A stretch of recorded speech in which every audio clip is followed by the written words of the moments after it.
You all right?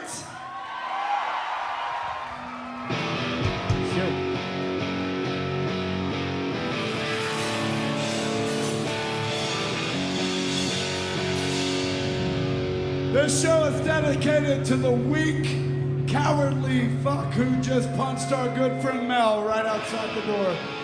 It's great to be back in Sydney. We're Hot Water Music. Give it up for the Bouncing Souls. Grand Fatal, Dave Haas. Have a great time. Take care of yourselves. Take care of each other out there. Think of the dust. Something I can dance with. The finger of trust. Remember I above the lust. If it ever feeling like a working frosted time.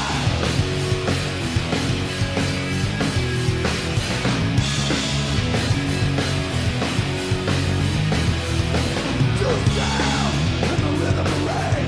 Dancing down on my window pane. Come on, cold. I got cold. Arms wrapped up with the wounds I told. I cold. And the tongue. Looks and shine. But my mind ain't low.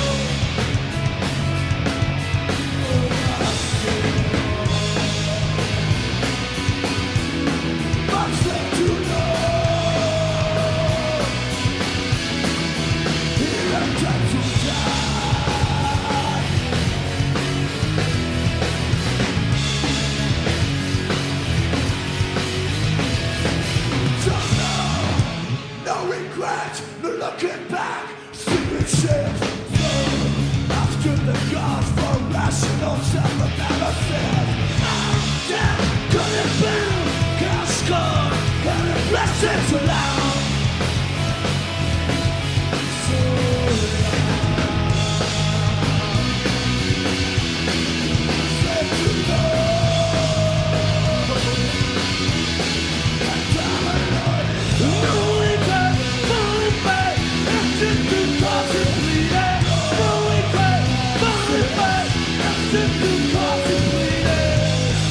sure do look good, brother.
I'm not ready to go yet, okay? I'm not ready. You gotta wait. I got shit to do. I'm in the middle of something, all right? Just hold on.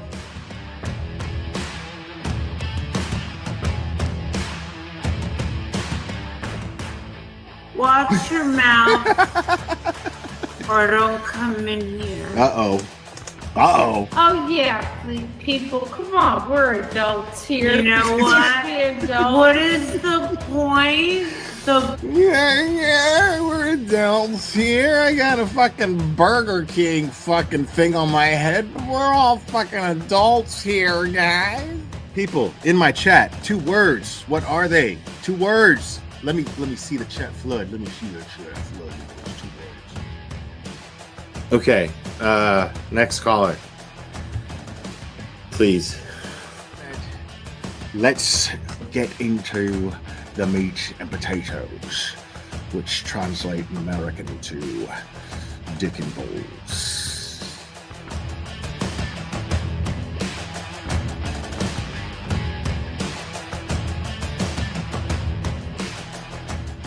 I got flip-flops. These are my flip-flops. Yeah, I really like my flip-flops because I can put them on. Because look, watch me put them on. I can put them on all by myself. Watch me put them on. Look, are you watching? Look, these are my flip-flops. Thanksgiving Day. I remember it clearly. It was Thanksgiving Day. I was inserting myself in somebody else's fucking business as a cash grab, and you know. This channel is harsh reality. Karen Yak se jodió la sucia vida. Amen. This is Jonathan Lee Riches. I have cheeseburgers. I'm gonna put cheese on them. I'm gonna make sure that I have my hamburgers because I'm a big boy now and I can make the hamburgers. My mom lets me use the stove now.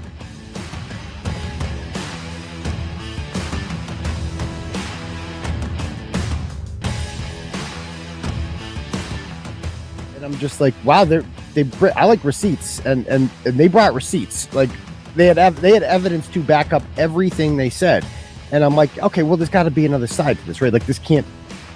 No, this is too fantastic. Yeah, because you're not going to just jump to the conclusion that there's a conspiracy amongst cops to cover up a murder. You know what I mean? Yeah, I mean cops and just like soccer moms and shit. Like that's what made it even crazier. Like, yeah, get it, Betty. Yeah, did you have a close relationship with your mom? Get it, Betty. Oh, of course, I still do. Yeah. My older sister was kind of sad. She was more of the prissy girl, like going that is and the best shit fucking shopping for the dresses with mommy. I was the tomboy that liked playing with the people. Shout out to Cherry for just being easily the most faithful and loyal supporter that I've ever had. That someone could have that tenacity with loyalty. And I'm really blessed to have someone like Cherry be part of this channel and in my life. So it means a lot. And yes, I named him after Mr. T and Rocky. Say, woman. Say, woman. Say, woman. Said your old man ain't got no heart. Why don't you come down to my apartment tonight and I'll show you a real man. Oh my God, I'm so in love with this little dude. Yeah, I'm gonna go ahead and wrap this one up. I love you guys very, very, very, very much. And we will do this again very soon, my friends. Oh, say bye. Say bye. Oh, I love you too. Give me a kiss. Oh, I love you. Bye, guys.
Woo!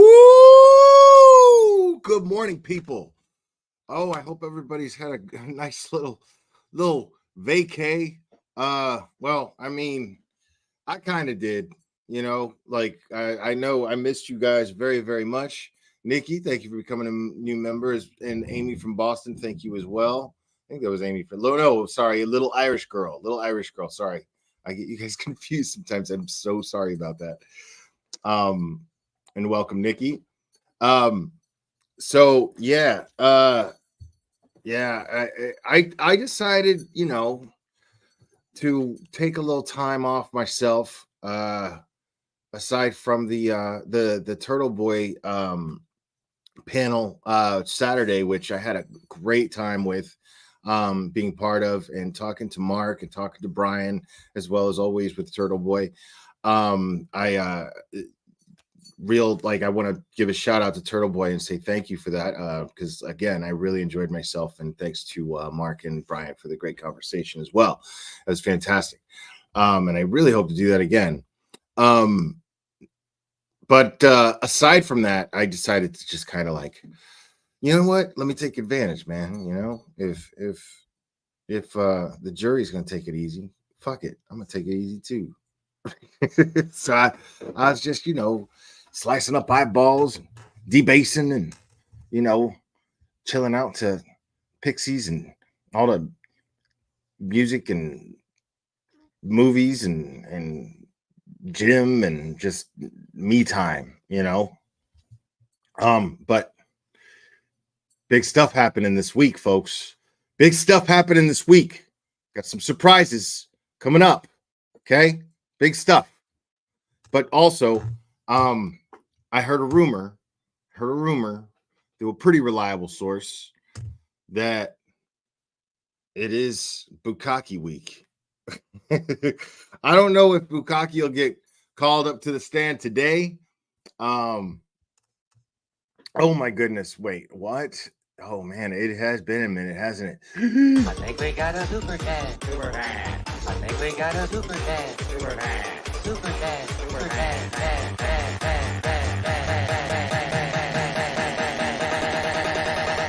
I think we got a super dad. I think we got a super dad. I think we got a super dad. I think we got a super dad. Super dad. Thank you, Amy in Boston, super chat dance for a girl. Dana, she got it. Little Irish girl, thank you so much. I appreciate you. I missed you all. Time for bong hits and Bukkake. I don't know if Bukkake's gonna be today or not, but I'm pretty sure he's on the list to be called up this week, most definitely. At least that's what I hear. But yeah, man. Again, I missed you guys. It's really great to be here hanging out with you guys. A lot of people were live over the weekend. Attorney Melanie Little, very insightful, informative. As always, as well as I was in Larry DUI guys chat. It's good to see him live. And man, big shout out to Mazza Media, man. Dude's channel is killing it right now. Like he's he's gaining subs fast, and rightfully so, man, because this dude is just a fountain of dialogue, and it's all like insightful. Like it's all great. I could listen to that guy talk about this case all day long. So yeah, you gotta, if you're not subscribed to Mazza Media, man, you need to subscribe to Mazza Media and check him out. He's absolutely fantastic. So yeah, I was in Sean on the Gulf's channel for a minute there, and yeah, a lot of good live streams that I was just happy to just be in the chat and listen to. So big shout out to everybody who was live over the weekend and keeping me entertained. Thank you guys for that. But yeah, man, this this case, everybody seems to have the common consensus here that when's Lolly going to present any evidence at all whatsoever? Like, he's not even presenting anything circumstantial. Now, circumstantial being like something that can't have a bunch of holes poked through it. Like, was Karen Reed at the Waterfall Bar and Grill? Yeah, so was everybody else. Was Karen Reed parked in front of 34 Fairview? Well, yeah, but tell me it's not just to drop off John O'Keefe. And also, if she supposedly hit John O'Keefe, then why didn't any witnesses see John O'Keefe lying in the lawn? Most importantly, but also we're now realizing that Brian Higgins' Jeep with a plow attached to the front of it was parked in front of the mailbox. So you're going to tell me in the snow, Karen Reed gunned it at 24 miles per hour, 62 feet, and John O'Keefe's body went flying off to the side, didn't even touch Brian Higgins' plow or his Jeep, and Karen Reed's brakes are that good to where she could just gun it in reverse and then slam on the brakes and not even touch Brian Higgins's Jeep or his plow. I mean, none of this makes sense. Like, Karen Reed physically could not have done this. She physically could not have done this. I'm going to say that one more time. Karen Reed is factually innocent because she physically could not have done this. She physically could not have done what she's being accused of. It's just, it boils down to that simple fact.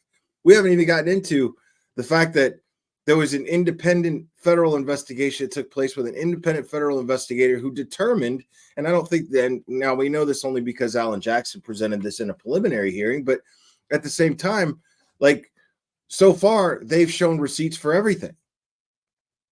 So they're not going to go and say something like this and call for a disqualification of the district attorney as well as a dismissal of this case. Obviously, they're not going to do this unless they can prove these things. They're not going to just say this stuff to a judge.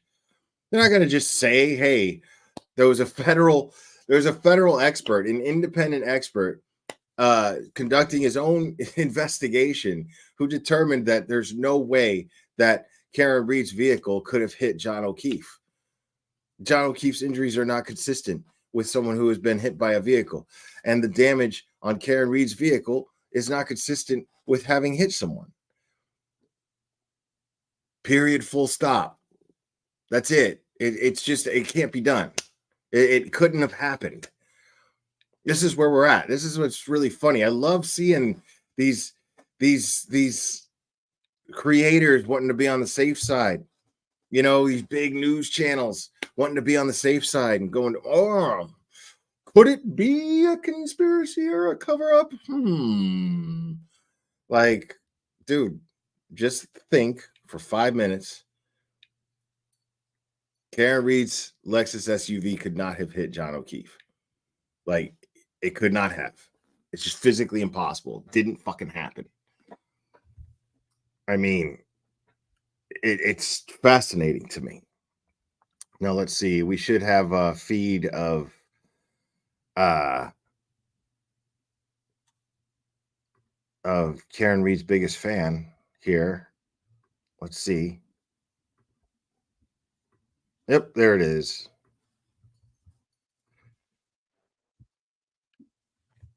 So we should be up and running any minute as soon as Boston 10 gets their feed together, because this cutting in and out stuff is no good for nobody.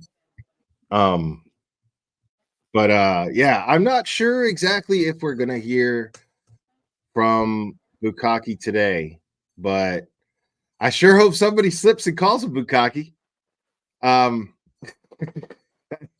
I sure hope that happens, but I'm not gonna hold my breath. But I hope it happens.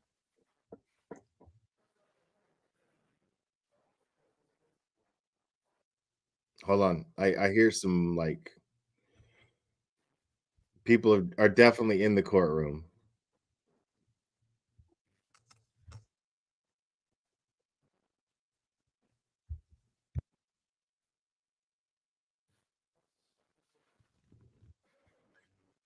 I mean, right. Like, when are they going to show us evidence? When is the prosecutor going to present his case? Man, I had so many questions for Mark. I had so many questions for him. But he's so, like, he's so um thorough. with how he explains things that I just, I wanted to hear him keep, explaining it because he leaves. That's how you know he's a good lawyer, because like he leaves no room for questions on the question. Like, you know how like if somebody tries to explain something, you ask them a question and then they answer your question, and then you're forced to ask them, well, okay, that's great. Well, what about this? Or what about that? And then they go into that, and then okay, but what about this? He doesn't leave any room for you to do that. I found that great. Um, so yeah, I really hope that I get to have further conversations with him in the future, because he's a really sharp dude. Um,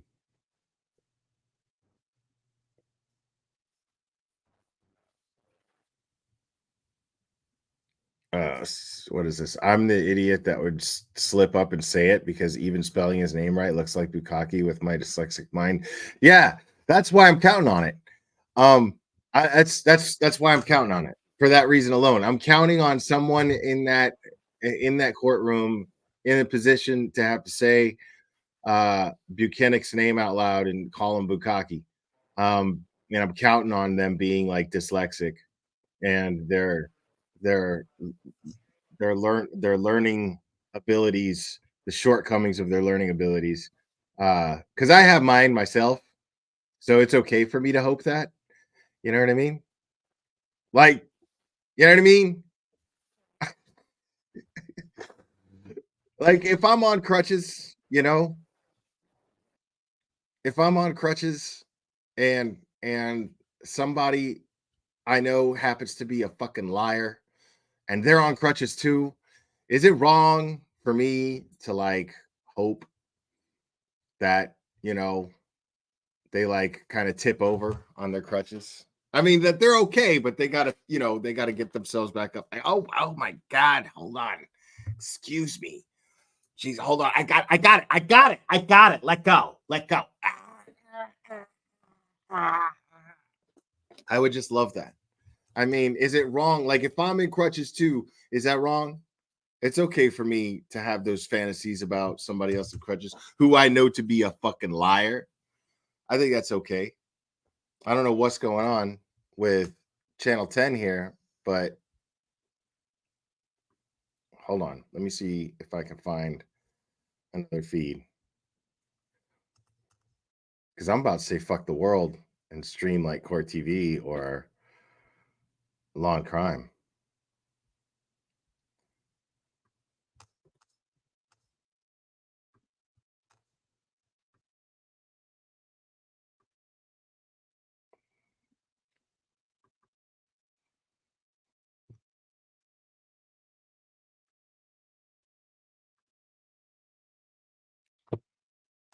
I don't know what they're doing.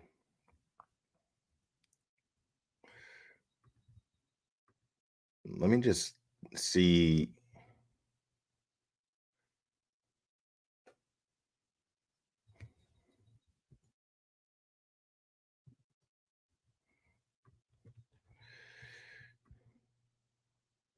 See, Court TV's feed is fine, but it's just the fan. So I'm going to wait. I'm going to give Boston 10 a chance because they've been good to me so far.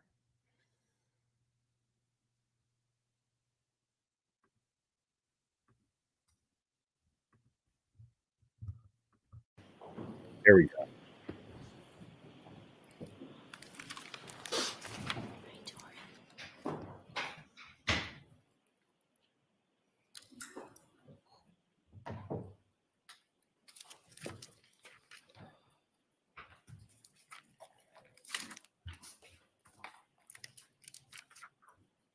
Hear ye, hear ye, hear ye. All parties having anything to do before the Honorable First Justice Beverly Finoni, now sitting in the Dedham Superior Court within the County of Norfolk. Draw near, give your attendance, you shall be heard. God save the Commonwealth and this good court. Thank you.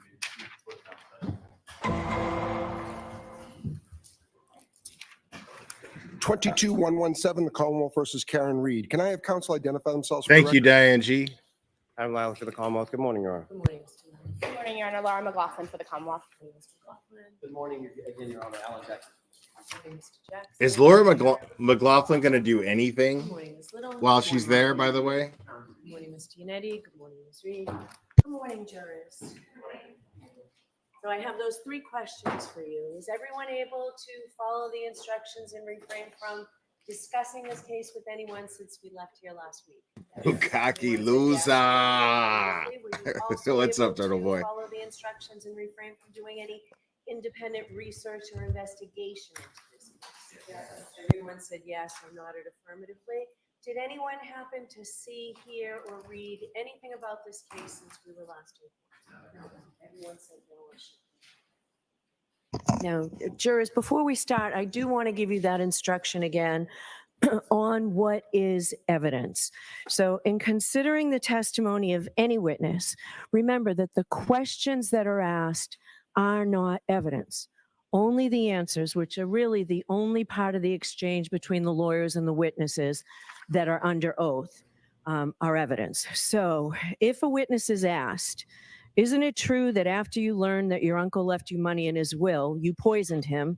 And the witness answers no. Then based solely on that question and answer, there's no evidence that the witness has an uncle, that the uncle had a will, that the uncle left the witness money, that the witness knew that the uncle left the witness money, or that the witness poisoned him. So keep that in mind for reference when you're listening to testimony. All right, Mr. Lally, who's your first witness? Your Honor, the Commonwealth would call Lieutenant Kevin O'Hara to the stand. Okay.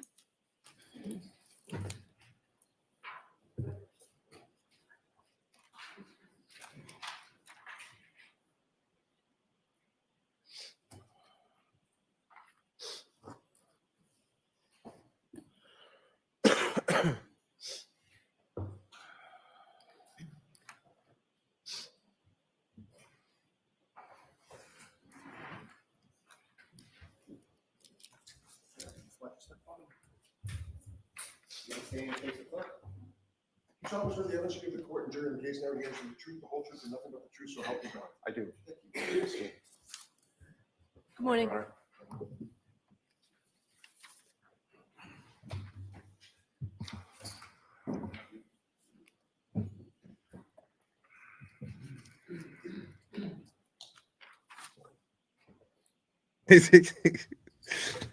Everybody just feels the same way about this guy when they see him. I love it. Boo! You suck!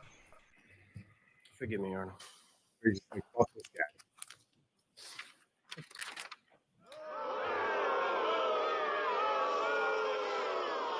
Anytime you're ready. Good morning, sir. Morning, sir. Could you please state your name and spell your last name? It's Kevin O'Hara, O-H-A-R-A. And how are you employed, sir? I'm a lieutenant with the Massachusetts State Police. And how long in total have you been a member of the state police? Just over 22 years. And how long have you held the rank of lieutenant? 4.5 years. And what is your current assignment within the Massachusetts State Police? I'm the team commander for the State Police Special Emergency Response Team, which is also known as CERT. And the CERT team within the state police, approximately how many members of that unit are there? We have 61 team members, 4 of which are full-time, including myself. The other 57 have other primary duty assignments, and CERT is an additional duty for them. Now, generally speaking, what are sort of the duties and responsibilities, or what is it that the CERT unit within the state police does? CERT is the primary search and rescue team for the state police. We conduct lost missing person searches, evidence searches. We do security or crowd control at large-scale events such as the 4th of July, the Boston Marathon, Gillette Stadium, dignitary security. And how long have you been assigned to that unit? Since 2014. Now, were you working with that unit on January 29th, 2020? Yes, I was, sir. And at some point in the afternoon on that day, were you contacted by Lieutenant Brian Tully of the state? Yes, at 2:32 p.m., Lieutenant Tully gave me a phone call. Now, as far as Lieutenant Tully is concerned, were you familiar with him? Were you familiar with what units he supervises? Yes, I know he's the supervisor for the Norfolk County State Police Detective Unit. If you could describe to the jury sort of process by which your particular unit is activated. Is that an instantaneous thing, or how does that work?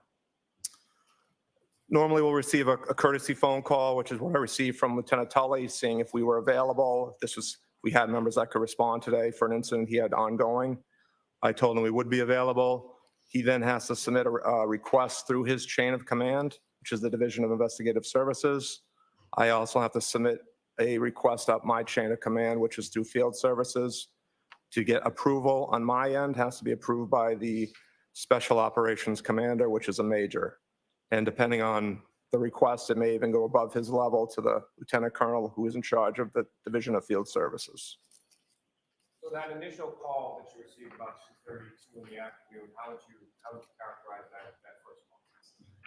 Again, I'd say it was more of a courtesy notification, just to make sure we weren't on another assignment, that we had members who could respond that day. Obviously, there was the weather issue that day, making sure members could respond to the scene. And the weather issue that day, what kind of weather issue? It was a blizzard. I think most areas had received between 18 to 20 inches of snow. And as far as that initial phone call with Lieutenant Tully, as far as what was described to you as far as the situation that you're responding to, or what, if anything, did he say about that? He said they were conducting a death investigation on the town of Canton, and he was looking for assistance with an evidence search. And how did you respond to that request on that initial? I told him we would have members that would be able to respond, and that I would start working on the approval process. Looking out my own window, I hadn't been outside my house that day. I had large snow drifts at the end of my driveway. I told him building a roster and having members clear their driveway at least an hour plus on our response time. And following that initial conversation, did Lieutenant Tully reach back out to you at some point? Yeah, I'm not positive if he called me or if I called him. I think after I'd cleared my driveway, I spoke to my captain just to make sure, see what the status was on the approval process on our end. He said we were cleared on our end. So either Lieutenant Tully called me or I may have called him, because I was getting nervous that now that my driveway was cleared, that the town plow was going to come back and bury the end of my driveway again. So I'm not sure who called who, but I called him and told him we were cleared through the Division of Field Services. He also told me that we were cleared on his end. The approval requests have been approved. And do you know approximately what time of day it was that you had that second conversation with Lieutenant Tully? It's probably about 3:45, because we sent out an alert to our team at 3:48 telling them that we were authorized to respond to Canton. Nobody gives a fuck about your driveway, guy. Speak a bit about sort of that process as far as the response and who was to respond and how you were able to sort of pull together the body to respond. So CERT is broken up. We're geographically dispersed across the state. So we have an East team, West team. I had reached out to a supervisor from the West team, someone I knew who I wouldn't request to drive that far in the snowy conditions, to set up a roster for us. So he sent out an alert to the team at 2:53, requesting an availability list. I told him to just confirm that the people responding either had a truck or some kind of four-wheel drive vehicle to respond. And where Across on this guy's going to be quick. Lieutenant Tully told us that we were going to 34 Fairview Road in Canton. And from the time that you cleared your driveway, secured response from your higher-ups, what time was it that you left, or how long did it take you to get from your home to 34 Fairview? Well, like I stated, the alert went out authorizing the team to start responding at 3:48. I got the exact address via text from Lieutenant Tully at 4:10. We sent out another alert message at 4:17, just reminding people to bring shovels, brooms, rakes, etc. I left my house at 4:13 in the afternoon, and I got on scene at 4:56. So it took me 43 minutes to drive there. Wow. From your house to that location, again, about how, absent sort of weather, how long a drive was that going? Probably 20 minutes, sir. I rolled up about 5 the next day, after the crime.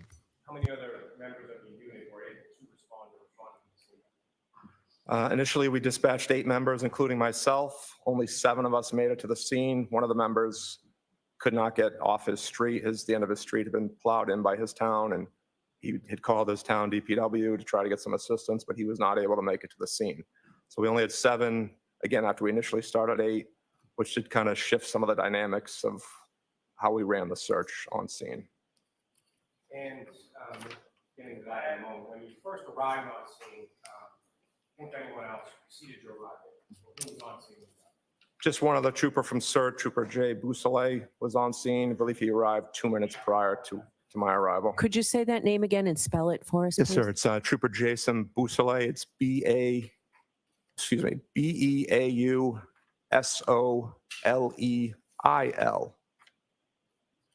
Thank you. You're welcome. And Lieutenant Rao, when you arrived on scene, where did you park in relation to the house, or where was Trooper Bousselet in relation to the house? Trooper Bousselet was just past the driveway of the house, so just north of the driveway. I parked almost at the end of the driveway of 34 Fairview. And you recall at some point your attention was directed to an area with a flagpole, a fire hydrant, is that correct? Yes, sir. And do you recall which direction either or both of your vehicle and Bousselet's vehicle were facing when you parked in that area of the driveway? We were facing away from the flagpole originally. Eventually, we moved Trooper Bousselet's vehicle back towards the flagpole. Just we wanted some extra headlights to light up the scene, the area we would be working in. Now, If you'd have got there during fucking daylight, you wouldn't have to worry He about was it. not. and at some point did you reach out to him? Yes, I gave him a call. He stated he was just leaving. Canton PD would be on scene in about 5 minutes. That was probably around 5 o'clock. Now, as far as the house that you were parked in front of, and as far as the residences on that street, who, if anyone else, as far as neighbors or anything like that, or people from the house that you see outside the house while at any point in time? We didn't see anyone outside the houses. A resident of 34 Fairview exited briefly after we were first on scene. That was the only person we saw. And exited and came down to where you were, or where did that person? No, he was, if you look at the house, you could consider 2 front doors, one closer to the garage, which would maybe be a mudroom or a den. Adult male exited from that door, had a hooded sweatshirt on. He asked us if we were here for what had happened earlier. We said yes, and he walked back inside the house. Now, Really? as far Like, as what else do you think he's going to be there for? mentioned a bit about the snow, as far as the roadway conditions of the area where you were in, what if anything did you know or observe in regards to the roadway and how it had been treated with plow prior to the plow? The plow had really only cleared the center of the road. There was a good 3 to 4 foot snow drift coming off each side of the road. So maybe enough for 2 vehicles to pass, but not cleared, cleared curb to curb. And as far as Lieutenant Tully arrived on scene around 5, at some point did he, what if anything, where did he direct? He had instructed us that the death investigation involved a motor vehicle. He told us where the motor vehicle was believed to have been parked and wanted us to search from that area south towards the flagpole fire hydrant. Now, as far as this type of search was concerned, had you, what if any experience did you have doing this type of search in conditions? In blizzard conditions, we've really never done evidence searches like this. We've done missing person searches we've gone out to, but for evidence searches, nothing like this. Something, if a scene could be secured, we really wouldn't respond in a situation like this unless we really needed to. Now, as far as the search that your team does, if you could, was it typical or not typical as far as conducting a search of an area that had already been gone over by another agency or by someone else within the state? Yeah, we're a stage 2 response, so pretty much every search we've ever done has been previously searched. We're never really the first person to search an area. And can you describe sort of the, I guess, sort of the difference between what you do as far as searching is concerned and sort of looking or making observations or things of that? I think our training is a lot different than maybe the regular patrolman or trooper responding. There's not much training provided anymore in the academies. So we do extensive training through a lot of the search and rescue groups that we're a part of, which would be the National Association for Search and Rescue, which is NASAR. We do search and rescue initial actions. We do line searching, managing lost person incidents. We do multiple trainings a month with a team, which is different than what other personnel would get. I think traditionally, looking back to even my time before I was a member of CERT, a search would be, you go this way, I'll go that way. There was really no methodical approach to the search. And as far as your training is concerned as it relates to this particular search, what if any, sort of methodical approach did you develop, or what did you employ in this? We gridded off or marked off the area Lieutenant Tully thought would be the best area for us to search. So we had a starting point and an end point. Once all the members got on scene, we set up a line search, or what we would call a grid search, which again would just be a slow, methodical search with all of us working in unison, moving through the area. Yeah, he's deliberately looking at the jury, but that's not suspicious because It's just over 50 feet, I believe, from the front door, which is the left door, looking at the house from the street to the fire hydrant. I believe it was 59 feet. It's part of his That job is length. to testify in court. It's about 3 to 4 feet was the snow drift coming off the curb. Now, as far as the information that you received prior to conducting the search, were there any items that were specifically identified as far as items that you might be looking for, or what, if anything, was given you in relation to that? Yeah, Lieutenant Tully had informed us that the victim, in this case, was struck by a vehicle. He believed there would be broken pieces of taillight in the area. He also stated the victim was missing his sneaker. So he asked us to search for both of those items. Did they find the sneaker? And sir, at some point, did you ask Lieutenant Tully any questions about the vehicle in question, or anything in relation to that? After we had found one or two of the pieces of the taillight, I asked him if we knew how much damage was to the taillight, or if he had a photo that we could get of the taillight. And what, if anything, did he tell you? He told us at that time the vehicle was being towed back to Canton PD, so he did not have a photo to show us. And at any point, did he make any reference to who was coming along with the tow at Canton PD? He said Sergeant Buchanan and Trooper Proctor were following the vehicle back to Canton PD.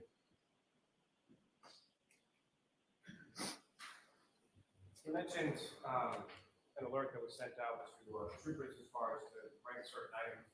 Can you describe to the jury sort of the process and what many tools or implements you use, and sort of how that search was done? So like I said, we moved Trooper Boussolet's vehicle to face the scene to give us some extra, use his headlights for extra lighting for the scene. All the team members also put on a headlamp, which would basically just be like a hiking headlamp.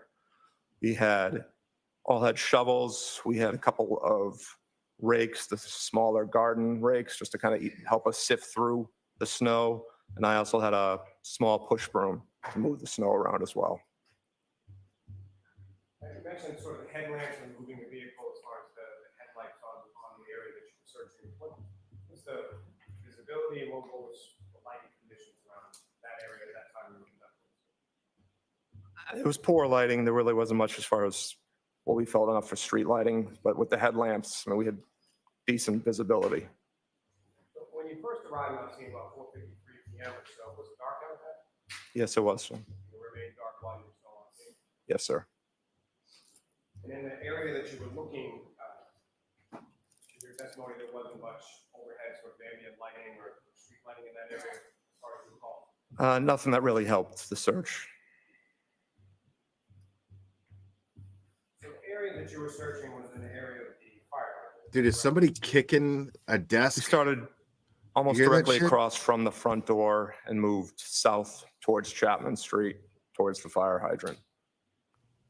And to be clear, as far as the area that you were searching with shovels and the other different implements that sort of sift through the snow, where was your... Yeah, is he kicking?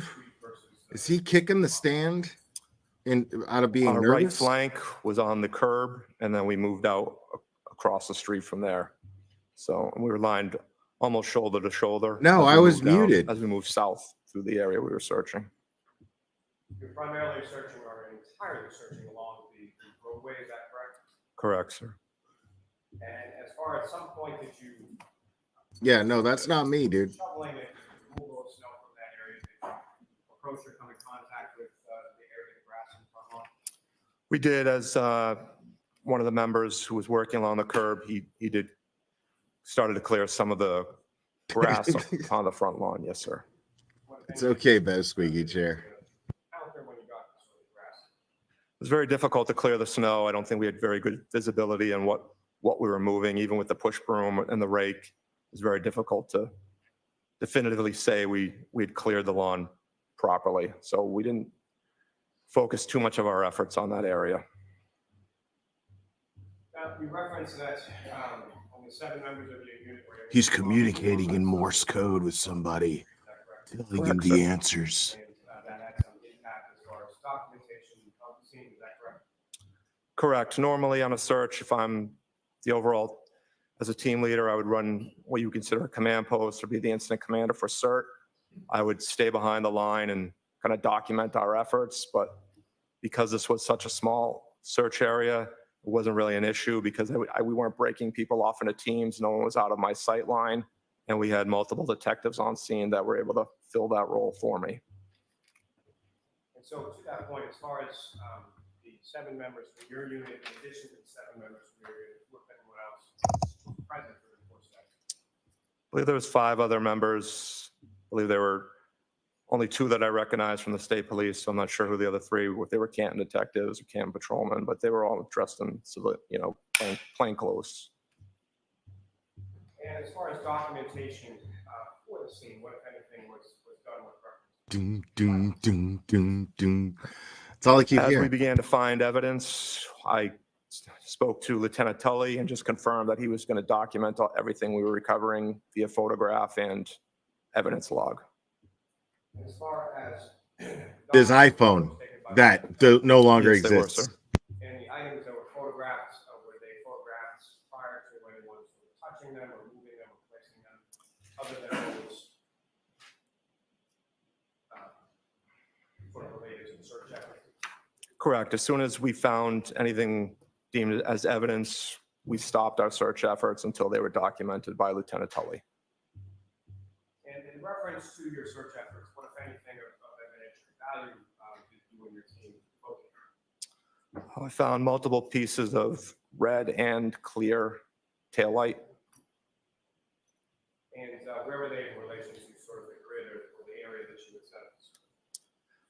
They were on the street in between the flagpole and the fire hydrant. And sir, in addition to the pieces of red and clear plastic taillight that you uncovered, you know approximately how many pieces of that you were able to locate on that day? I believe maybe 6 or 7 pieces. And how big or how small or did they range in size as far as the pieces that you located? There was 3 larger pieces, 2 red, 1 clear, and then a couple of smaller pieces. In addition to the pieces of red and clear plastic taillight that were uncovered during the search process, what, if any, other items of interest were located? We found a sneaker. And where was that sneaker located? I wasn't logged into evidence. In reference to the scene, your search efforts, and in reference to the pieces of clear and red plastic. It was same location. Generally, it was in between the flagpole and the fire hydrant. The sneaker was flush up against the curb and it was upside down. I think we had found 1 piece of taillight prior to the sneaker, and then after we found the sneaker, we found a few more additional pieces of taillight. You're fucking lying. In reference to the sneaker and each of those pieces of red and clear plastic, where were they in relation to the snow that was being dug through? And by that, where were they in relation to the ground? Can you repeat the end of that, sir? Sure. With reference to each of the items of evidence that you're talking about, whether it be sneaker or the red and clear plastic, where were they in relation to the snow that you were digging into? Where were they in relation to the asphalt surface? close to the curb. As we started digging originally, the snowdrift, the snowpack was pretty solid from where the plow had kind of cleared to. So once we were able to move through that, we started getting into fresh, undisturbed snow, started moving through that, which was a lot easier to move at that point. And all the items we found were close to the curb. And so my question also, sir, is sort of how deep within the snow that you were digging was each of those items? They were all found at ground level. And as far as the area that you were searching, beyond sort of snow drifts and plowing towards the middle of the road, how would you characterize that snow as far as observing footprints, tire tracks, or anything in that area where you were digging through and finding these items? No, we did not see anything, sir. Like I said, it was all fresh, undisturbed snow once we got past where the plow had cleared up to. Now, as far as this search being conducted sort of physically, you mentioned there's some sort of line that's set up, is that correct? Correct, sir. Can you describe to the jury sort of how that line was set up? What were the different functions in different parts of the line, and where were you in relation? So like I stated, we had what we consider our right flank stood on the curb closest to the house, and then we moved left into the street. As we dug the snow out, it was originally inspected as they would pull their shovel out, make sure they didn't have anything in their shovel to the best of their ability. Then they would bring it out to the street. I was the left flank. They would dump it in the street, and I would sift through it at the end just to make sure there was no evidence that had come out to the street. Once I was positive nothing was in that snow, I would toss it onto the other side of the street. And we just continued that process as we moved south through that grid.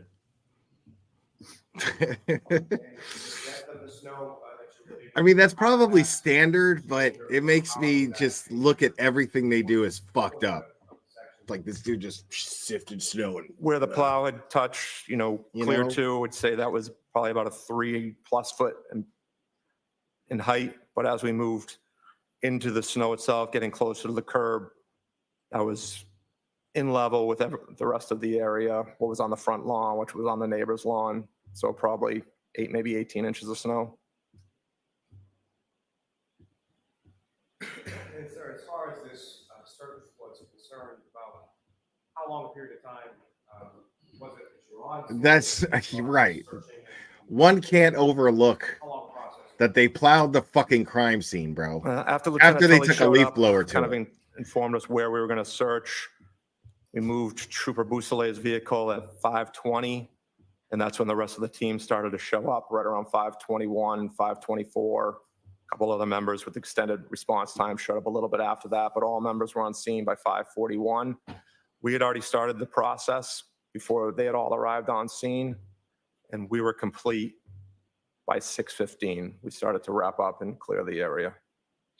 As far as the wrapping up, how was that decision arrived at, and sort of what? Yes. How was that decision arrived at? So after we found the sneaker and a couple additional pieces of taillight, we'd moved south for, I'd say, over 5 feet, maybe closer to 8 to 10 feet, without finding any other pieces of evidence.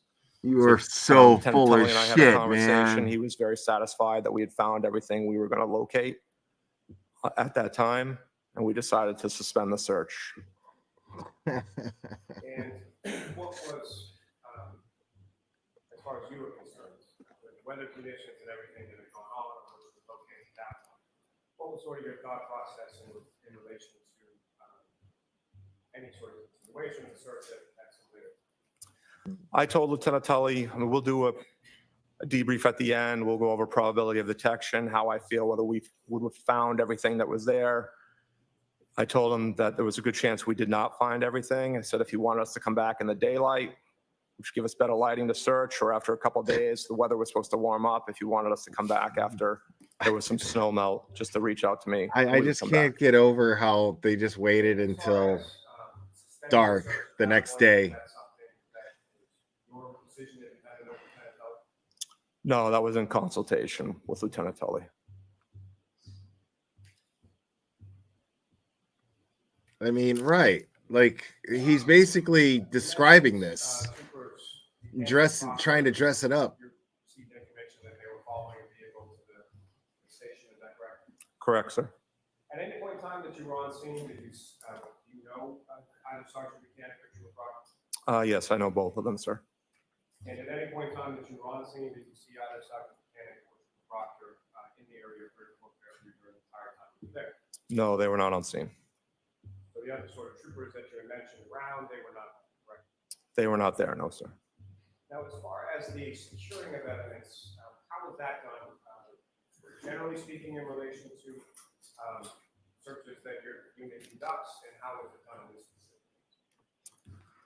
So we don't recover evidence. We'll stop and halt our search. Sometimes we've been Who waiting for crime recovers scene the to show up evidence for 2 then? hours before we've continued to search. So once we found the first piece of taillight, again, I conferred with Lieutenant Tully, asked him if he was documenting it and recovering everything. He stated he was. Once we felt comfortable that he had done that properly, we then continued the search. So once you get sort of that initial parameters as far as where and what you may be looking for from Lieutenant Tully, is Lieutenant Tully directing your search efforts in any way, shape, or form? He is not, no. And is that typical as far as how searches will be conducted? Correct, yes. Yeah, they let me run the search the way I deem best. Okay, so you're in charge of the search. Good to know. What, if anything else, was done? Scratch what I said about Cross. Like, whoever crosses him is going to We destroy had one of our him. members use a handheld GPS, which we use a Garmin 64 ST, and he marked each item we found, which we then can upload later to a map, which we did later that evening. If you could just describe to the jury that process as far as mapping is concerned, as to how mobile positioning system or GPS is utilized in creating that. Correct. So the Garmin GPS we use, it connects to 4 different satellites to give you a best range of your location. There obviously is some range error involved with GPSs, but he was able to stamp 3 of the items, or 3 pieces of the tail light. But as he was marking those items on his GPS, because they were in such close proximity, they were almost marking directly on top of each other. So he only marked 3 of them because it was just going to clutter the map as we continued if he were to mark all the pieces we located. What? So with respect What? to the 3 pieces of taillight that were marked on the diagram, excuse me, were those the larger pieces, smaller pieces, or something? They were the larger pieces, sir.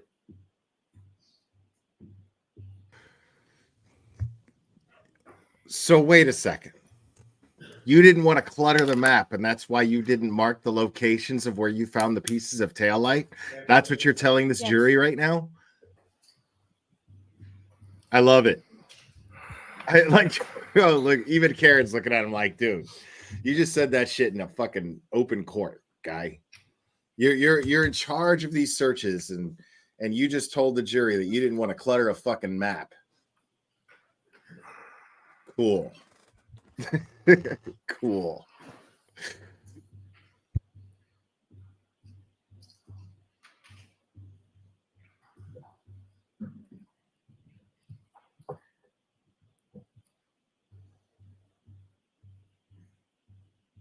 See, the big problem with all this is there's the fear that this is all going to get just thrown on the MSP, the Massachusetts State Police.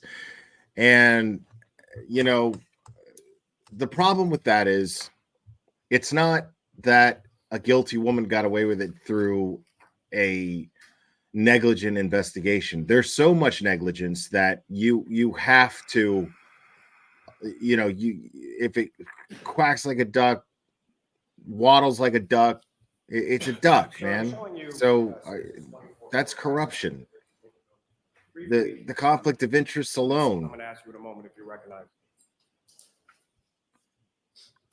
And the thing is, you're going to have to go back to 34 Fairview. There's no other place to look.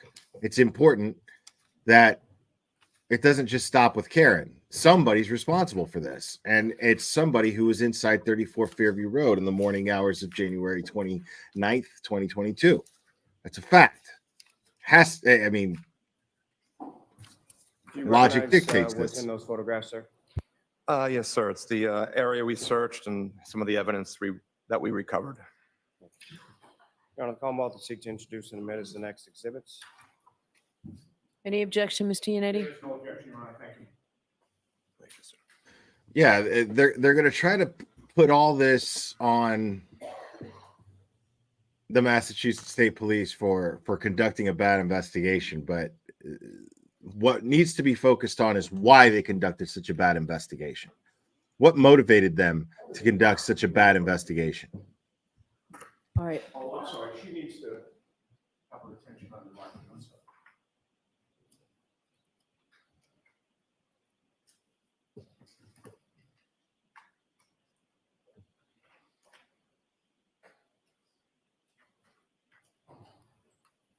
And if these are on-scene photographs, in one of the motions filed by the defense, I believe it was the motion to dismiss, was that the metadata and the actual phone, first of all, crime scene photographs were taken with an iPhone, which is not standard to my understanding.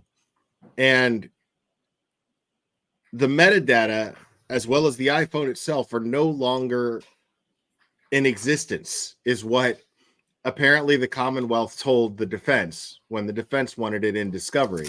They wanted the metadata and the iPhone itself, and they said that those things no longer exist. That's what they said. That's how they worded it. No longer exist.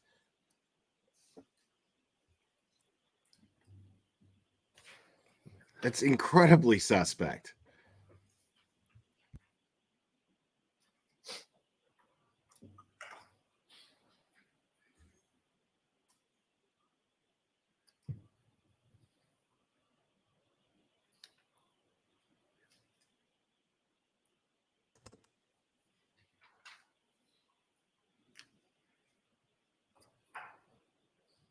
No, we don't believe that, Mama Bear. No. We don't believe anything the Commonwealth is doing at this point. I mean, let's just be honest.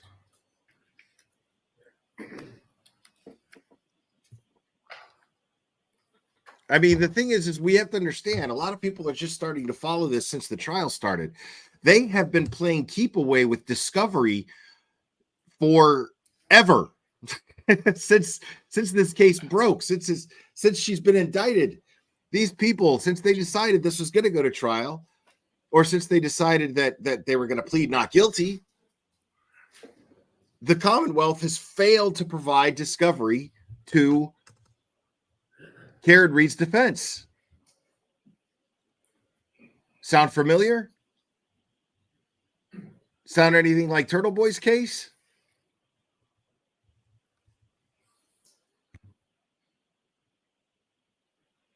This just seems to be their MO. Oh, well, yeah, we can't give you that discovery because it no longer exists. What? What do you mean it no longer exists?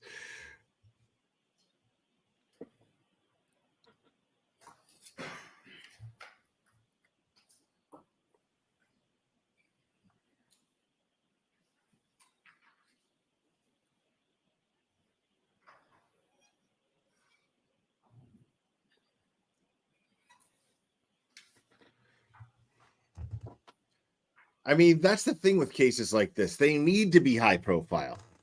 They need to be high profile. Otherwise, what would happen here is there would just be a corrupt process followed absolutely through, and then the corrupt would go on without anybody asking any questions, doing the same thing again and again and again. But with the whole world watching now, it's not so easy for them to do that. People are watching them now.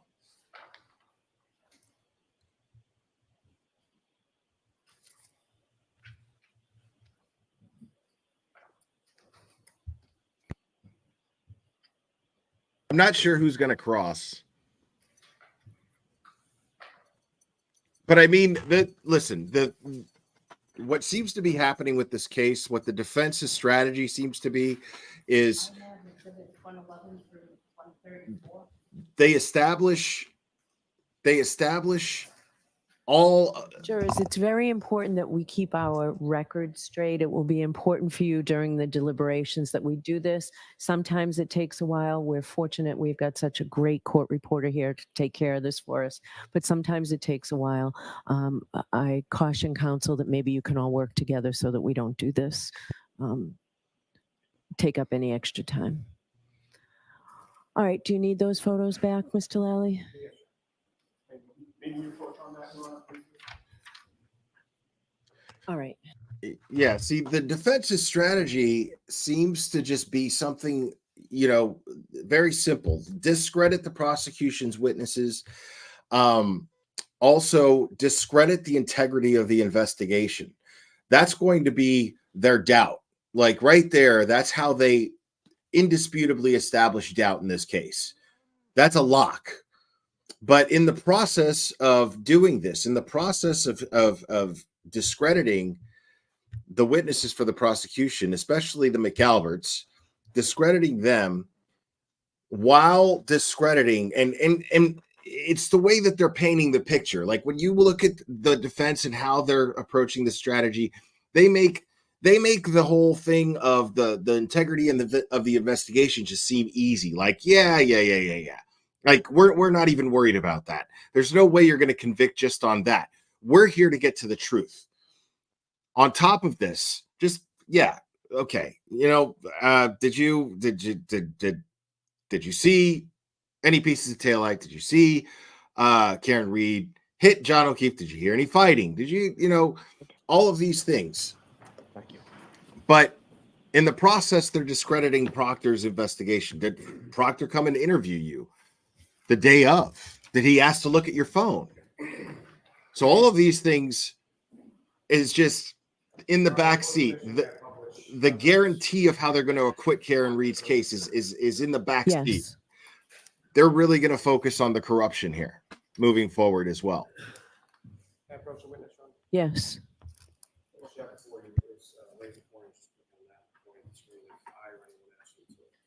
Okay, thank you.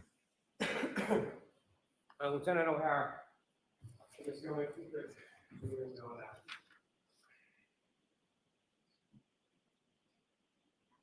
So, Lieutenant O'Hara, what you have up on the screen before you, is that what you have as Exhibit 134?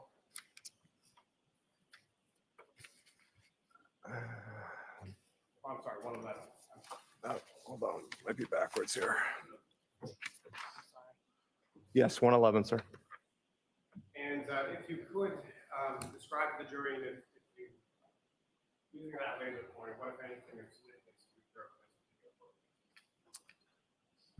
This is the flagpole in front of the house. As you move south, this appears to be one of the pieces of taillight that we recovered.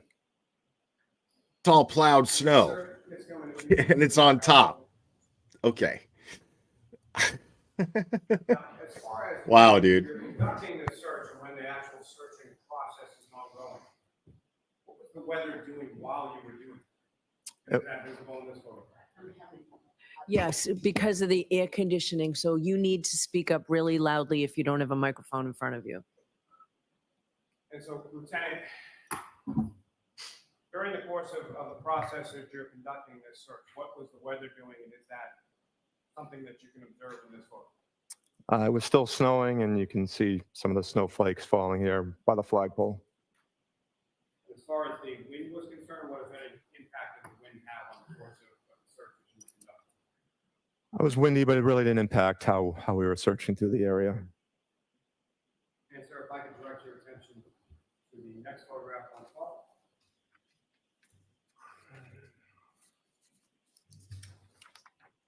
Okay. And again, sir, what's up on the screen? Is that what you have before you? Yes, it is.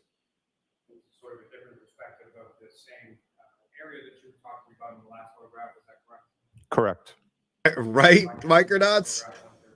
I mean, dude, it's all plowed snow, and it's just sitting there, like right on top, like, bink. Yes, it is. And again, sort of a closer perspective to the taillights that you were referring to. Is that correct? Correct.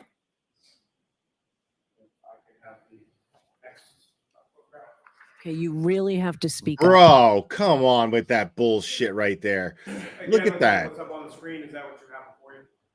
Yes, it is. Again, a closer up image of that same piece of taillight as it was observed when you covered it. Correct. And you can see right here to the left of the taillight, that is the molding of a shovel. So this piece of taillight was picked up by one of the team members' shovels. And as they overturned it, you can see the taillight came up as they were searching through the area. And this is kind of the markings of the shovel itself. Get the fuck out of my face with that, dude. Yeah. That so is- we're going to have to turn the air conditioning off for this. We can't hear you at all. I understand. So we need to turn the air conditioning off so that we can hear you. Yes, please. Get the fuck out of here with the air conditioning. Like, stop it. And again, Lieutenant, what's up on the screen? Is that what you have before you as the next? Yes, it is. If you could describe to the jury what we're looking at in this. You can see the piece of taillight that we recovered. And again, this is kind of the overturned snow from the shovel. And again, seeing the markings from the shovel from where it was overturned. And the next photograph is going. This is a picture of when Tully planted the piece of the taillight. This is one of the larger pieces, sir. And as far as length, size of it, if you know, how much would you estimate it? How big it was? It gets a couple of inches, but well, I didn't measure it, sir. And Ms. Gilman, if I could have the next photograph.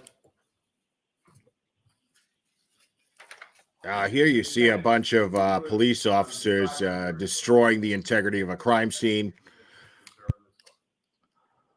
So this is the CERT members working through the area again, working on as a line through the grid formation. One of the things we stress is your critical separation, making sure you're close enough to each other that you won't miss a piece of evidence. If you're too far apart, you will miss that. A lot of times before searches, we will take an item of similar sized item that we're looking for, and we'll space out. Because this was such a condensed search area, we just had the team members stand almost shoulder to shoulder as they searched through the area. We didn't want anybody to see us planting the taillight. And again, sir, if you could describe to the jury sort of what we're looking at, or what, if anything, of significance you observed in this. Maybe a little difficult to see from a distance, but right here, this is the sneaker that we recovered. And as far as the area of the curbing that you indicated that the sneaker was recovered in relation to, where is that? It's flush up against the curb. Again, I'm sorry, using the laser. Oh, I apologize, sir. Right here. Well, the gentleman in the hooded jacket brought out the sneaker and told us to toss it in the pile of snow. So we took a picture of it. So similar, as far as this photograph is concerned, what, if anything, do you observe in that photograph? It's a closer photo of the sneaker. Sneaker is in the bottom right down here. The next photograph. Again, what, if anything, are we looking at in this photograph, sir? Again, you're looking at the sneaker. This is just a closer zoomed in photo. And this would be the curbing right here. And the sneaker as it's portrayed in this particular photograph, is that as it was when it was recovered? Yes, sir. The next photograph is Gilman.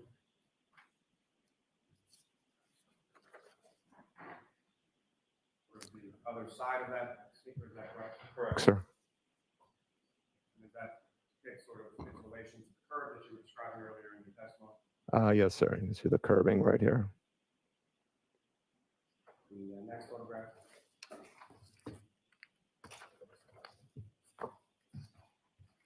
Now, as far as the sneaker was concerned, when it was recovered, where was the snow in relation to? Was it on, around, in? Where was the snow in relation to? The sneaker was completely buried. It wasn't until we started digging through the snow that we found the sneaker. The next photograph.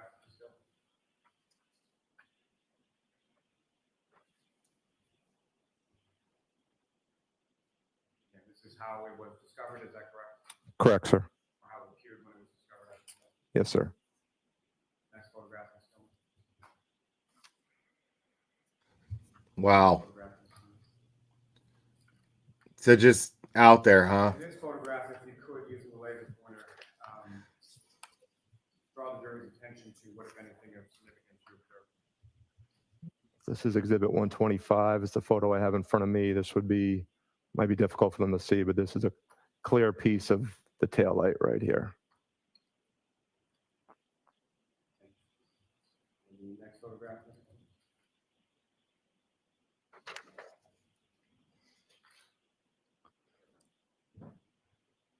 And again, so what is depicted in this exhibit 126? See a little closer zoomed in version of the clear piece of taillight that was recovered. As far as what the area of snow surrounding, did that sort of depict the depth at which that piece of clear plastic taillight was discovered? Correct, sir. The next photograph, 127. What, if anything, are we looking at in this one? A different angle of the piece of clear taillight that was recovered. The next photograph is in the 128. Come the fuck on with this, dude. What is depicted in exhibit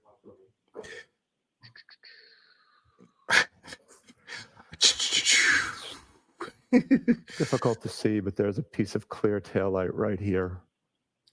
I can see with the photo in front of me, but I'm not sure if the jurors can see it from that distance, but there is a clear piece of taillight in this location. He's sure about that, folks, but wait till he says, I don't recall during cross. He's going to say a lot of I don't recall.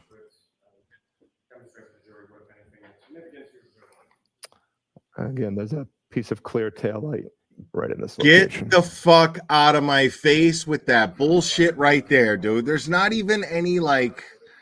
Yes, sir. That still has the heat from somebody's fingertips on it. What are we looking at in this? Again, there's a piece of clear taillight.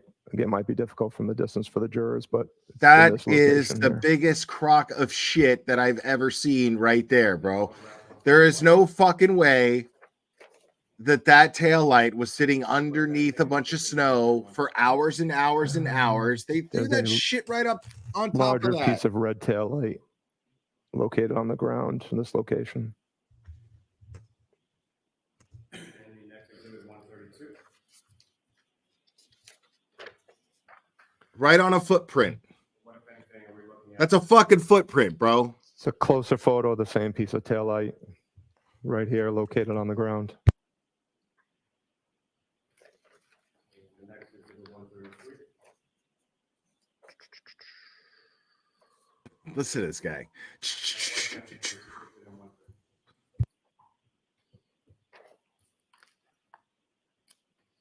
There's a small piece of taillight, I believe, in this location right here. Always right where there's a shovel mark or a footprint. I love it. It's a small piece of taillight right on the ground right here in this Top location. cops over here, guys. Top cops. John, may I approach? Yes.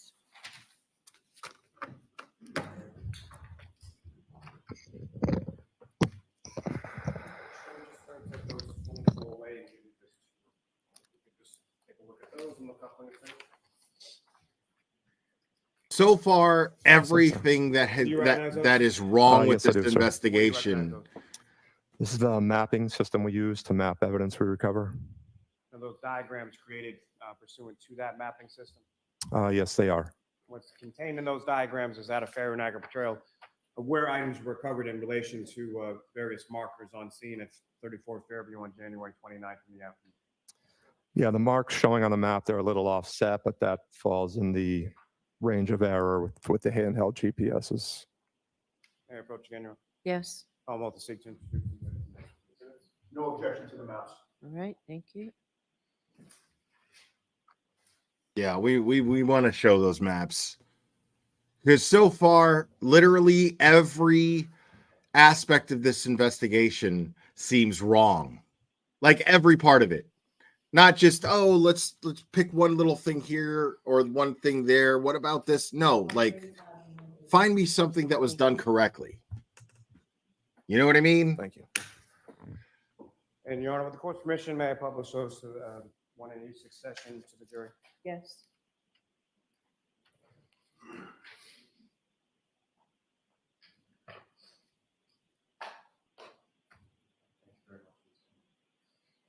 Now, Lieutenant O'Hara, what you have before you is the first diagram, 135. Is that what's up on the screen? Yes, it is, sir. And you mentioned something earlier in your testimony just now in regard to sort of items being found in close proximity, creating some overlay with the GPS system. Is that correct? Correct, sir. And you mentioned range of error. Is that correct? Correct, sir. Can you describe what the range of error is and how that impacts sort of how it's depicted in this particular document? So for GPS's typical range of error on a clear day is up to 16 feet. Obviously, we didn't have a clear day. We had atmospheric conditions, cloudy, snowy conditions. GPSs can be affected for their range accuracy by a few different things. One is the satellite geometry. As I said before, the GPSs connect to 4 different satellites. You also could have signal blockage. Blockage could occur from trees, buildings, bridges. Then you have atmospheric conditions, like I mentioned, and then you have the receiver end, any issues with your receiver end, which is actually the handheld GPS. Those would be the four main issues and why you may have a little offset on your GPS readings. Nobody But wants again, to hear that typically, shit. Under clear sky conditions would be up to 16 feet. So depending on the weather, you can collect fucking evidence correctly. That's what I keep hearing. What if any sort of significant markers or what has been marked on this particular document? I've listed as the command post, which is where my vehicle was parked. We have the address, which is the house, 34 Fairview. Then as you move further south, you'll see the first red plastic that we recovered, which again was a larger piece of red plastic. They're kind of stamped on top of each other, but you'll see the sneaker, you'll see a second red piece of plastic, and you'll see the fire hydrant all marked on the map. Thank you, sir. Ms. Gilman, if I could have the next diagram, please.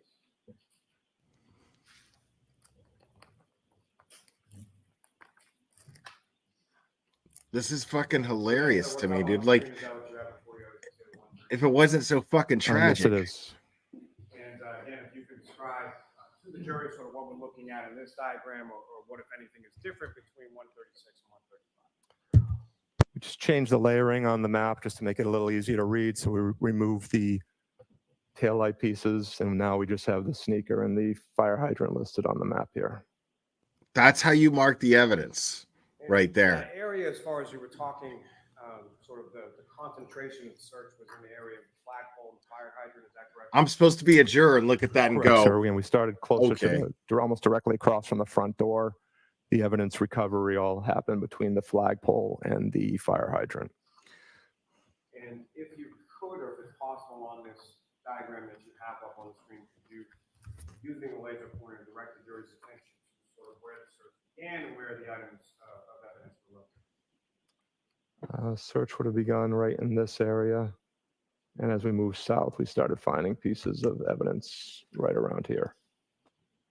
And then the area that you went, about 5 or somewhere between 5 to 10 feet, is that your testimony beyond when you started to not find any more items of evidentiary value? Is that correct? Correct. We had gone past the fire hydrant, hadn't found any other pieces of evidence for, it's probably closer to 8 to 10 feet, and that's when we suspended the search. And so just using that laser pointer, dude. attention to that 8 to 10 feet, in which direction? What about, I don't know, inside the house? Maybe? Heading south towards Chapman Street. So down in this location would be where we stopped. Thank you, sir. Your Honor, may I approach this to retrieve? Yes. No, I love it because it was already plowed. And then it's on top of the snow. And it's where they're trying to say, like exactly parallel to where they're trying to say on the road where Karen hit him. Now, picking up. Sir, at any point in time that you were on scene, fucking you were able to 24 miles per see any hour. sort of, Get out of my face with photographs that. or any images of the damage to the taillight? No, I was not. So fair to say that at the time that you're conducting your search on that particular afternoon, you weren't aware of how much taillight could be there or how much you might be looking for, correct? Correct. We did not know how much damage there was. Now, so you talked a little bit about, well, let me ask you this. As far as from your training and experience in relation to conducting these types of searches, are you familiar with a term known as POD? Correct, sir. There'll be probability of detection. And I believe you referenced earlier in your testimony some variables that go into that terminology. Is that correct? Correct. And can you describe to the jury sort of what some of those variables are and how it related to this particular search? So probability of detection, it winds up turning into a mathematical formula to make it simpler, give us more of a baseline objective on how well we did search in the area. Covers 10 different categories. We'll rate those categories 1 through 10 on how we feel we did and kind of come up with a score to give just a baseline on what we think percentage-wise we would have found the objects we're looking for. Those categories would include the terrain, as number 1, hazards would be 2, lighting would be 3, weather would be 4, vegetation would be 5, which in this case would have been some of the grass we encountered as we got on the front lawn. As you continue on would be your spacing, which is, again, is how the team members are separated as we're searching through the area, the tactics you're using, the area size, then the team composition, and then the last one is instinct and variables. And really the last two, I think, is what works best for us. What stands out most about our team is your team composition and the instincts, just for the experience we have in searching. And so was it those variables that sort of led to the conclusion in conjunction yourself and Lieutenant Tully as far as to cease searching at that particular point after you had gone 8 to 10 feet south of the evidentiary items without locating any other evidentiary items? Correct, sir.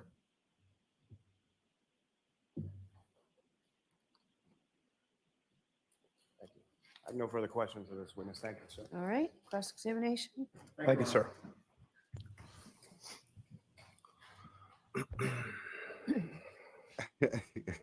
Here he comes, man. The cerebral ninja himself, folks. Good morning, Lieutenant. Morning, sir. Sir, so you will agree with me that it was Lieutenant Brian Tully who first called you at 2:32 p.m. to ask that your team come out for an evidence search? That's correct, sir. And you knew at that time that Lieutenant Tully was he was in charge of the Norfolk County State Police Detectives Unit, correct? Correct, sir. Attached to the Norfolk County DA's office, correct? Correct, sir. And you also knew Trooper Michael Proctor at that time? I knew who he is, yes, sir. And you knew that Trooper Michael Proctor was in the same unit as Lieutenant Tully, correct? I don't know if I knew he was assigned to that office. I'm not sure where he was assigned, sir. You've since found out that he is. Correct, sir. Now, you told Lieutenant Tully during that phone call at 2:32 p.m. that you would make your team available that day, correct? Yes, sir. But at that point in time, Lieutenant Tully specifically held you up, right? Because he didn't have authorization yet? Objection. Is that true? It's not. Okay. He told you that he did not have the green light, correct? He had not requested official response from sir at that time. Okay. So you were not authorized to respond at that time, correct? No, neither one of us are allowed to dispatch my team. We have to send up formal requests to get authorization to respond. All right. Now, by 2:32 p.m. on January 29th, when you first spoke to Lieutenant Tully, snow had been falling consistently in Canton since the early hours, correct? The early morning hours? I would assume so, yes, sir. It was at my house. I'm sorry? It was at my house, so I would assume so, yes, sir. But you lived in Massachusetts at that Correct, time, right? yes, I did, sir. And you weren't hours away when you were contacted by Lieutenant Tully, correct? I was not, no. All right. Now, you were aware that John O'Keefe's body was found on Brian Albert's lawn at 6:03 that morning? I believe when I spoke to Lieutenant Tully, he told me around 6:30. Okay. Well, let's go with 6:30 then. So when you received the call from Lieutenant Tully, snow would have been accumulated from 6:30 a.m. approximately to approximately 2:30 p.m., correct? Yes, sir. And so snow had been accumulating at that point when you first got the call for about 8 hours after the body was found, correct? Thank you, Gary K. Now, Before you conduct a search, is it important for you to know in general terms the working theory of the police and the investigators in terms of what had happened at the scene? It's not.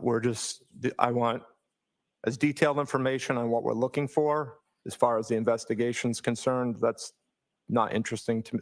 I'm not interested in those exact specifics.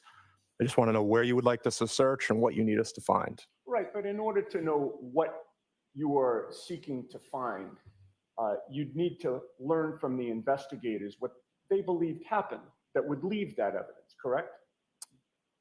Correct, sir. He told us we were looking for pieces of taillight from a vehicle. All right. You'd also want to know prior to getting to the scene who had access to the scene before you got there, would you not? I did not need to know that information, no, sir. And I did not ask that. All right. Is it important to maintain the integrity of a crime scene before it's searched or processed? Sometimes, but a lot of times when we're involved in searches, we might not be out for days later. If search efforts have been exhausted and they don't think any evidence can be recovered, we will go out to scenes that have been left unsecured for days on end. Sure. No, I understand that. It's a That wasn't simple my yes. question. It's My a simple question yes or no was, question. Is it important to maintain the integrity of a crime scene before it's searched or processed? Right. No, you can leave it unattended if you don't believe it'll be disturbed or anything will be taken, sir. Is it preferable to leave a crime scene unattended prior to searching it? What? No, I think they would have searched it before we arrived, yes, sir. Again, I'm going to ask if you would. What am Can I you just listening to respond right now? my What question? my preference would be, sir, yes, I'd prefer that it was secured. Okay. That wasn't very Okay. difficult. Right. Apologize on the Jesus. objection, Your Honor. So, no comments, Ms. Giannetti. At the time that Lieutenant Tully first called you, were you aware that no one from law enforcement was controlling that crime scene? Objection. I'll allow it. I was not aware of that, no, sir. Were you aware at that time that no one had been controlling it for about 6 or 7 hours before you were called? I was not aware of that, sir. Were you aware that the scene had been abandoned by the police and investigators at about 7:50 in the morning? Objection. Mm-hmm. I was not aware of that, sir. Were you aware that the scene was left open to the public for hours before you were asked to search? I was not aware of that. All right, in any case, when you got there was only one trooper on scene, and that was a trooper from your unit, Correct, sir. Beausoleil? Correct. Nobody else was guarding the crime scene at that point, correct? There was not. In fact, at that point, did you know where specifically on the property you were going to be searching? I did not. You're currently listening to the sound of the tail light, meaning Jack And did in your for the experience, prosecution. Is it proper procedure in an investigation that requires a search for law enforcement to give up control of the area that will be searched? It's not unusual for us to respond to scenes like that, sir. It happens, but is it proper procedure, sir, to give up control of a area to be searched prior to the search? If they don't think anything will be recovered in the meantime, sir, it's something we encounter all the time on our searches. Right. So in this case, is it your testimony then that the investigators didn't think that anything would be recovered? Objection. I'll sustain the objection. All right. Well, you recorded that there was a second alert regarding this case at 2:53 p.m., correct? That was the initial alert, sir. Maybe we're getting into semantics here, but you were first notified at 2:32 p.m. by Lieutenant Tully, correct? That's him calling me. The 253 alert is sent out to my full team. Okay. That 2:53 alert is the second time that you're receiving information about this case, right? The first being 2:32 from Lieutenant Tully. No, that's not new information. That's me taking the information I received from Lieutenant Tully and sending it out to the rest of my team. They were not aware of the circumstances yet. So you were the one to send out that second alert, or that alert? West team supervisor, because I was going to start clearing my driveway. So I reached out to a West team supervisor. He sent out that alert. And who was that? That was then Sergeant, now Lieutenant Simpson. And the alert that Sergeant Simpson sent out was an instruction for members of your team to begin clearing off their cruisers and their driveways to get ready to go, correct? That was an availability of alert to see who would be available to respond. And that they should begin clearing off their cruisers and driveways, correct? Yes, so they would be able to respond. But your team was still not activated at that point, correct? Correct. In fact, Sergeant Simpson explicitly wrote in that alert, quote, "We do not have the green light yet," end quote, correct? Correct, sir. Sergeant Simpson at 2:53 p.m. in that alert actually typed it in twice that your team did not have the green light, correct? Correct. It's a voice generator response. It will normally duplicate the instructions. So as I listen to it, if they miss it the first time through, they can hopefully hear it clearly the second time through. Okay. I mean, that's very clear that you didn't have the green light from that alert, correct? Correct, sir. We weren't authorized to respond yet. Okay. Now, you stated that you were in Massachusetts at the time you were first contacted, correct? Yes, sir. And how far were you from Canton? Normally would be about a 20-minute ride. All right. With the blizzard conditions, however, it took you longer than that? 43 minutes, sir. Now, you're familiar with the CERT Administrative Journal extract? The daily journal, sir? Yes. Yes, sir. That recorded, and when I say that, I mean, you called it the daily journal?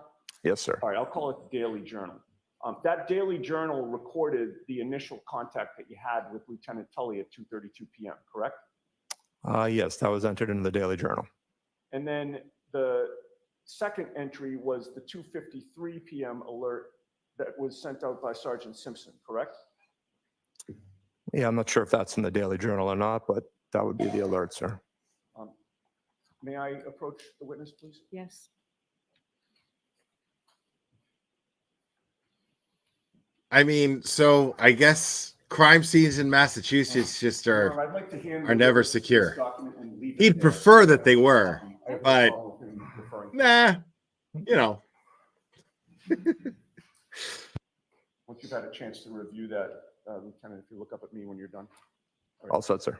So you'd agree with me that the 2:32 p.m. phone call with Lieutenant Tully is in the Daily Journal, correct? Yes, it is. And the 2:53 p.m. alert by Sergeant Simpson is also in the journal, correct? Yes, it is. Both of those have a timestamp, do they not?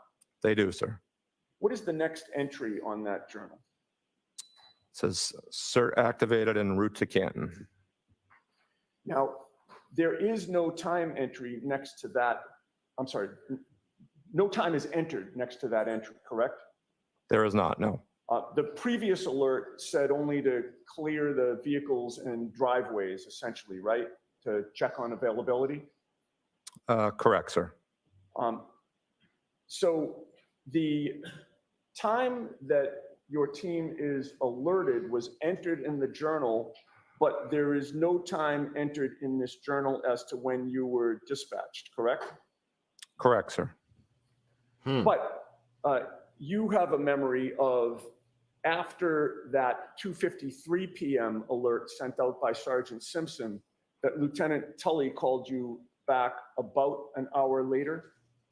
It's not a memory, sir. Our alert for the team to respond is timestamped at 3:48 p.m. Okay, and that was Sergeant Simpson that recorded that, correct? Correct, sir. But that's not in the Daily Journal, correct? No, that's in the Health and Homeland Alert Network, which records all our alerts that get sent out, and that was timestamped at 3:48.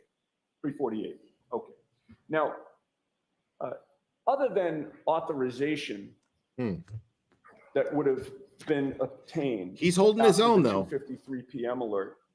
Did you ever ascertain what else changed on the part of the Norfolk State Police Detective Unit that allowed you now to have the green light? Once I was done cleaning my driveway off, which took a significant amount of time, I spoke to my captain. He said we were approved through our chain of command. And that's when either I contacted Lieutenant Tully or he called me. He said he was approved through his chain of command to include the deputy superintendent who was authorizing a response. Okay. So there's several layers of the chain of command that have to approve a response for numerous reasons. Staffing reasons, they know I'm gonna be pulling, again, I said some of my team members aren't full-time members. Some of them I have to pull off their assignments. agree, So if they're on Scott. patrol. It sounds I'll like be way too shortening much of red barracks. tape. They take that into consideration, overtime consideration, safety consideration of now additional members driving through the whether to respond. So that all gets discussed at levels above us. All right. That answer applied to strictly issues regarding authorization on both ends, correct? Yes, sir. All right. You recall my question, which was, other than authorization, did you learn what, if anything, had changed in that time period from 2:53 You p.m. know, he said, to what if 2:48 anything? p.m. on the part of the Norfolk State Police Detectives Unit? No, sir. We just talked about the authorization process. Sometime shortly before 4 o'clock, you're talking about 3:48 being the alert authorizing you to depart. Sometime before 4, Sergeant Simpson informed your team to start heading to Canton and to report to you, correct? Correct, sir. That meant that team members should basically stop what they're doing, the ones who are going to be going, get their gear ready, suit up, get in a car, and start driving to Canton to meet up with you, correct? Correct, sir. And we've already discussed that on this particular day with blizzard conditions and the roads as they existed, that would obviously take more time than it would on a clear sunny day, correct? Correct, sir. And I believe your estimation is maybe about a 20-minute drive in good weather with good roads versus the 43 minutes it actually took you to get there, correct? Correct.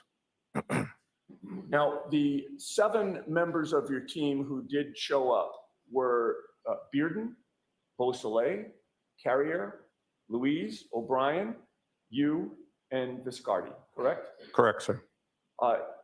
You all arrived at about the same time, sir?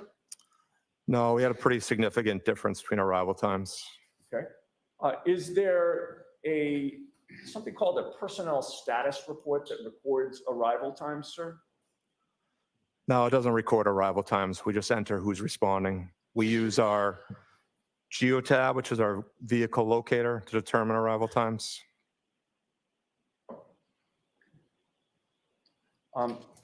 I mean, he's not evading any questions here. You've got to give him that. So far, he seems to be pretty forthcoming. Is it your testimony that the personnel status report does not record the date and time that somebody arrived on scene? No, that's all manually entered, sir. Do you deny that the personnel status report in this case recorded the date and time of each of those officers that I just mentioned who came on scene? It has who arrived on scene, yes, sir. But it doesn't just say who arrived on scene. The personnel status report says when they arrived on scene, correct? Yeah, it's whenever they would have been entered into the system. But that doesn't mean they were officially on scene yet, All sir. right, but again, that's not what the document says, right? It doesn't say we're entering this into the system because they're arriving. The document says on scene and it gives a date and time, does it not? Yes, it does, sir. All right. Now, your testimony is, oh, and by the way, the personnel status report, you'd agree with me, has everybody except for you and Beausoleil showing up at 5 p.m.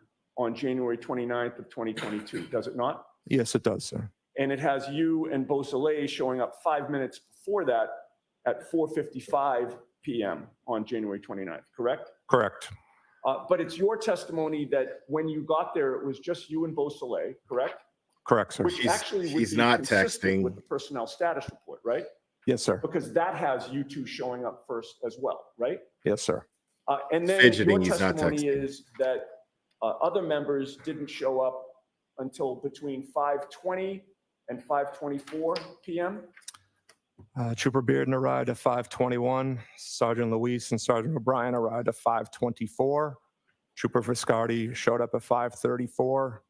Sergeant Carrier showed up at 5:41. Okay, and so the last member of your team, which is, again, Carrier, Carrier, correct, sir, 541. he showed up at 5:41 and now your team was all there, correct? Yes, sir. So is it your testimony that you did not meet up as a team somewhere and head to 34 Fairview? You all arrived individually? That's correct, sir. Did every single trooper who arrived have their own cruiser? Yes, they did, sir. All right. Now, you would agree with me that when Lieutenant Tully first contacted you at 2:32 p.m., it was still daytime, correct? Yes, it was. So it was light out, correct? Yes, sir.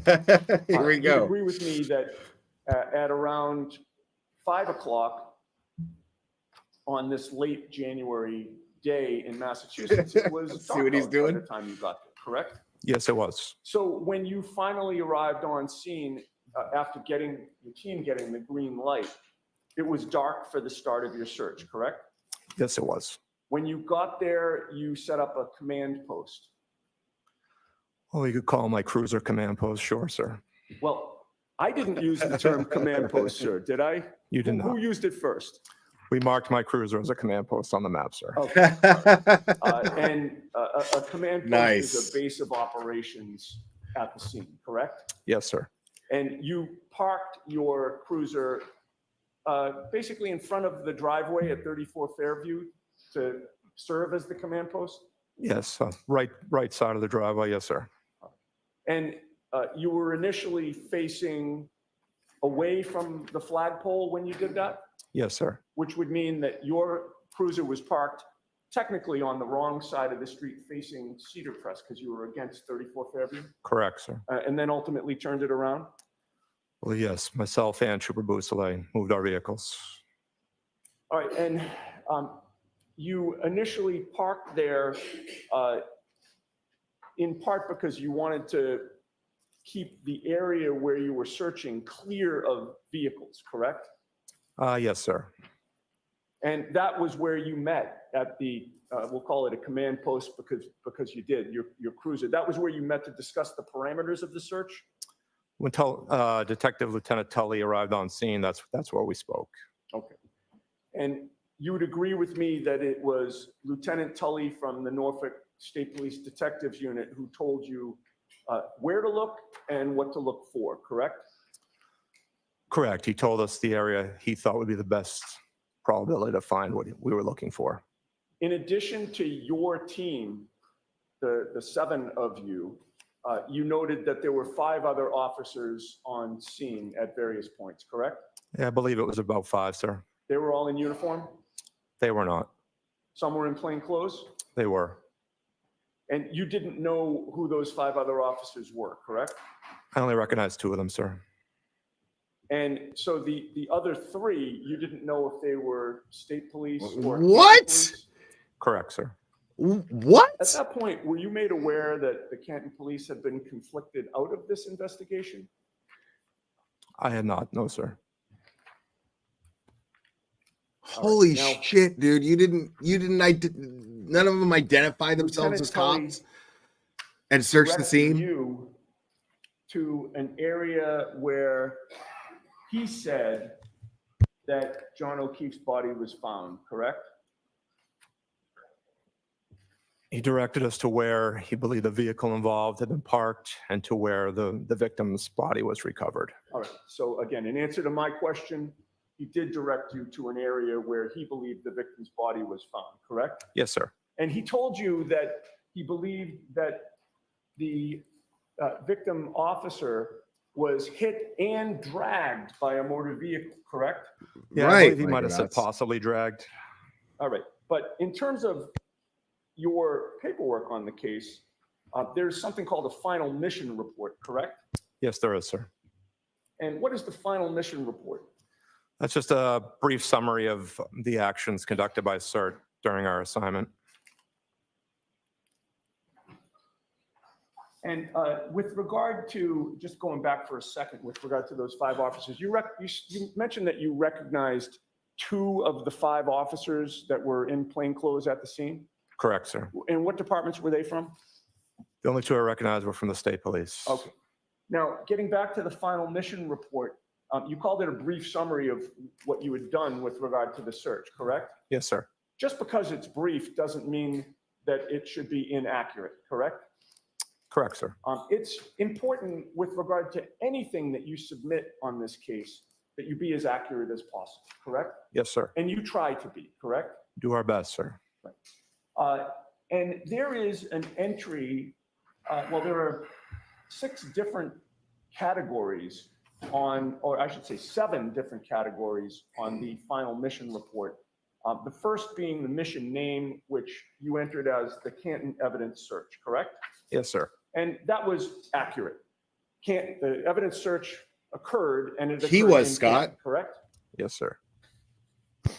And you also put the date and time of the first call, and you entered that as January 29th of 2022 at 2:32 p.m., correct? Yes, sir. And that was accurate because you've testified that's when Lieutenant Tully contacted you, correct? Yes, sir. And there's a entry or a question or a box that says general terrain, and you entered that as neighborhood, snow-covered street, and front lawn, correct? Correct, sir. And that was accurate, right? Yes, sir. And in terms of incident type, you entered evidence search, correct? Yes, sir. And that was accurate, correct? Yes, sir. And then there's a final mission report that talks about your mission and starts with, 7 CERT members, and that's the CERT team, right? Yes, sir. 7 CERT members responded to the scene, and it talks about, the snow in the area where the victim's body was found, the plows hadn't cleared the street, et cetera, et cetera.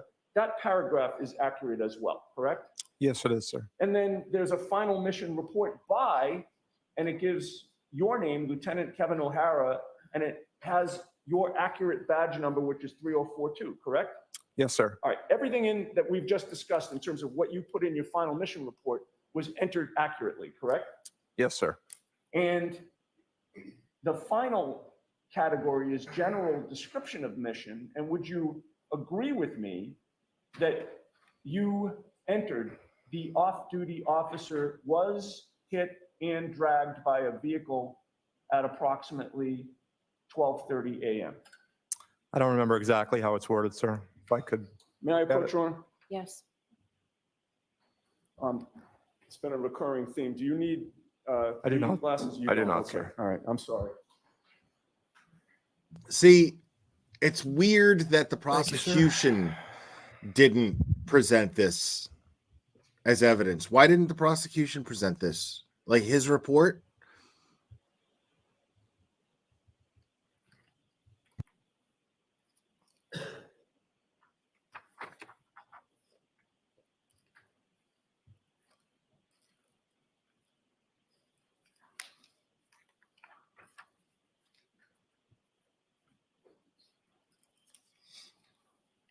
I mean, it's very telling that we're just now seeing the investigators on scene testify this late into the trial.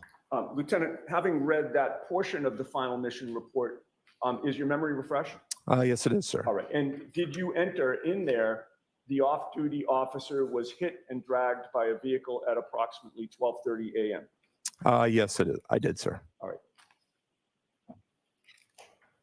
Now, with regard to the area that, or I should say, Lieutenant Tully's direction to you to search the area where the victim's body was found, Lieutenant Tully never informed you that he was actually present and saw the victim's body in that spot, did he? He did not, no, sir. Did you mark the place where John O'Keefe's body was found with GPS coordinates?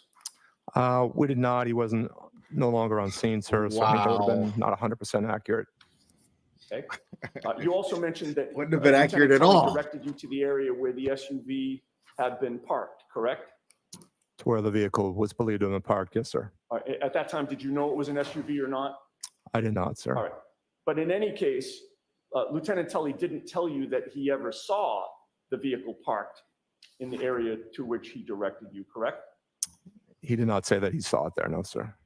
So Lieutenant Tully told you to look for a man's sneaker, correct? That was one of the items missing, yes, sir. And he told you to look for red and clear plastic pieces of taillight, correct? He just said taillight, didn't say red clear, but taillight pieces. Okay.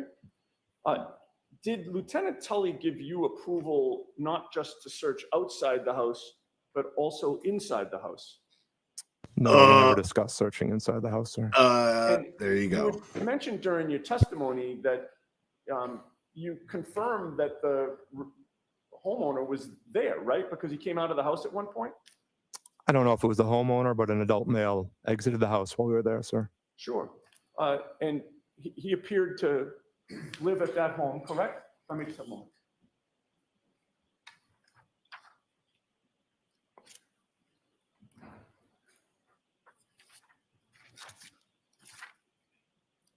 See, the thing is about this witness, he's being very forthcoming, it seems like. He has good answers for just about every Now, question. With regard to the Yanetti's area doing a that great you job, were but he's searching, not. You would agree with me that Lieutenant Tully was the one who directed you He's not evasive. where to search and what to search for, correct? He gave us the best idea for the search area, yes, sir. All right. And it was based on his direction that you created a grid and began your search. He told us where he believed the vehicle was parked and where the victim's body was found, and I decided how far of a distance we would search. Okay. So that's another way of saying it was based on his direction that you created a grid and began your search, correct? Yeah, I based it off of the information he provided, yes, sir. So the answer is yes. I guess so, sir. This was not the first time that you and your team have done a search in the snow, correct? Not for evidence. We had never done a search like this before, just for missing person searches. I see. But in any case, you've been trained to search winter crime scenes that have snow, correct? Correct, sir. There are proper techniques for conducting such searches during or after a snowfall, correct? Yeah, we have best practices we use. I'm sorry, I didn't hear Yes, you. we have best practices we use, sir. Of course. Best practices would include documenting the scene and the area to be searched with photographs and diagrams, correct? Yes, sir. It would also include using, gentle methods to remove snow, correct? Yeah, the best way you can, yes, sir. That might include, smaller hand tools, brushes, gloved hands. Only if you would have a real small area. What? It would include removing snow layer by layer and then sifting it and documenting evidence again for each layer that's removed. Yeah, I believe that's how we went through, sir. We went slowly, methodically, and sifting through the snow as we progressed down the area. Correct. And best practices would mean documenting by photographs along the way the progress of your search, would it not? That would be up to the detectives or the crime scene unit, sir. Well, but you were the one who was making those decisions, correct? Not for documentation purposes. No, that's not our responsibility, sir. Whose responsibility is it? But you would agree with me that it would be advisable to document your search in that way, would it not? Right? That would be at the discretion of the detective, sir. What? Okay. Well, would it harm your search in any way to fully document it along the way? It would not harm it, no, sir. You want to take your time and work methodically and thoroughly in the search, correct? Correct, sir. And you want to collect evidence as it's located and immediately photograph it in place before it's disturbed, correct? Yeah, as evidence is discovered, it will get photographed in place. Yes, sir. During your search in this case, your team found a sneaker and pieces of red and clear plastic, correct? Correct, sir. The evidence that you found was basically on top of each other, within a few inches of each other, correct? Within a foot or two, a couple feet, yes, sir. I mean, to be fair, in the movies, there's always a detective that goes bag and tag You that. testified You know, at so a prior proceeding in this matter, did you not? I did, sir. And you were sworn to tell the truth during that prior proceeding as well, correct? Yes, sir. And that testimony was closer in time to the search that you conducted on January 29th than today is, correct? Yes, it was, sir. And your memory would have been better then than it is today, correct? Probably, sir. You were asked the question, quote, and as far as the red and clear glass you believed consistent with the taillight, was that found in the same area as the sneaker or somewhere else? Do you recall that question? I believe being asked that question, yes, sir. And your answer was same area within a few inches, less than a foot. Correct? Oh, wow. Correct, sir. That's different than what that map showed. That's different than what that map showed. Now, that's something crazy. You mapped out GPS coordinates for what you found? Oh, one of the here we team go. members did, yes, sir. Your team did? Yes, sir. And Lieutenant Tully from the Norfolk State Police Detective Unit was present during the search, correct? Yes, he was. And he was the one that was photographing the items that were found? Yes, he did. So I'd like to ask you a few questions about your observations about where these items were found in relation to each other. Was there a piece of red plastic located on the roadway left of the flagpole when you look at the house from the street? Left of the flagpole. Yes, sir. All right. Now, given your testimony about these items essentially being in the same area less than a foot away from each other, it could not be true then that from that red piece of plastic that was found in the street, that 3 feet south of that was a black Nike sneaker found under the snow. That couldn't have happened, correct? Well, I don't know where the distance between the objects as far as the mapping purposes, sir, but as far as how far apart, the first thing we discovered was one red piece of plastic. And then further south, that's when we found the sneaker and additional pieces. Right, but again, they were all in the same area less than a foot apart, correct? The same general area, but could have been over a foot, sir. I'd have to measure between the GPS markings. Okay, well, so is your testimony today that what you testified to in that prior proceeding, where everything was less than a foot apart, that wasn't accurate? Objection. Is that your testimony, sir?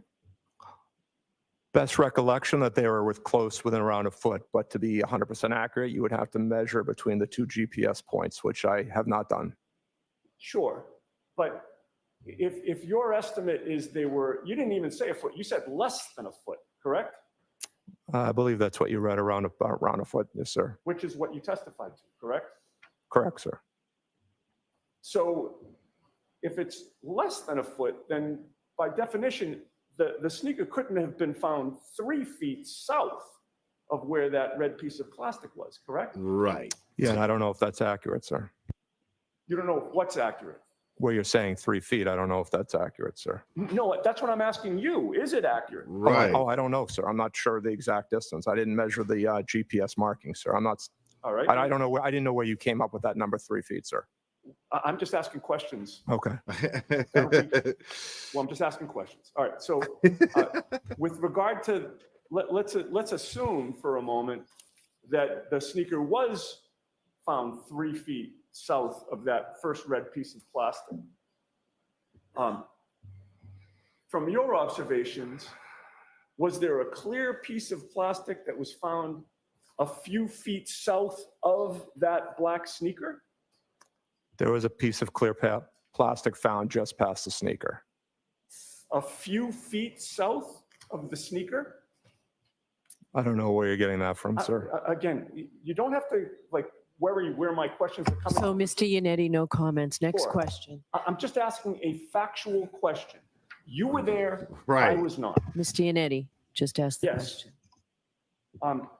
But Was he's a not clear answering it. piece of plastic found a few feet south of the black sneaker, which was found 3 feet south of the red piece of plastic? Did that happen? I don't know the distance, sir. No, not without measuring it, but I wouldn't think it was that far of a distance. They were much closer than that. Right. I mean, you say you don't know the distance, but you testified to what the distance was in that prior proceeding, did you not? Objection. Next question, please. All right. See, the problem is Bev And likes then- this witness because he's Moving been along, we have the forthcoming. red piece of plastic, 3 feet south, black sneaker, a few feet south, clear plastic. Then finally, several feet south of that clear piece of plastic, was there a second piece of red plastic found? Several feet south. No, again, I don't agree with your description of the distance, sir. Okay. All right. So we will agree that, 1 piece of red plastic, 3 feet south sneaker, a few feet south clear piece of plastic, and then several feet south more red plastic. That didn't happen, correct? I don't agree on those distances, no, sir. No. Okay. There we go.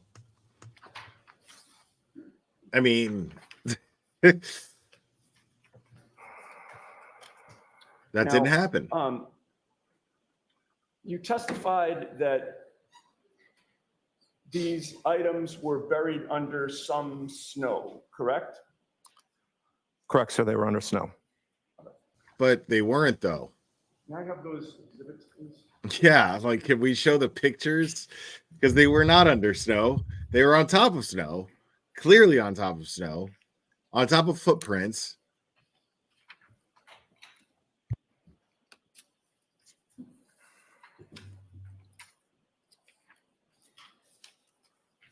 Okay, can I display exhibit 113, please? All right, the jury needs to take a break. Why don't we Oh, sure. why don't we have this be our morning? So take about 15. All rise for the court, please.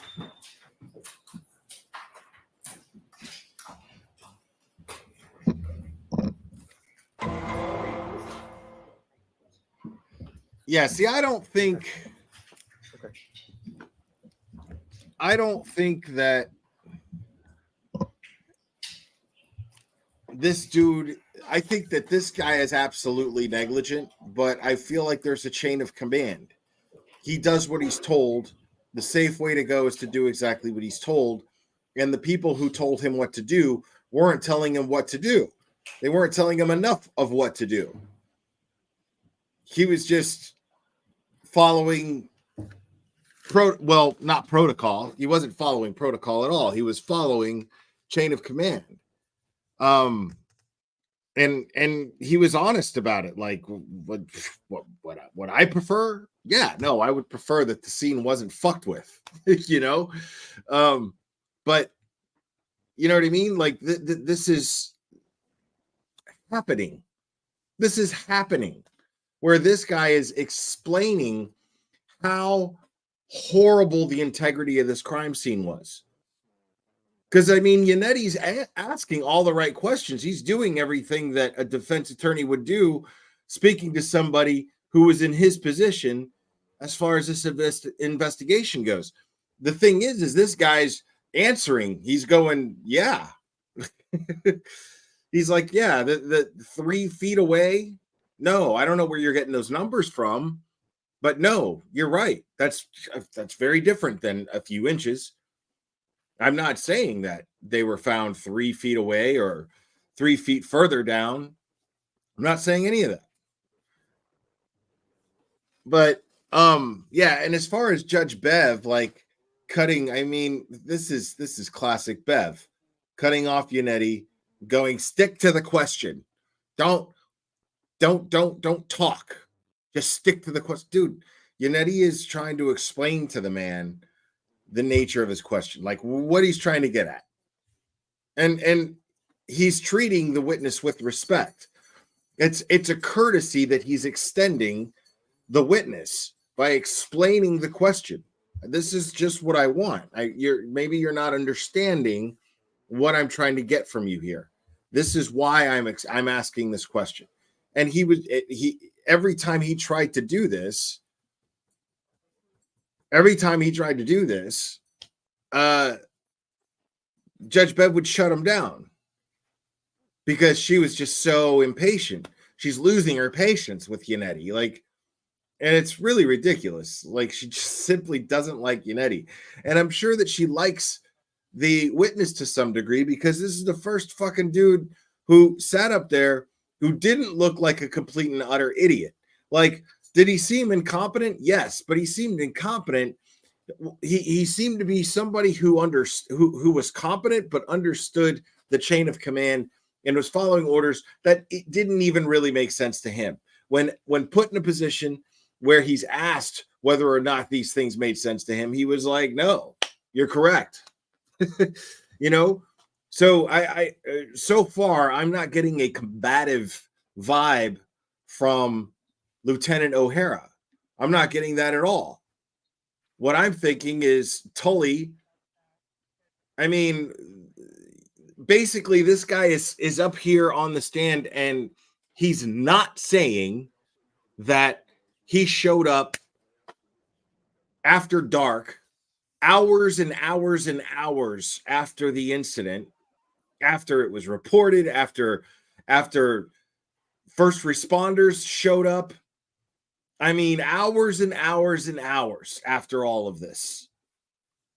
And he's agreeing that that's, dude, yeah, that's, I mean, and it's in the dark. He needed, for his team to do exactly what they should be doing, I mean, they need daylight to do it effectively. You know, now, if it just happened and they respond at a decent time and it happens to be dark, then okay, they should be prepared for that with big lights and all of that stuff. But they didn't do any of this. They didn't have a command post. His cruiser was the command post. And he even jokingly said, yeah, I called it a command post. I called my cruiser a command post. You know? So what I'm seeing is there were people above him that are like, all right, we're not going to call the CERT team until we call the CERT team. And this guy just gets the call and he's like, all right, he reports to where he's called. And that's it. You know, I mean, there's nothing, in my opinion, nothing shady about what he's talking about. Now, I mean, I don't think Yannetti's allowed to ask him, like, do you think that that's, you know, believable that those taillights are sitting on top of the snow? And that's when photographs are taken? I mean, so it'll be interesting when Yannetti starts asking real tough questions. It'll be interesting to say what he says, to see what he says, because I'm like, dude, there was the gap of time between 8 a.m. and what, 5:30 p.m. or 5 p.m.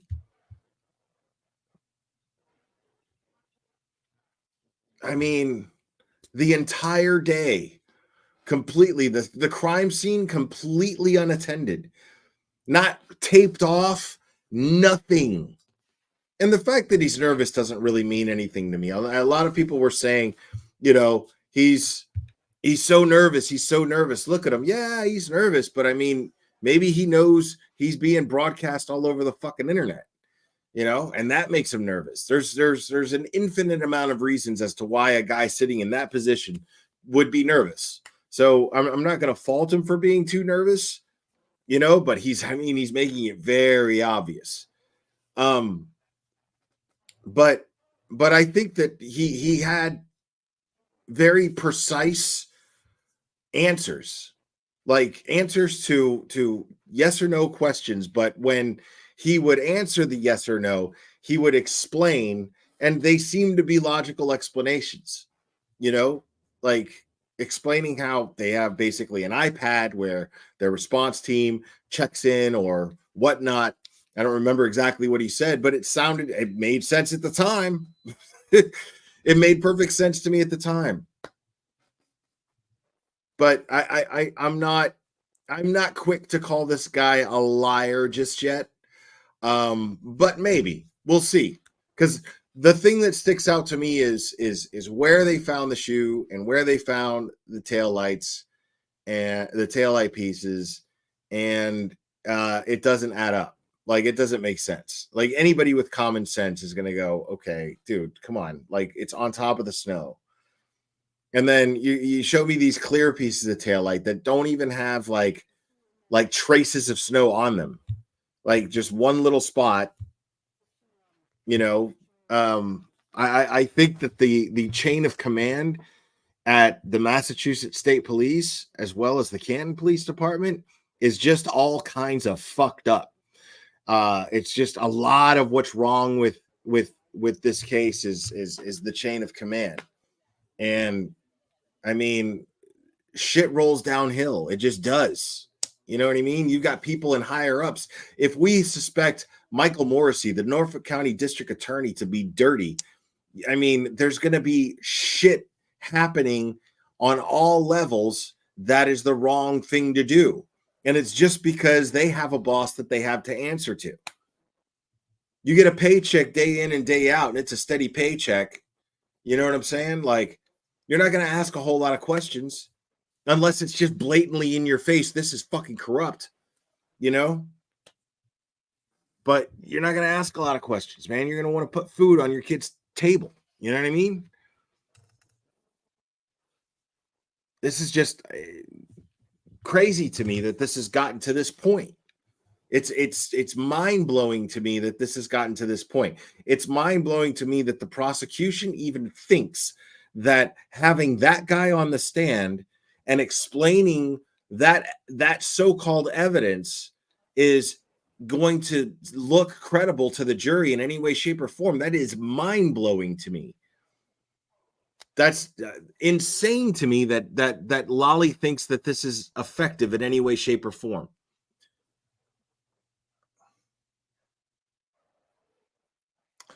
I mean, okay, listen.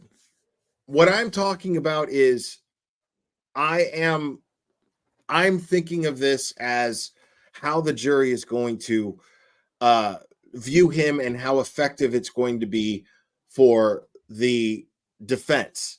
The defense, like Yannetti right now, sitting there and pointing fingers and calling this guy a liar, basically, for lack of a better term, for just short of actually using the word liar, which is how Jackson and Yannetti have approached every other witness that have lied.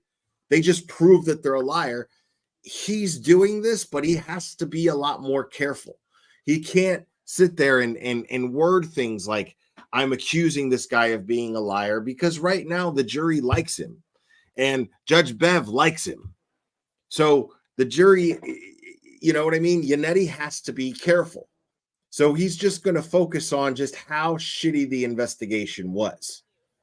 And I think that that's sound. I think that that's a safe way to go. You don't have to go for the jugular with every single witness who's on the stand. And for all we know, Yannetti is probably going to do that. Who knows? Maybe the guy is just a good fucking liar. But I don't know. You know, I don't know. We're talking about a conspiracy of corruption here. And if we're to believe that not all cops are corrupt, because I don't believe that for a second. I don't believe that all cops are corrupt. Until I see proof, every cop that's brought up in this case is going to get the benefit of the doubt from me. Period. We're not here because we're anti-cop. We're here because we're anti-dirty cop. Because we want justice for a good cop. We want justice for his girlfriend who's being falsely, wrongly accused of this. So I'm going to give this man the benefit of the doubt until I have a solid reason not to. But do I think that it's absolutely negligent on his part? Absolutely. I mean, absolutely.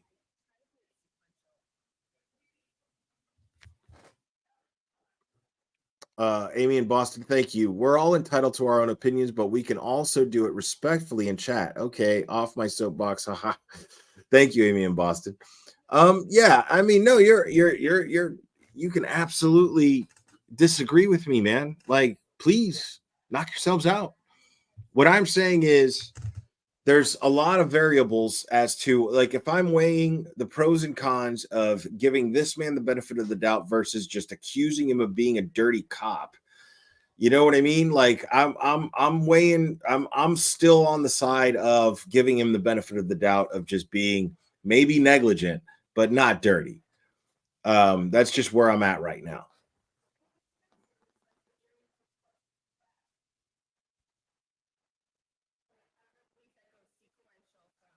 I mean, it's ridiculous. This so-called CERT team, this guy had to know that something was wrong from the word go.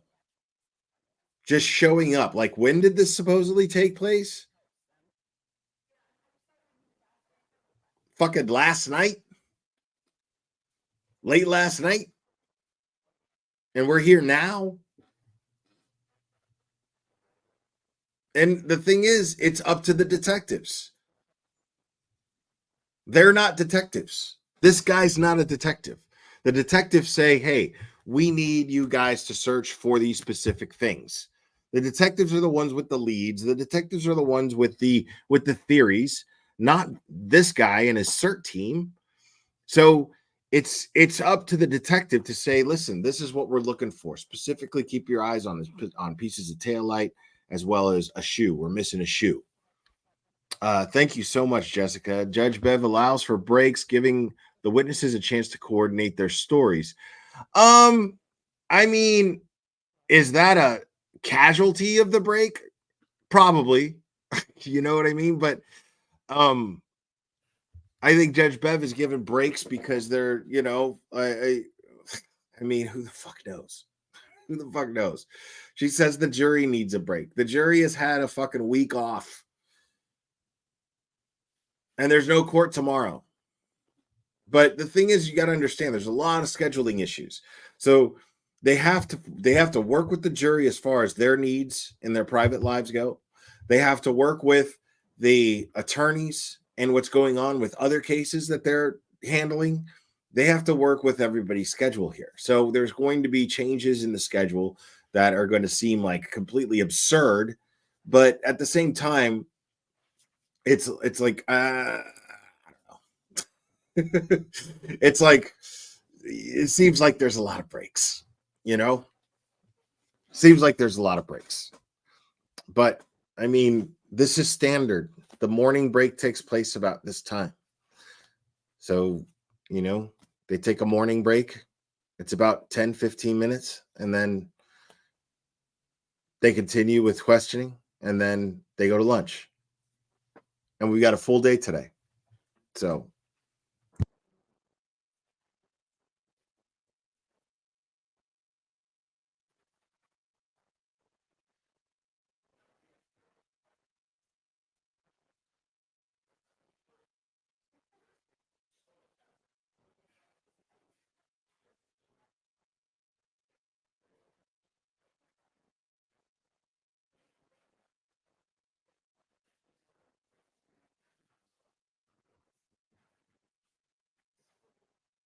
Okay.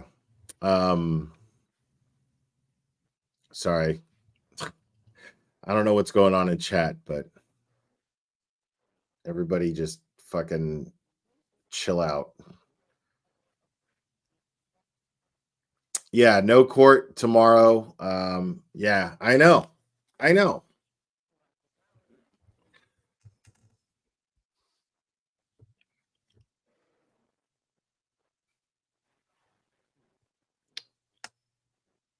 But yeah, big surprises coming this week, folks.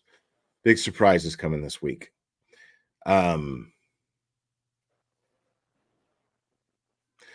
Yeah, no, he totally smirked, but he didn't hesitate. This is my point. He didn't hesitate to admit that it was him who worded it that way.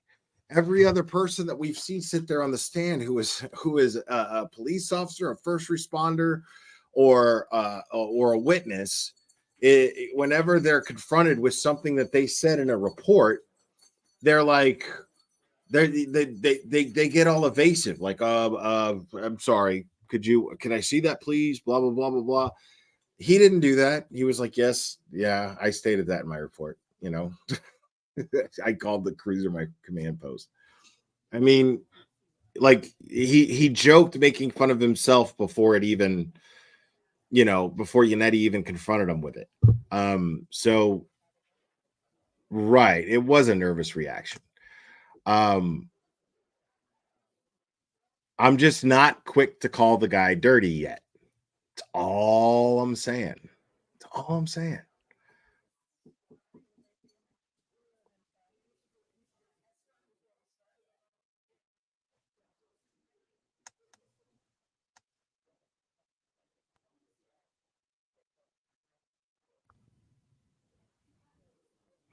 I think that he is, I think that that's what he's doing.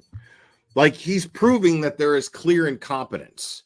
It doesn't matter. I mean, it doesn't matter if it's on him, that it's Yannetti's trying to get to the facts.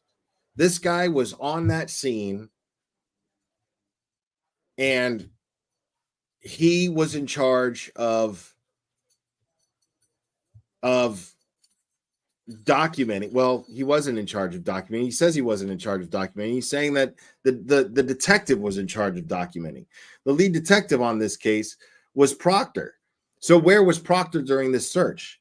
See, that's the question we should be asking, is why wasn't Proctor, the lead investigator, present during this search and saying, okay, this is what you're looking for, bag that and document it, the time, make sure to get pictures. This wasn't happening. There wasn't a detective. Tully only told him, this is what you're looking for. When you find it, take a picture of it. That's it.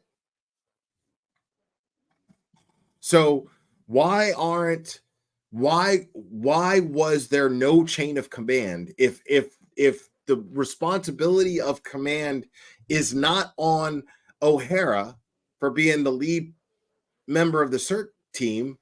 Then why wasn't there someone above him that he answers to? Thank you, Amy. I appreciate you.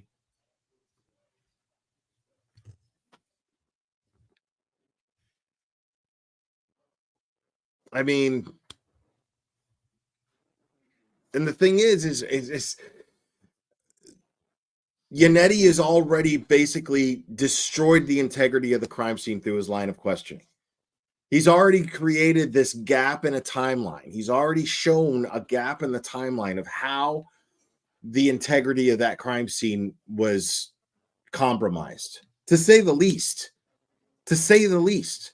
We're talking about an entire basically sunrise to sunset. This scene was not secure. There was nothing to tape it off. There was nothing up. Oh, Todd. Yeah, I am not doing that one anymore. That is retired. It's still the Cuck Church one. So you're gonna have to settle for it. Sorry. But no apologies coming from me. Here comes Cuck Church. I think we got a super chat. Super chat. I think we got a super chat. Super chat. Super chat. Super chat.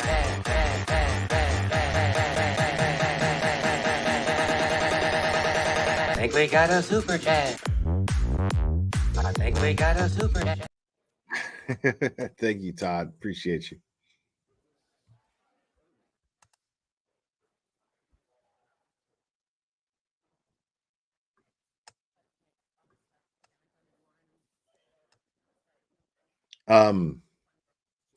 Yeah, there seems to be absolutely no chain of command. Which really bugs me. And this is what should disturb the jurors, is there's nobody to dictate the protocol for documenting this evidence. I mean, so at that point, how is this tail light or the pieces of tail light, how are those, and the shoe, how are those going to be used as physical evidence effectively by the prosecution? Especially once the defense just explains anything could have happened. Anything could have happened. His taillights could have came from fucking anywhere. Anybody could have put them there. I mean,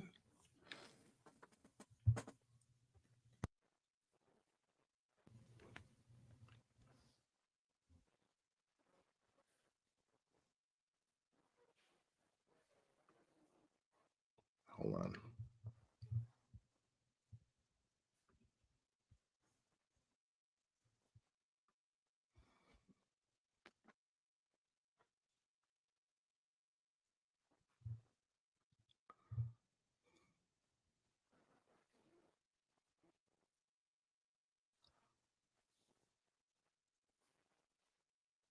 So if you guys follow me on Instagram, I posted something.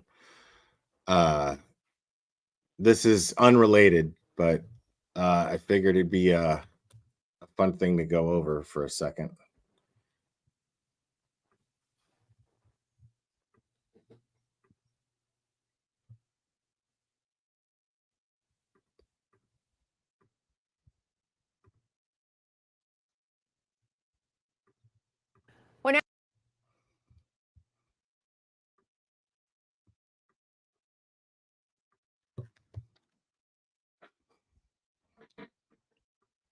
Well, now to that viral video fallout after a man was seen driving during a virtual court hearing for driving on a suspended license. Today, Corey Harris talks about why he was behind the wheel, but he also says he should not have been charged in the first place. And 7 News reporter Thank you, Trevor. Kimberly Craig Appreciate talked you. to Harris and checked into that suspension.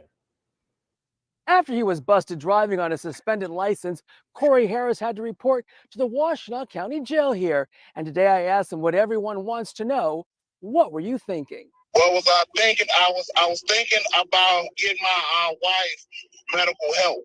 That's what I was thinking. Corey Harris said that's why he was Fuck behind the outta wheel here. earlier this month when he appeared before District Court Judge Cedric Simpson, who knew Harris was appearing on a charge of driving while license suspended. Mr. Harris, are you driving? Actually, I'm pulling into my doctor's office, actually. so just give me 1 second.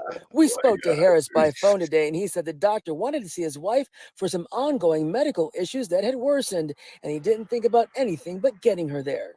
You stationary? I'm pulling in right now at this second. I love Yes, it. I Judge, am. dude. Look at Corey this Harris judge. was cited for driving while license suspended in Pittsfield Township back in October. He said it was suspended for unpaid child support. Secretary of State records show his license was first suspended for child support back in 2010.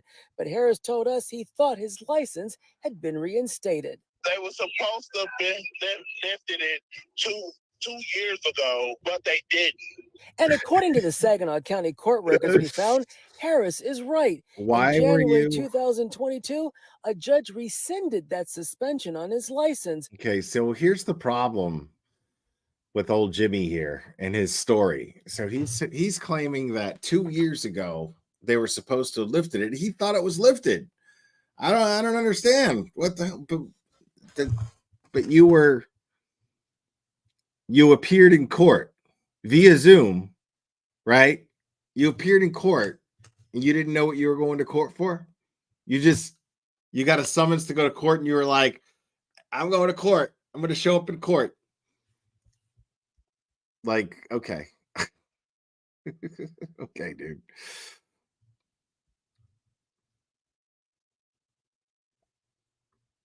Photographed 5 pieces of plastic that day, are you not? I'm not sure. I'd never seen the photos until probably about a week ago, sir. All right, in any case, you did say to the State Police Detective Unit at the end of this search that if they wanted you and your team to come back out during daylight hours, you would, correct? Correct, sir. So I'd like to direct your attention to 6 specific dates, and then I'll ask you a question. February 3rd, February 4th, February 8th, February 10th, February 11th, and February 18th. Those 6 dates. And my question is, did the lead investigator, Trooper Michael Proctor, ever call you on one of those 6 dates to come back to the scene to conduct a further search? No, he did not. I have nothing further. Okay. Redirect, Mr. Lally. Just briefly, Your Honor. Yeah, see, this is all falling on Proctor's negligence. So, Lieutenant O'Hara, with respect to both yourself and Lieutenant Tully, as far as being dispatched, that decision comes from above both of your heads with respect to each of your units. Is that fair to say? That's correct, sir. Now, you were asked some questions about a daily journal. Can you describe for the jury sort of what that is or what kind of information would typically be kept in that?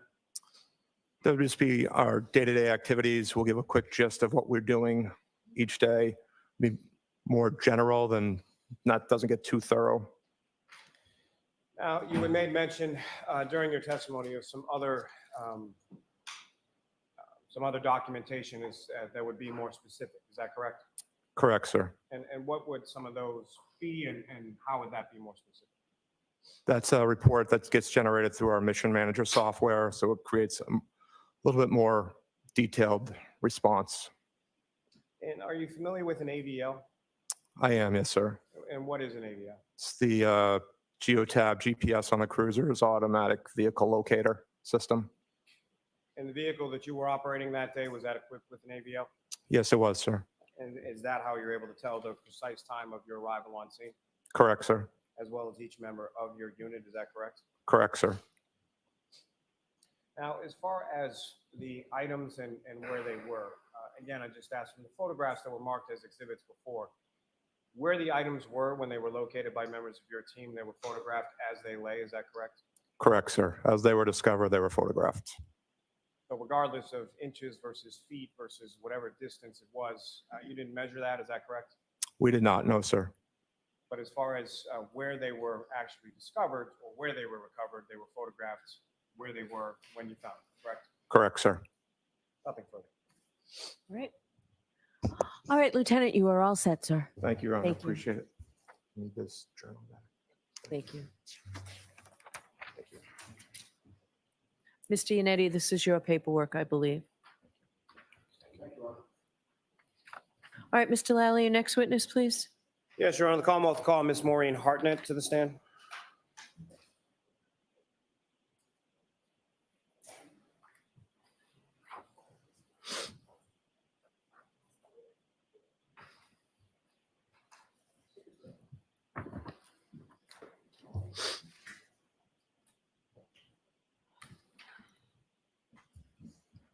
You step right up here and just watch your step for me. I don't know who this person is. You solemnly swear the evidence given to the court and jury in the case down here is the truth, the whole truth, and nothing but the truth, so help you God. Yes.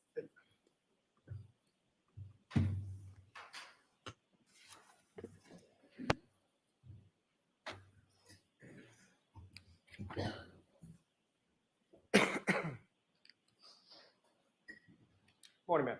Good morning. Could you please state your name and spell your last name for the jury? Maureen Hartnett, Hartnett. All right, Ms. Hartnett, I know I'm going to ask you throughout this to keep your voice up, okay? Okay, thank you. Thanks. And Ms. Hartnett, what do you do for work? I'm a forensic scientist too with the Criminalistics Unit and Crime Scene Response Unit at the Massachusetts State Police Crime Laboratory. And how long in total have you been with the Massachusetts State Police Crime Lab? In total, approximately 8 years. And I'm going to ask you some questions just a little bit about your educational background. Where did you go as far as your undergraduate was concerned? I have a Bachelor of Science in Biology from Bridgewater State University. And following receipt of that degree, where did you go from there? I have a Master of Science in Forensic Science from the University of New Haven. And after you received your master's, where did you go after that? I was then hired by the Massachusetts State Police Crime Laboratory. And when you're initially hired, you mentioned that you're a forensic scientist 2 now, is that correct? Yes, correct. So when you're initially hired, or when you were initially hired at the State Crime Lab, what was your position and what did that entail? Are you referring to back in 2004 or in my current hire? You're back in 2000. In 2004, I was originally hired as a temporary employee in the CODIS unit. And what is it that you did there? I collected blood samples for the DNA database. And did you receive any sort of training in regard to that work? Yes, I was trained on how to properly collect and seal those samples. And what did training sort of consist of in reference to that? I demonstrated being able to take those collections and then properly store them and seal them. Now, your current position, what is your position at the crime lab now? Currently, I'm a forensic scientist 2 in the criminalistics unit and crime scene response units. And what is sort of the difference between a forensic scientist 2 versus a forensic scientist 1? A forensic scientist 1 is still in training at the crime lab. And did you start as a forensic scientist 1 when you came into this particular unit? Yes, I did. And about how long a period or process is it from the time that you start as a forensic scientist 1 before you become a forensic scientist 2? It took me approximately 9 to 10 months to be signed off to be a forensic scientist 2. And can you explain to the jury sort of what goes on as far as that process is concerned, going from a forensic scientist 1 to a forensic scientist 2? During that time period, we are being trained in the various types of analysis that we'll perform in the criminalistics unit.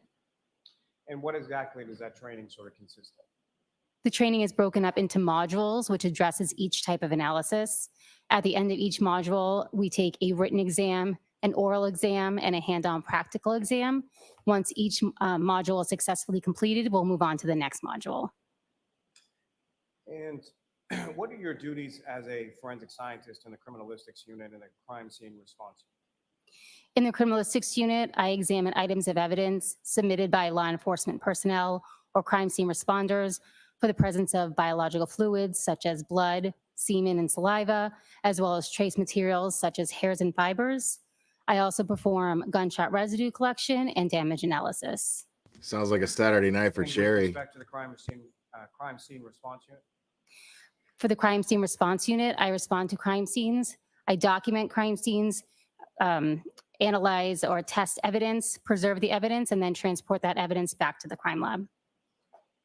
And now, with reference to your training experience, specifically in the crime scene response unit, what is, based on your training experience, what is sort of the definition of what is a crime scene? A crime scene is any location that may contain evidence related to a crime. Why y'all messing with this lady's Katie Joy eyebrows? Any training Stop you it. received in regard to those 2 units that you're currently in while you were at the lab? I'm sorry, are you speaking about the crime scene training specifically? Crime scene training, yes. Let me ask you first to start with the criminalistics. The criminalistics training, I completed modules on body fluid identification such as blood and semen, trace analysis, identification of hairs and fibers, pattern evidence such as bloodstain pattern evidence, as well as damage analysis. And as far as the training was concerned with regard to the crime scene response? I received training in proper documentation using sketches and diagrams of the scene. I also received training in trace collection at crime scenes, as well as gunshot residue collection at crime scenes. Now, the crime lab that you work for, is that lab accredited? Yes, it is. And what does that, as far as accreditation, what does that mean? Accreditation is a voluntary quality assurance process that the laboratory is a part of, or an outside body evaluates our crime lab to ensure that our personnel, procedures, and instruments are held to certain scientific standards. And the outside sort of vendor or the outside accrediting agency, who is that in regard to the Massachusetts State Police Crime Lab? Our laboratory is accredited by ANAB, which stands for ANSI National Accreditation Board, and ANSI is another acronym that stands for American National Standards Institute. And as far as that accreditation is concerned, I liked her how better often in is that Blade something Runner. That your lab undergoes, or is there a certain audit process? How is accreditation sort of achieved? We are audited, I believe, I want to say every 2 years, but I'm not 100% sure. They come out to the lab and they go through certain systems or have a certain scope in which they audit us. We also do internal audits as well. And as far as that accreditation is concerned, is that something that was up to date in the month of January of 2022? Yes, it was. And is it up to date currently as well? Yes. Now, your work. Yeah, we get it, Ex Machina. You're qualified. Got it. Does your work go through some sort of review process? Yes, every assignment that I complete goes through both a technical review process and an administrative review process. Can you explain a little bit about what each of those is and what it means? A technical review process is done by an independent analyst, either a peer or a supervisor, who will look through my file and determine whether or not they can come to the same conclusions that I came to based on my notes. Are you familiar, based on your training and experience within the lab, of something called a proficiency test? Yes, I am. And can you explain to the jury what is your understanding? What is a proficiency test? Proficiency tests are given in the different types of analysis that we do at the lab to ensure that we are maintaining our competency in that type of analysis. And about how often are these administered, or how often do you take proficiency tests? For biological fluid identification, I take 2 per year. For trace identification, I take 1 per year. And for crime scene response, I take 1 per year. And these proficiency tests. What are is they my required by minority the accredited report? body ANAB that you were referring to? Yes, they are. And did you take a proficiency test in hair and fiber identification in 2022? Yes, I did. And what was the outcome of that proficiency test? That was successfully completed and required a remediation. Can you explain to the jury what remediation is and why this specific proficiency test required remediation?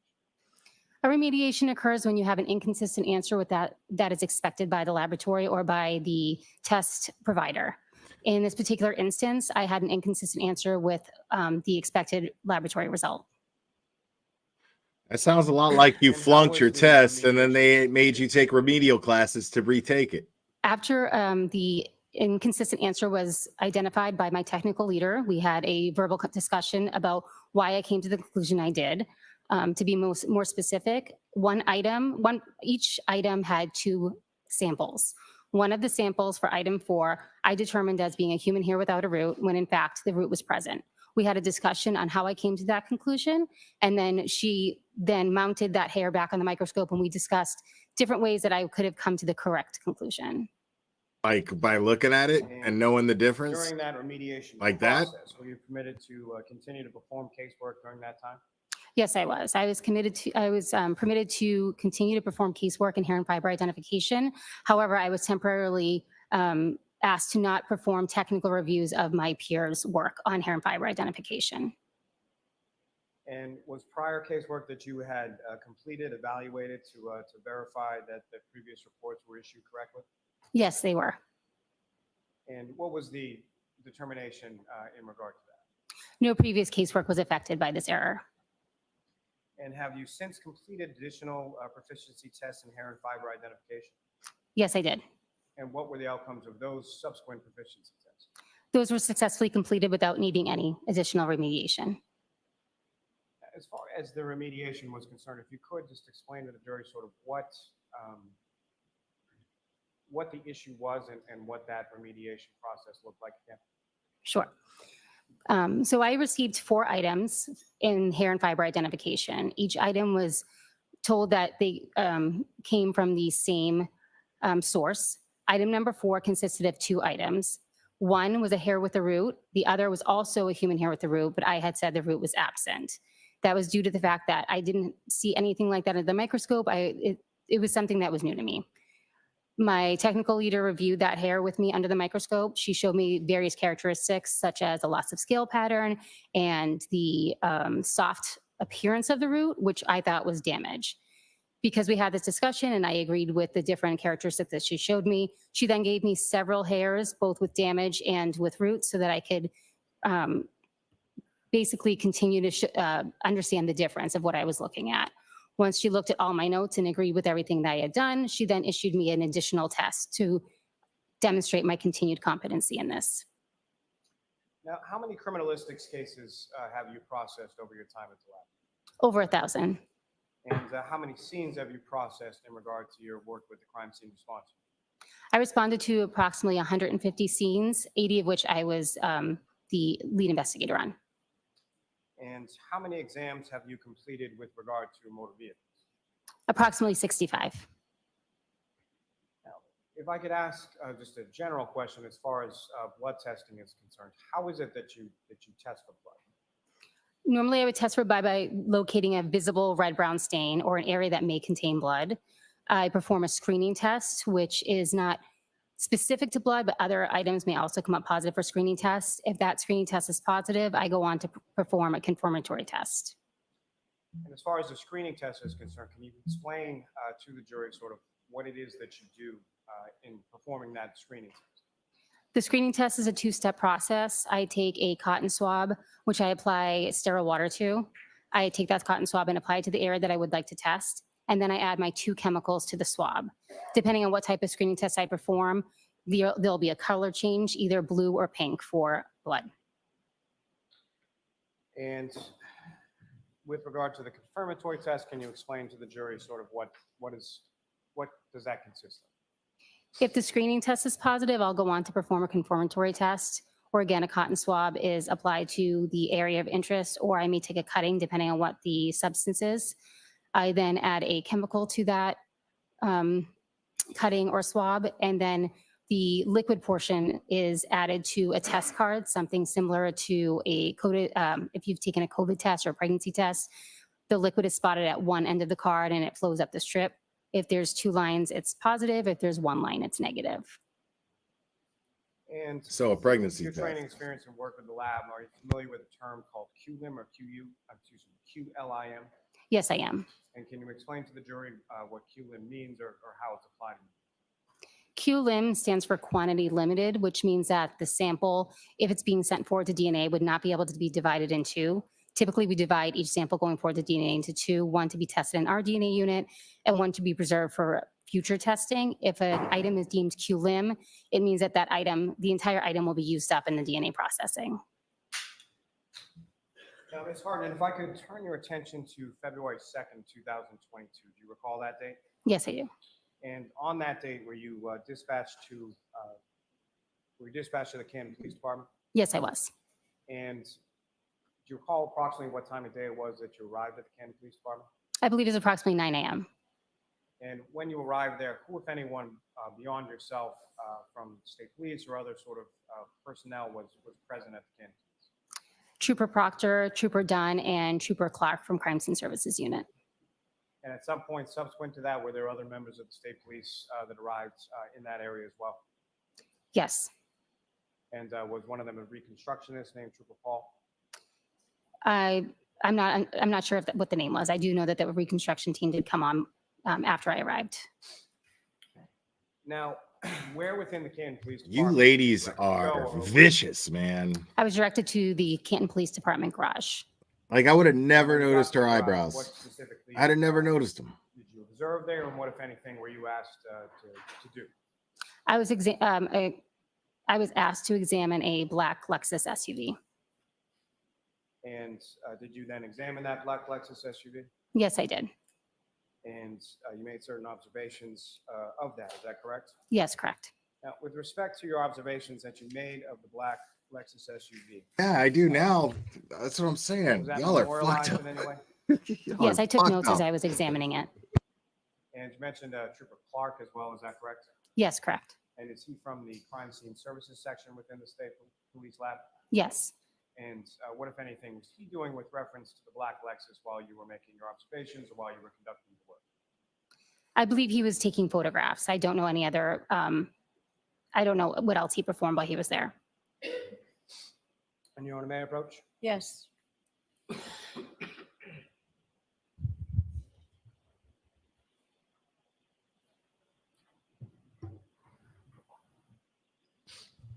Listen, that's something that you notice. Like if you're a guy, you notice that after sex. You don't notice you don't notice that shit beforehand. You notice that shit when you're looking for something wrong. You're looking for some excuse to duck the fuck out of there.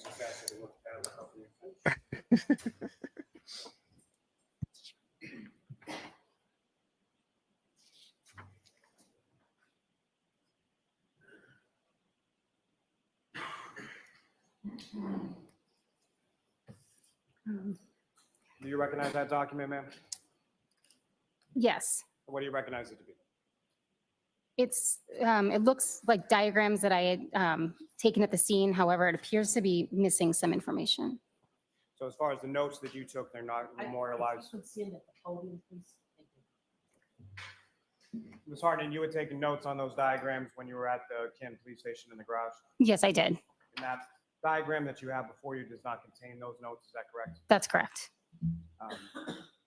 But as far as the diagrams that you had before you and that you were taking notes on, those are the diagrams or a form of those diagrams? Yes, that's correct. And contained on that is certain information related to the vehicle, is that correct? Yes, correct. Includes the make, the model, license plate number, is that correct? Yes. And if you could just read from that form as far as what you recorded as far as the make, the model, and the license plate number. The make is a Lexus. The model is LX570. The year was 2021. The registration is Massachusetts 3GC684. The VIN number is JTJF1Y7AX1M434347. The exterior color is black. The interior color is tan. The registrant is Karen Reed, and the exam location was Canton PD Garage. I approach Jan, Your Honor. Yes. I'm also seeking to introduce and admit as an exhibit. Any objection? No objection. Thank you. Exhibit 137. Thank you. Ms. Harden, with reference to the diagram that you took notes on, do you have a copy of that with you today? Yes, I do. And Your Honor, with the court's permission, I would ask that the witness be allowed to take that out just to, as far as the testimony related to the diagram. Okay. And with the court's permission as well, I would ask if we could display what's now been marked as 137 on the screen. Yes.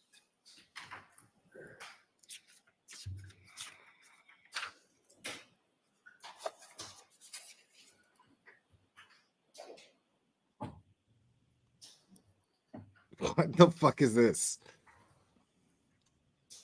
Do you recognize this drawing? Before you, I believe on that desk in front of you, there should be a laser pointer. Yes. Just click on the button there and point it at the screen if I or anyone asks you to do so with reference to the screen. So, Ms. Hardy, What, if any, are the lyrics to "The Wheels on the Bus Go Round and Round"? If you could, using that laser pointer, direct the jury's attention to what you observed and what, if anything, you made note of in reference to your observations of the black Lexus on February 2nd. In my notes, I had the vehicle was in overall good condition, and there was damage noted on the rear passenger side area. So that's not viewable in this particular diagram. And Ms. Gilman, if you could scroll down to the bottom. Right? I can just hear that shit in the This background. area here. When's the coming holiday roll? As far as the damage that you noted in the right rear passenger area, what was it specifically that you noted? I noted there was a dent. Yeah, don't read from there. What did you note? There was a dent in the trunk door. There were scratches on the rear bumper, and there was a broken taillight. And Ms. Gilman, if I could have the next page, please. Now, from the diagrams that are up on the screen right now, page 2 of what's been marked as 137. If you could, using that laser pointer, direct your attention to each of those observations you made and where they were in relation to the document. The damage to the dent, the rear door was in this area. The broken tail light was here. And then there were some scratches on the rear bumper as well. Now, in addition to scratches on the rear bumper on the area of that lift gate in the back, what, if anything else, did you observe sort of within that area? I observed an apparent hair on the rear quarter panel about here. And I also noted some pieces of glass on the rear bumper. Excuse me, I want to say apparent pieces of glass. Now, as far Come as on, that man. word, when you say apparent human hair on the rear bumper, why that terminology? Why do you call it that at that stage when you're in the garage and you're making these observations? At that time, I noted that it was an apparent hair because I had not done any microscopic observation of the hair. And subsequent to that, did you do that microscopic examination of the hair that you observed in the rear area of that Lexus SUV? Yes, I did. And where was that performed? That was performed back at the lab. So that item was secured by yourself, taken back to the lab, and examined microscopically? Yes, that's correct. Now, with reference to what you termed as the apparent glass in the rear bumper, similar to the apparent hair, why is it that you use that terminology when you're making those observations of it in the garage? I did not have any confirmation that it was glass. We refer to it as apparent glass and preserve it for the trace unit. And when you say reserved it for the trace unit, if you could, just in general terms, describe to the jury what the trace unit is and what is it that they do as far as their analysis in relation to what you do. Certain items will be examined in the trace unit for identification. So the criminalistics unit does not perform glass identification. That would be done in the trace unit. They would also, they also will look at other items such as plastic and hairs, but I'm not comfortable going into the analysis that they perform. I don't have the details on that. So is this after it was sitting in the Sally port?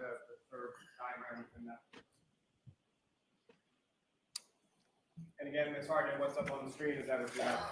I mean, so where are the pictures? Why didn't she Yes. take pictures of And what, if anything, of significance did you note? what the fuck are we looking at? I noted the items that were located within the vehicle. There were some boxes on the back seat of the vehicle. There was also a package in the vehicle You and some didn't clothing take and any miscellaneous pictures. items in the trunk. We're looking at a All the fucking items drawing. contained within the trunk, how high up were they? Let me ask you this. As far as the rear window of the trunk area, was there anything obstructing that? I don't recall at this time.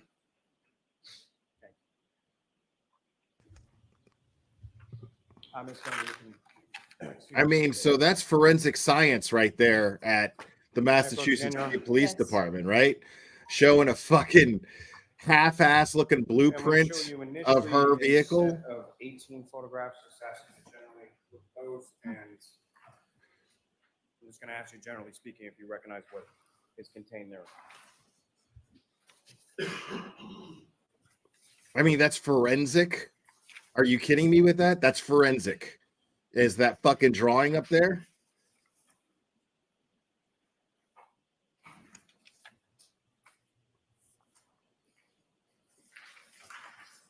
Like, was somebody sitting there, like, with a ruler, like,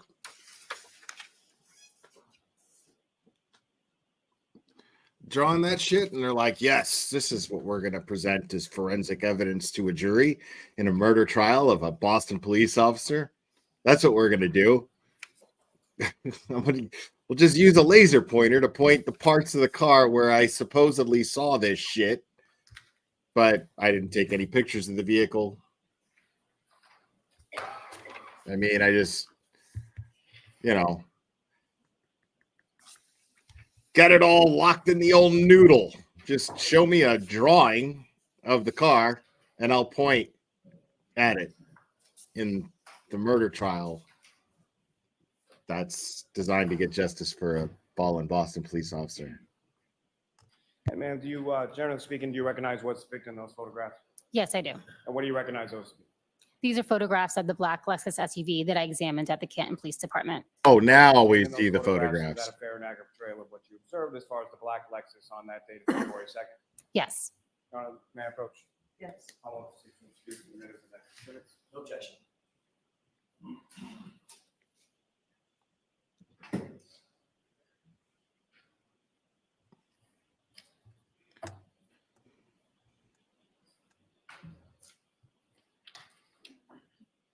Your Honor, if I may, I don't mean to. So Madam Court Reporter needs to. I understand. So mean- all I'm asking, Your Honor, is if I may approach this to show a couple more photographs while the court reporter is recording so that the witness may review them. Dude. Hold on. If anyone speaks before I'm done, it won't be on the record.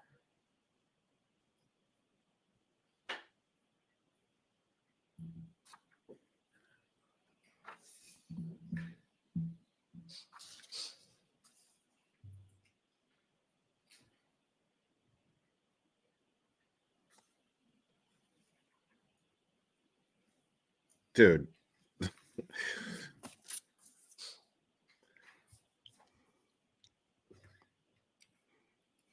This is ridiculous.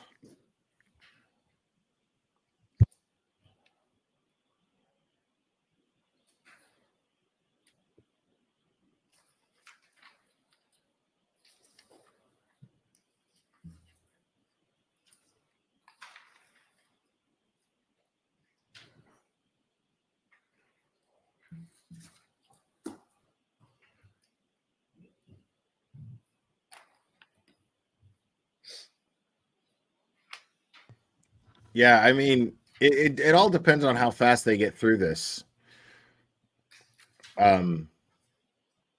Hopefully they get through.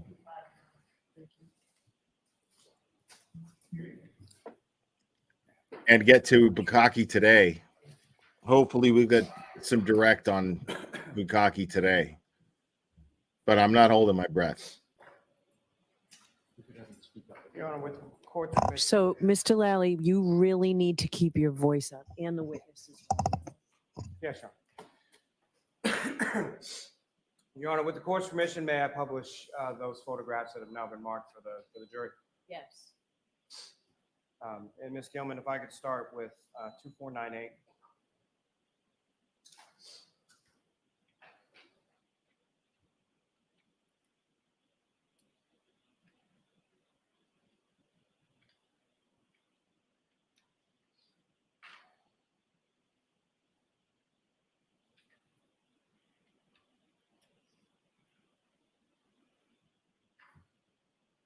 Ms. Hartnett, do you recognize what's up on the screen? Yes, I do. And what do you recognize that to be? That is a picture of the license plate of the black Lexus SUV. And if I could have the next photograph, Ms. Gilman, 2499.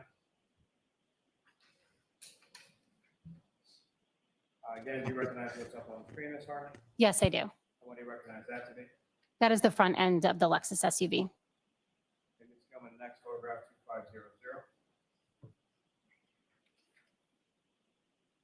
And again, do you recognize what's up on the screen as this exhibit 140?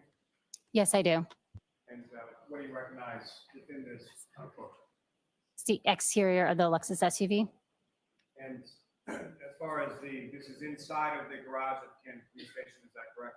Yes, that's correct. In addition to the vehicle, is this a fair and accurate portrayal of what the inside of the garage looked like when you were there that day on February 2nd? Yes. And if I could have the next photograph, Ms. Gillen, 2501. Yeah, the crime tape is just fucking great here. Yes, I do. And which part of the vehicle are we looking at in this photograph? Looks like the front passenger side of the Lexus SUV. And the next photograph, Ms. Gilman, 2502.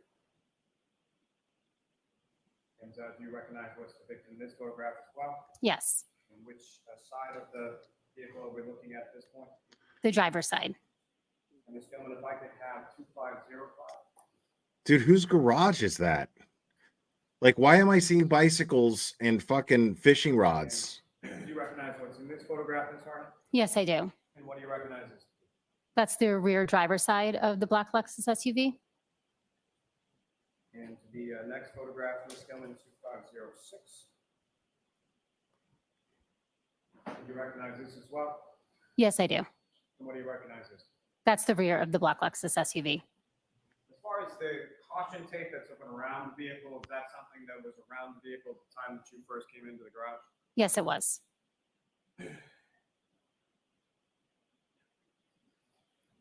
Now, from this photograph 2506, which is exhibit 145, using the laser pointer before you, if you could draw the jury's attention to the damage that you were talking about, where you observed that located on the vehicle. There's damage here on the bumper, and there was also damage to the rear door. I think it may be blocked by the caution tape.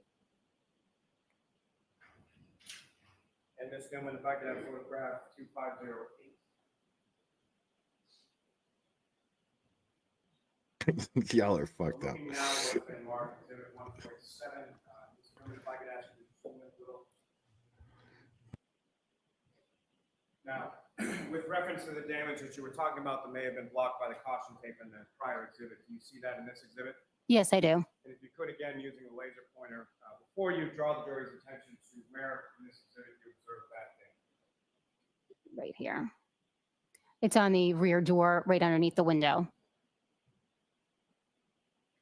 Now, Ms. Hartman, as far as crime scene response is concerned, when you're doing this kind of examination of a motor vehicle, can you explain to the jury sort of what that process entails and what is it that you're doing over the course of your examination? I complete an overall visual examination of the vehicle, noting any damage or anything that stands out that should be recorded.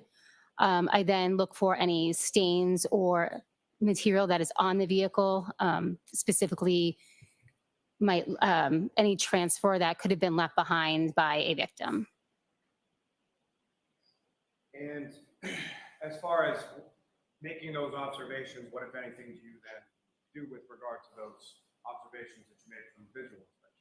I'll then perform testing on any stains that I did note or any areas of interest, and then collect anything that needs to be collected.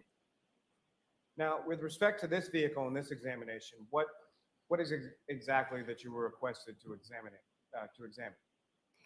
I was informed that this vehicle may have been involved in a hit and run, so I was requested to examine it for biological material. And what, if any, information were you given upon arrival to the Canton Police Department in regard to that vehicle? I was informed that the victim had scratches on his arm, as well as the fact that the car had been towed through a blizzard. And did you perform any testing with relation to the vehicle? Yes, I did. And what was that testing that you performed? I performed blood screening on the lower lying areas of the undercarriage, on each side of the tire flap, as well as the edge of the bumper and the exhaust pipe. And what were the results of that testing that you performed there in the garage? Those were negative. And what, if any, evidence did you collect while you were either from the vehicle or from any other source while you were at the Canton Police Station that day?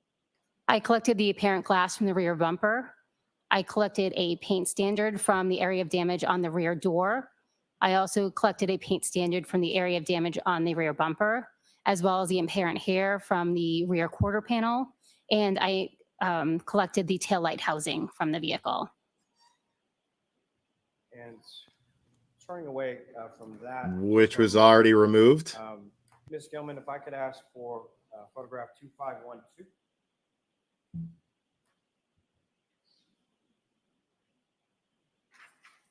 And Ms. Hartman, direct your attention up on the screen. What's been now been marked as exhibit 150. Do you recognize this? Yes, I do.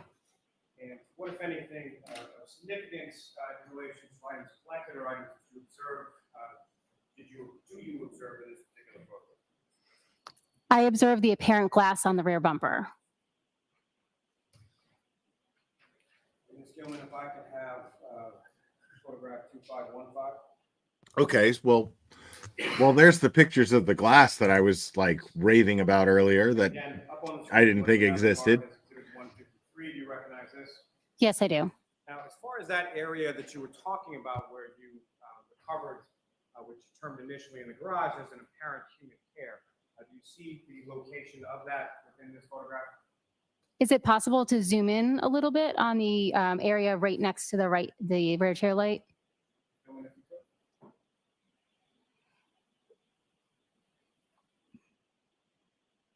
To the best of my recollection, it was in this area. Now, as far as areas where you observe certain items or where damage is indicated or observed by you, is that later marked in some fashion? I know the damage in my notes. But as far as on the physical item itself, is that marked in any way, shape, or form? Yes, I'll use stickers to indicate areas that I would then refer to back in my notes. So that second set of photographs that I placed before you when the stenographer was marking those exhibits, do you generally recognize what's depicted in those photographs? Yes. What do you recognize those? These are pictures of the interior of the black Lexus SUV. May I approach, Ron? Yes. You're on the phone. I'll seek to introduce in a bit. Thank you, Buzzing for Truth. Appreciate you. Is there an objection, Mr. Jackson? No objection. Well, I mean, this is all inside the Sally port. And all that glass is just sitting on top of the bumper like that, being towed. Tilted, by the way, because it's being towed. So it's at a tilt for how long to get back to the Canton PD to tow it through a blizzard? I'll take those. Thank you very much. And yet all Your Honor, that with glass court is permission, just I would ask sitting to, on publish top of the those, bumper. For the jury as well. Okay. Ms. Gilman, if I could have photograph 2521.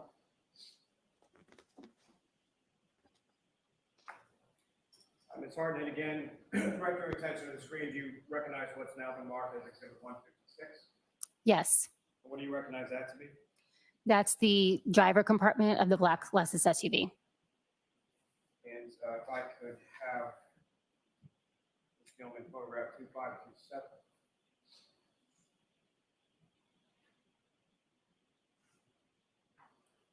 Your Honor. Right. Just a moment. Great point, Robin G. Okay. Like, and she drove all over the fucking place, and just this glass just sat there through a blizzard. Thank you, Your Honor. Appreciate it. Get the fuck out of my face with this, dude. None of this adds up. Screen photograph 2527 that's now been marked as Exhibit 157. Do you recognize that as well? Yes, I do. And what is depicted in that photograph, ma'am? It's the front seat area of the black Lexus SUV. And specifically, as far as the center console area of that vehicle, is that fair and accurate portrayal of what you observed inside the vehicle on February 2nd? Yes. And lastly, from this package, Ms. Gilman, if I could have photograph 2535.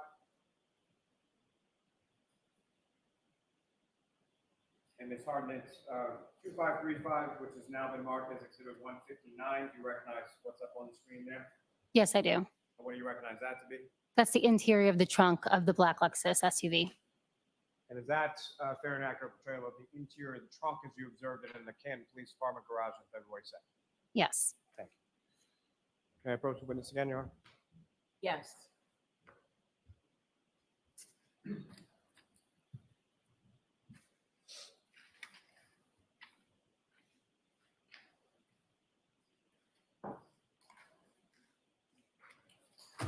I'm showing another series of 9 photographs. Again, just ask you to look at those. Look up when you're finished, but really what I'm going to ask you is, do you recognize what's depicted in this?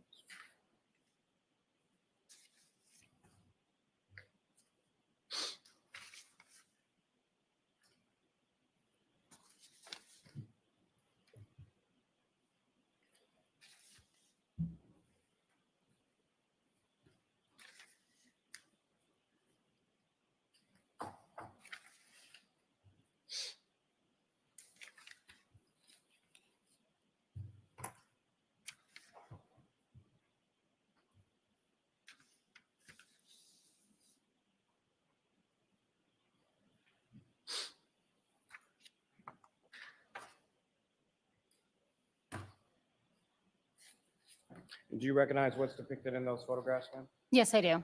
And generally speaking, what's depicted in those 9, that set of 9 there? These are pictures of the rear passenger area of the black Lexus. Your Honor, may I approach? Yes. I'm also seeking to introduce in the as the next 9 exhibits. Is there any objection, Mr. Jackson? None, Your Honor. Thank you. Well, you really have to keep your voice down. I'm I'm sorry? You really.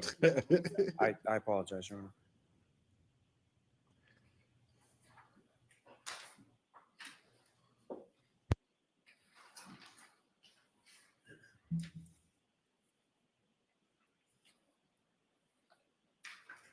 See, the thing is none of this matters. None of this matters. Like the hair, dude, it's his girlfriend's car. It's his girlfriend's car. I mean, his hair's going to be on the car. 160 to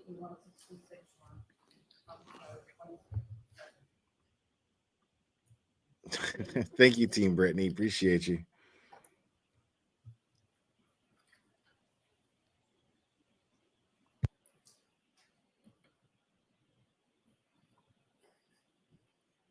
Thank you very much. Your Honor, with the court's permission, may I publish portions of this for the jury as well? Okay. Ms. Gilman, if I could have photograph 2539.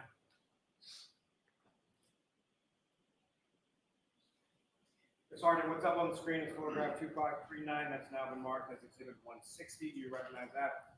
Yes, I do. And what do you recognize that to be? That's the rear passenger area of the black Lexus.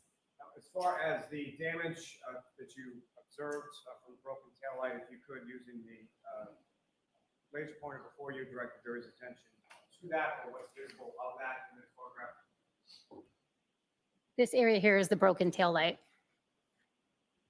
And Ms. Gilman, if I could have next photograph 2540. Now exhibits 161.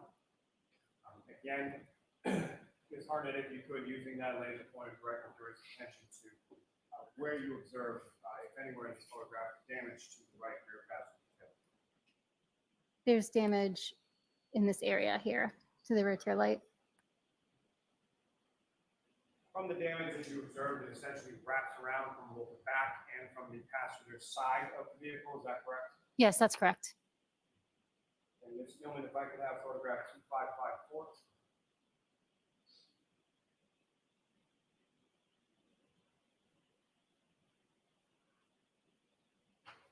And Ms. Hartnett, do you recognize what's up on the screen as photograph 2554, exhibit 165? Yes, I do. And talking before, earlier in your testimony about some stickers or some sort of evidentiary marker that you would put on an item that you're examining, correct? Correct. And you see any of that in this photograph here? Yes, I do. And could you direct the jury's attention using laser pointer to where you observe that and what, if any area of damage or what that's to note? There's a sticker here, and I know you can't see it. I don't know if you can zoom in.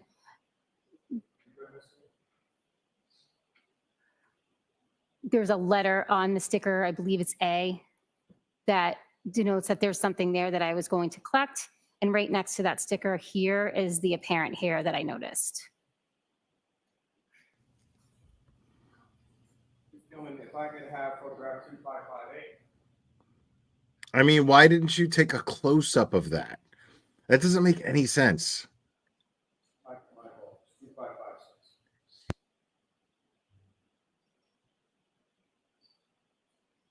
And similarly, Ms. Hartnett, do you recognize anything in this photograph in regard to something that you had marked? Yes, that's the rear bumper of the SUV. And Ms. Gilman, if you could zoom in a little on that placard. And Ms. Hartnett, in this photograph, what, if anything, is depicted that you denoted something to sort of reflect or further examine at a later? There's pieces of apparent glass here on the bumper.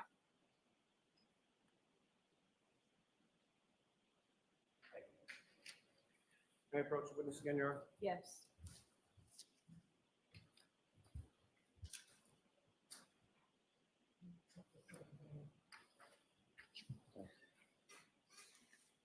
I'm showing you another series of 4 photographs. If you could just put those up on your finish.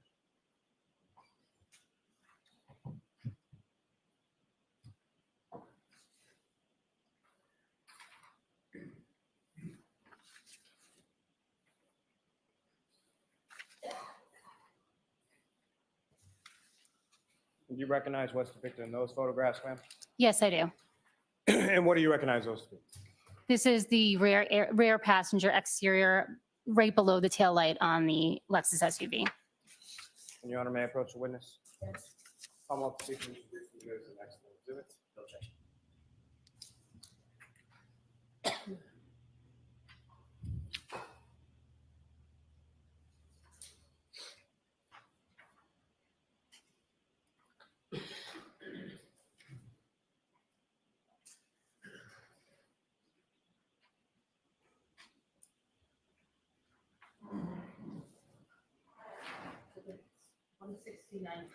Well, it doesn't make sense, Scott. Like, why would I mean, it would only if Plevin's recreation is accurate.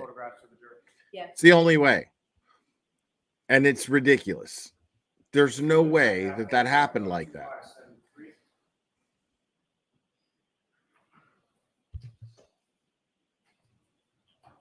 Sergeant, again, photograph 2573, what's now marked as exhibit 169, can recognize what's depicted in this. Yes, I do. And if you could explain to the jury sort of what we're looking at in this photograph. This is the area of the rear passenger side of the vehicle just below the tail light. And it's going to, if I get past sort of towards the top center of that photograph, if you could zoom in on that area. Right. That's what I'm saying. Is the jury's not that stupid. Like, this is ridiculous. Yes, I do. And what, if anything, is that in reference to? I'm sorry, I can't see what the letter is on it, so I'm not sure what that's in reference to. If I could ask Ms. Gilman. So, Mr. Lally, when you put your head down to read, your voice goes down considerably. We can't get a recording of your voice, so you need to speak up. Understood. Ms. Gilman, if I could have photograph 2576. And if Karen knew that she hit him and there's all this suspicion of what she was doing before she picked up Jen McCabe and Carrie Roberts, why didn't she wipe down the back of the car? Why didn't she get rid of all the glass? I mean, anybody would have done that. Yes. And can you explain to the jury what you noted in that particular area? I noted there were scratches in that area. And Ms. Gilman, if you could, the one above. Thank you. Also within this exhibit 172, there's another sticker further upward on the vehicle. What, if anything, did you note or observe in that particular area? In that area, I noted the apparent hair. Thank you. May I approach the witness stand, Your Honor? Yes.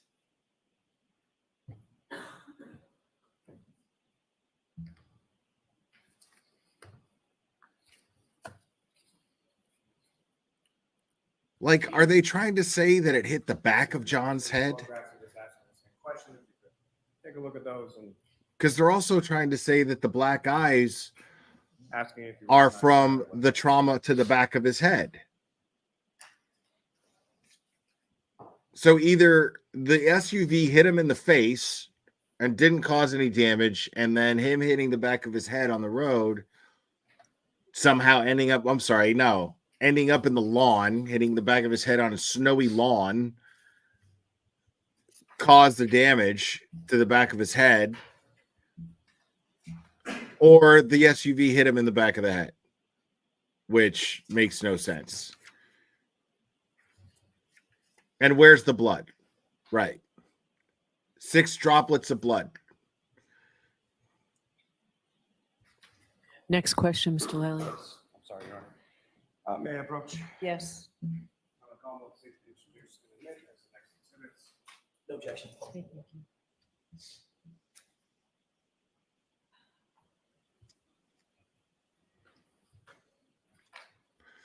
Team Brittany, thank you so much. Bring the package, Scott. Otherwise, deal's off.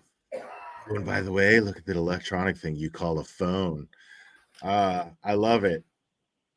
Yeah, I'll read off all of these, bro. No, I'm just kidding. I won't. But yeah, feel free to play grab ass with each other through super chats in my chat, guys.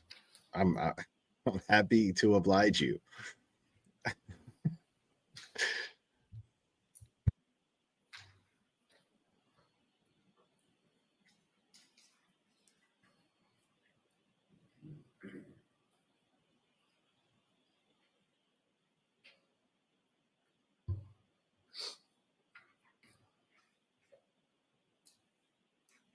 Yeah, like, dude, this is the most important part of your case, and you're doing what right now?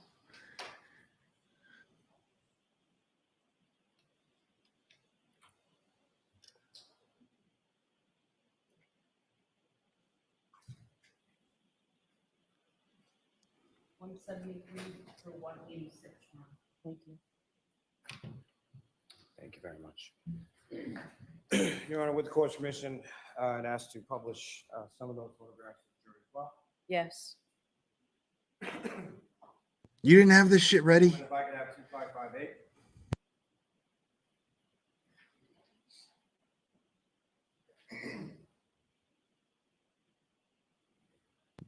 Dude, this is your big moment, supposedly. So you're fucking it up, Lolly. You better get this jury's attention.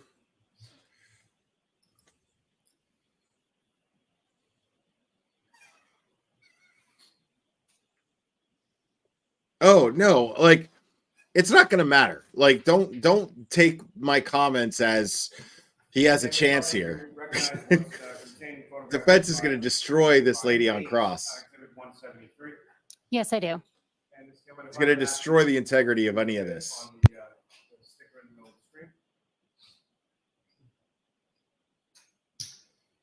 And again, Ms. Hartnett, what is depicted in this photograph?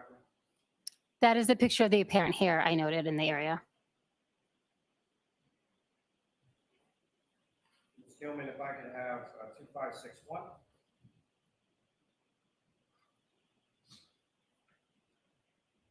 For the record, this is exhibit 176.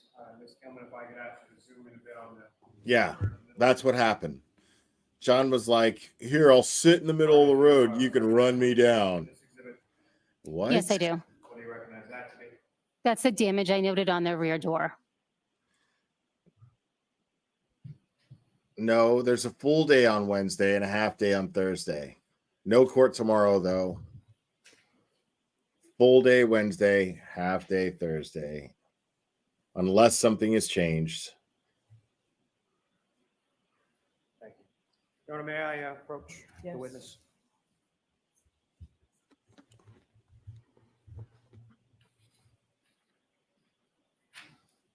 I'm showing you a series of 3 photographs. Those that will be finished.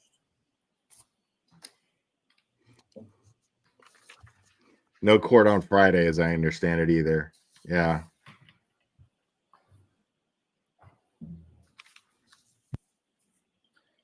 And do you recognize those, ma'am? Yes, I do. And what do you recognize those to be? These are photos that I took of the taillight housing back at the lab. And what's contained in that, those 3 photographs, is that a fair and accurate portrayal of the taillight housing once you had removed it and taken it back to the lab? Yes. May I approach again, Your Honor? Yes. I'm on to introduce the minutes and exhibits. No objection. Thank you.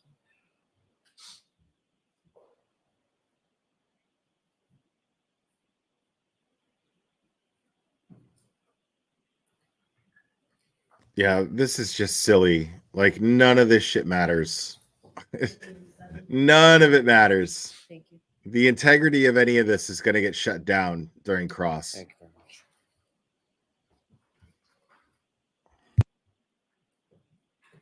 And so, Ms. Hartnett, before we get to those photographs, I do have a few questions. So it makes no difference to me, but I think we can turn the light back. Thank you, Mr. Officer.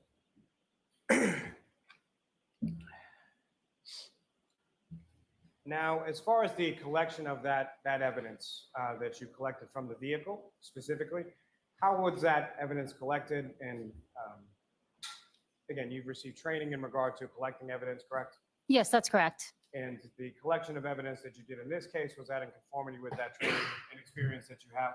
Yes, it was. And so how did you collect those pieces of evidence from the vehicle on that particular? It depends on what the item was, the taillight specifically, if that is that what you're asking about? Well, first, let me ask as far as the hair, and then I'll move on to some other items if that's all right. So as far as the hair was concerned, how was that collected? I would have collected the hair with tweezers, put it in a glassine envelope, and then put that into a larger manila envelope. And as far as those steps that you take, as far as the collection is concerned, what are some of the concerns for that, or why is it that you take those steps? Prior to touching any evidence, I would put on gloves. I'm not sure in this case whether I use disposable tweezers or reusable tweezers. If I used reusable tweezers, they would have been bleached prior to my using them to prevent contamination. And so each Bleach? of those sort of You steps don't that take in your autoclave collection your process, is that your fair to say tools? that it's in an effort What? to combat contamination. Yes, that's correct. Now, with regard to the paint chips or the paint standards from the vehicle, how did you collect those? Those would have been collected with a disposable scalpel. I use it to scrape off pieces of paint from the vehicle, which are then put in a glassine envelope and a larger manila envelope. And as far as the pieces of glass from the bumper area of the vehicle, how were those collected? I collected those with gloves. I may have used tweezers. I don't recall at the time. But again, if I used tweezers, I would have used bleach tweezers or disposable tweezers. Dude, stop saying that. Now, as far as that taillight assembly was And concerned, the how was disposable that tweezers, collected? are they What, if any, sterile? issues did you have with regard to collecting? I removed the taillight. Once I had the taillight housing in my possession, I did have trouble disconnecting it from the vehicle. So a police officer on scene did help me disconnect it from the vehicle so that I could properly package it. Riddle me this, As far genius. as, What if a criminal uses bleach what to clean a exactly crime was it scene? that officer helped you do, or what, if anything, did he do?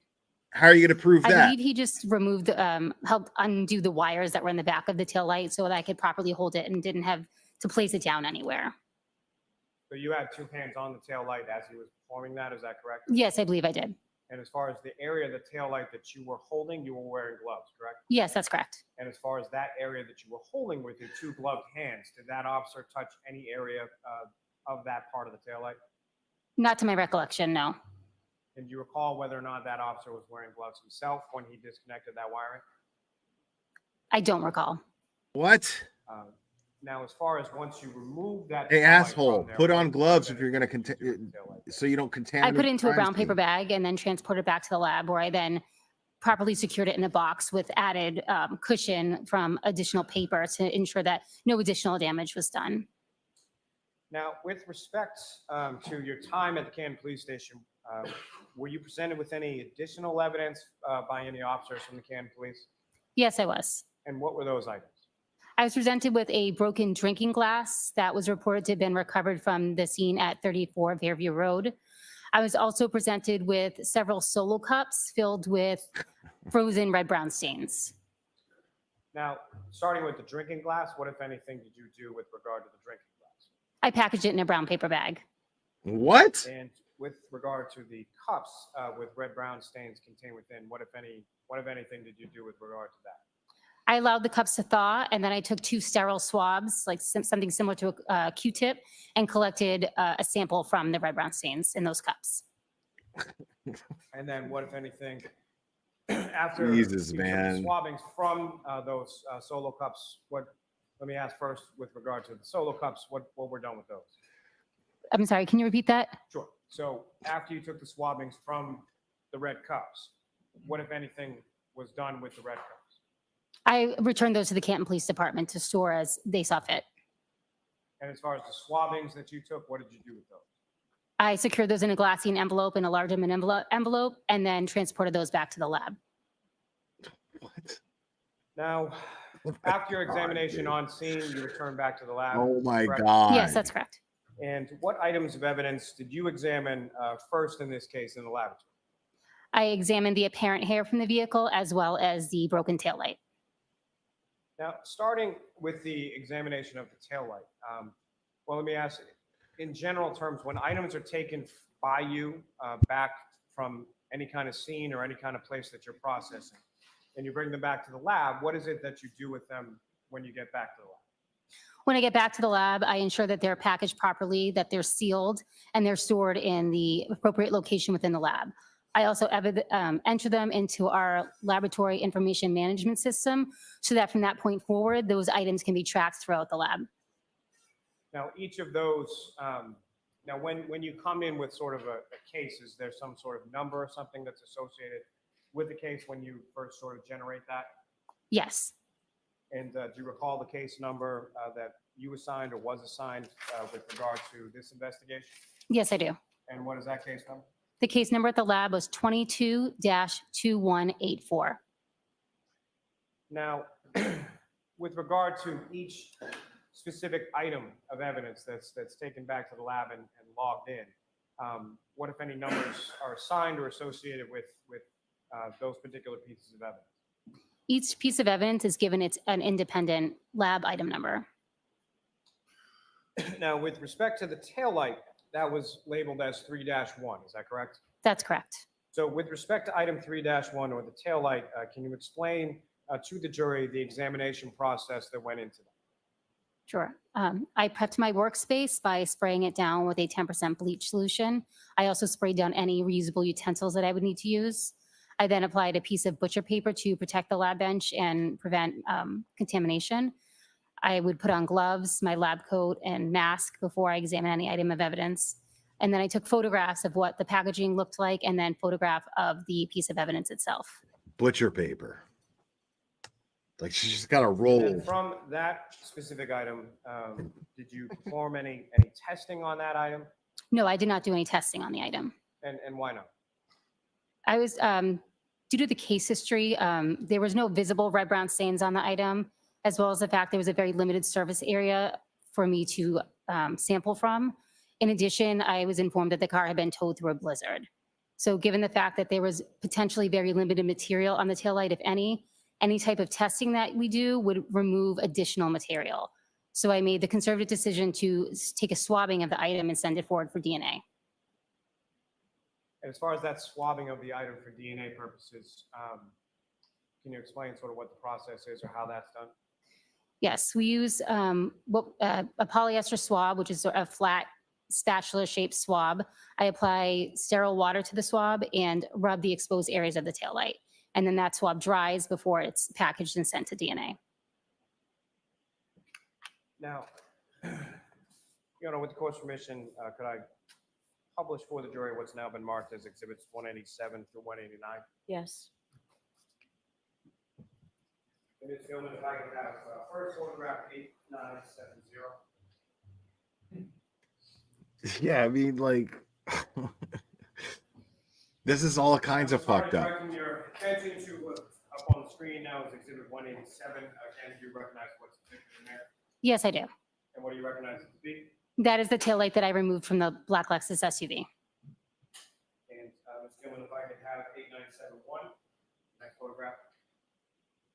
What's now on the screen is exhibit 188.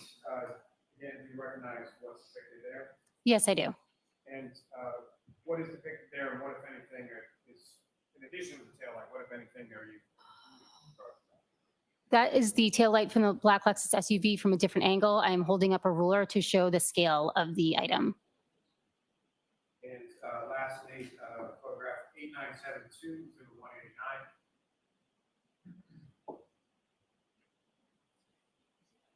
And again, do you recognize what's up on the screen? Yes, I do. Can you explain to the jury what we're looking at, perspective-wise, and what, if anything, you're doing in this book? That is the back side of the taillight. And again, I'm holding up a ruler to show the scale of the item. Okay. Ms. Gilman, you can take that time.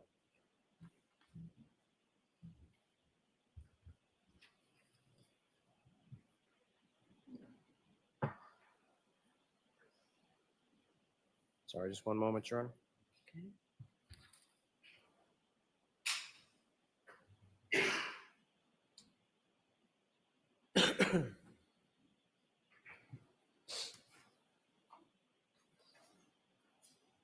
Now, Ms. Hartnett, from your initial response to the Canton Police Department, you secured a number of different items from the Canton Police Station that day, correct? Yes, that's correct. And those were labeled subsequently as items 3-1 through 3-13, is that correct? Yes, that's correct. Now, turning your attention to item 3-6, that was the apparent hair, is that correct? Yes, that's correct. And in reference to your analysis with regard to hair, that QLIM term that I asked you about before, QLIM, what, if any, significance did that terminology have to your examination of the hair? Per protocol, all hairs that will go forward for DNA are considered QLIM, meaning that the entire sample will be used up during testing. And with regard to item 3-6, the apparent hair, can you explain the examination process or what it is that you're doing with reference to that? Yes. I take the apparent hair and I mount it on a glass slide using deionized water. I then put the slide under a microscope and I'm looking for certain characteristics to determine if that piece of material is a hair or fiber or some other unknown material. And as far as your examination is concerned in that microscopic analysis, what are some of the things or what are some of the characteristics that you're trained to look for that you observed in this specific instance to give you that determination that it was a human hair? On the exterior of the hair, there'll be scales, and depending on those shape, it can help you determine whether or not the hair is an animal hair or a human hair. Human hair have imbricate scales, which look like overlapping shingles with a wave-like edge. That is what I observed on this hair. In addition, the internal characteristics of the item are looked at. Running through the center of a hair is a medulla, which is a channel. Animal medullas and human medullas look different in that human medullas will have sort of an amorphous shape, which means they don't really have any shape at all, whereas an animal medulla will have distinctive or can have distinctive patterns within them. Also, the size of that medulla or channel that runs through the center of a hair in a human hair is approximately 1/3 the entire width of the hair, or in animals it may be much larger than that. Now, as far as based on your examination of this particular item, this hair, what, if any, opinion or what, if any, determination did you come to in regard to that item that you examined microscopically here? I determined the hair was consistent with the human hair with a root. Now, as far as that item was concerned, was there any measurements that were done in reference to that? Yes, there were. And do you recall what the measurements were or what the length was? I'd have to refer to my notes if that's possible. May the witness refer to her notes just to reference that?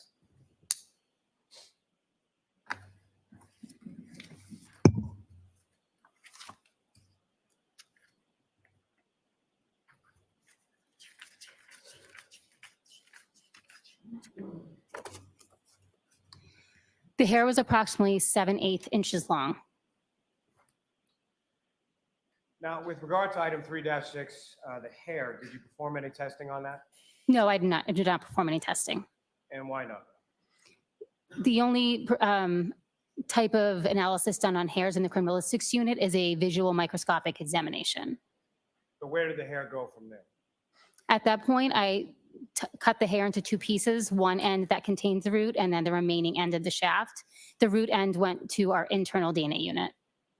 Now, it may be pretty well understood, but when you say root end versus shaft end, can you explain to the jury what you mean by those sort of descriptions? The root end is the end that would have been attached to the scalp, and the shaft end is just the remaining outer portion of the hair. And how is it that you're able to determine sort of the difference between the root end and the shaft end? Through the microscopic characteristics under the that I viewed. Now, with reference to that item 3-6, the hair, were any decisions made in regard to what testing could or would be performed on those samples? Yes, based on the criminalistics protocol, the root end of the hair would be tested internally in our DNA unit, and if potential testing needed to be done on the shaft end, that would be sent out to an external lab. And do you know why that is? We don't perform that type of DNA testing at our lab. And that's something, you're familiar with the term mitochondrial DNA testing? I am familiar with it, but I don't really have a full understanding of it. But as far as your understanding is the type of testing that would have had to been sort of sent out to an external vendor, that would be, the type was mitochondrial? Yes, that was my knowledge at the time, yes. Now, at some point, did you have a conversation with regard to examination of the remaining items in this case sometime in May of 23? Yes. And what was discussed? It was discussed that I would examine the clothing and some of the other items for biological testing. And specifically, there was an item 7-18, which was a gray sweatshirt attributed to Mr. John O'Keefe, correct? Yes, that's correct. Now, from that, as far as sort of an additional analysis or an examination of those clothing items, what is it that you were doing and what is it that you were looking for as regard to your examination of the clothing items? I examined the item for biologicals. In this case, I was looking to determine if there was any blood present on the item. I also did damage analysis of various areas on the sleeve and the front and back of the item. I also took a trace collection from the item and additional DNA samples for that, additional skin cell collection samples from the item. Now, starting first with, as far as that specific item, 7-18, the gray sweatshirt, what, if any, observations in general did you make when you examined it? There were red, brown, and brown stains on the item. There was damage from the top of the shirt to the bottom of the shirt, as well as across each sleeve of the shirt. I also noted additional damage on the right sleeve. Now, each of the areas of damage that you observed, similar to what we saw with the vehicle, were those areas marked as well? Yes, I marked each of those areas that I was going to do further analysis on with a number. And there were essentially 13 different areas on that sweatshirt that you had marked, is that correct? Yes, that's correct. Where's May I the approach shirt? witness, Sean? Yes. Where's the shirt now? Wouldn't you have it in a bag right now to show the jury?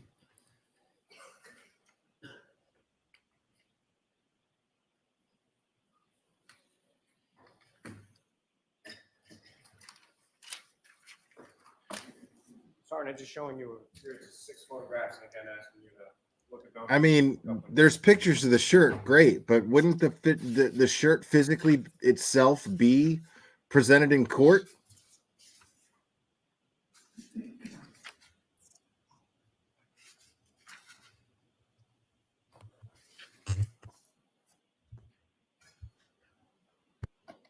And do you recognize those photographs? Yes, I do. And what do you recognize those to be? These are the photographs I took of item 7-18, the long sleeve gray shirt. And those are sort of the preliminary or overall photographs, is that correct? Yes, that's correct. Your Honor, may I approach? Yes. I'll move the seat to introduce and admit as the next exhibits. Okay. Thank you.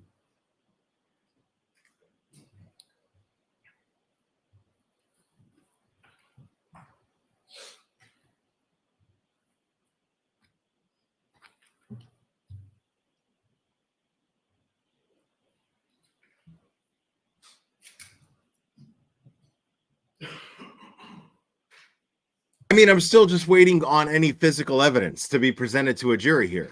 Like, where's the physical evidence?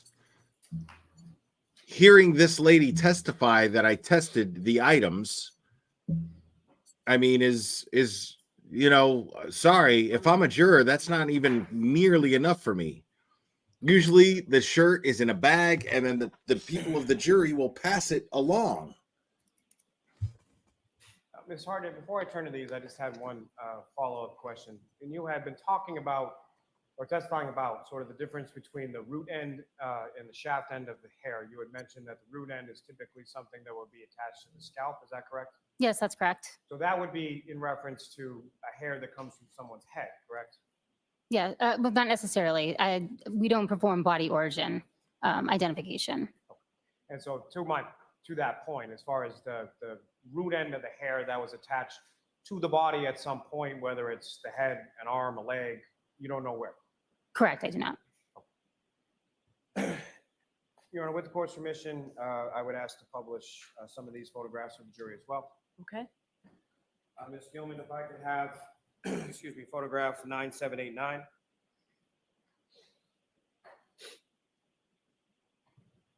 Ms. Harden, I'm putting up on the screen now what's been marked as Exhibit 190. Do you recognize that? Yes, I do. And what do you recognize that to be? That is the photograph I took of item 7-18. It is the exterior front. And Ms. Gilman, if I could have 9790, the next photograph. And what's up on the screen is Exhibit 191. You recognize that as well, Ms. Harden? Yes, I do. What do you recognize that to be? That is the exterior rear of item 7-18. And if I could have the next photograph, Ms. Gilman, 9791. Again, do you recognize what's up on the screen now is Exhibit 192? Yes, I do. How did his shirt get that torn? That is the And- interior front because of the item EMTs 7-18. cutting it off. Never mind. And lastly, not lastly, for this purpose, photograph 9792. And again, do you recognize what's up on the screen is Exhibit 193? Yes, I do. What do you recognize that to be? That's the interior back of item 7-18. And Ms. Gilman, if I could have 9795. Again, Ms. Harden, do you recognize what's up on the screen as Exhibit 194? Yes, I do. What do you recognize that to be? That is the exterior front of item 7-18, and it also contains markers that I placed on the item to note areas of damage. And the next photograph would be Ms. Gilman 9796. If you could zoom in on that a little. Okay, so there's his shirt. There's the damage to his shirt. The right sleeve of the gray sweatshirt of item 7-18, is that correct? Yes, that's correct. And so starting with some of the 13 different areas that you labeled, this starts with 1, 2, 3, 4, and goes up to 9, is that correct? Yes, that's correct. Thank you.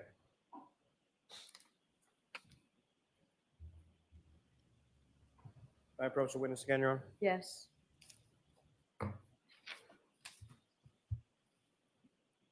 Partner showing you another series of photographs. Just ask if you could review those without waiting to finish. I mean, how's that not dog teeth? How is that not dog bites? I mean, I'm willing to like hear from an expert, okay? Like I'm willing, I'm trying to look at this from an open mind, but that looks really consistent with a dog attack.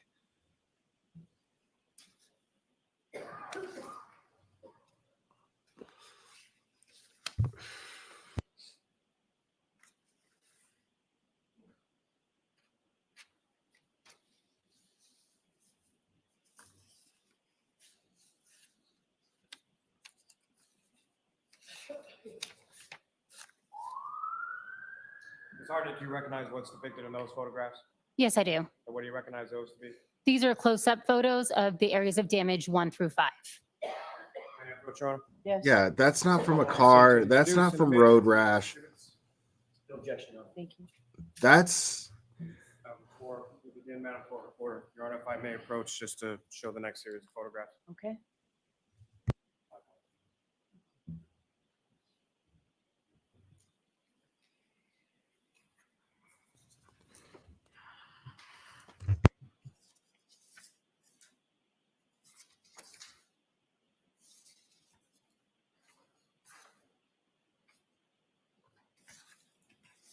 because I mean, I'm telling you guys, I'm trying to look at that objectively. I really am. Because I mean, none of us are experts, you know what I mean? So, but I'm trying to really eliminate through possibilities.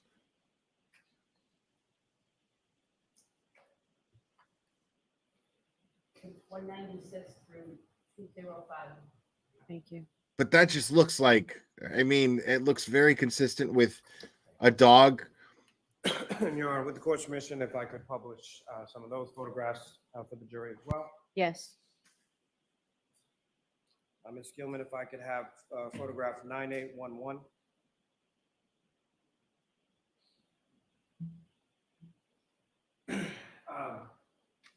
With respect to what's up on the screen, Ms. Harden, do you recognize what's now been marked? That is a puncture.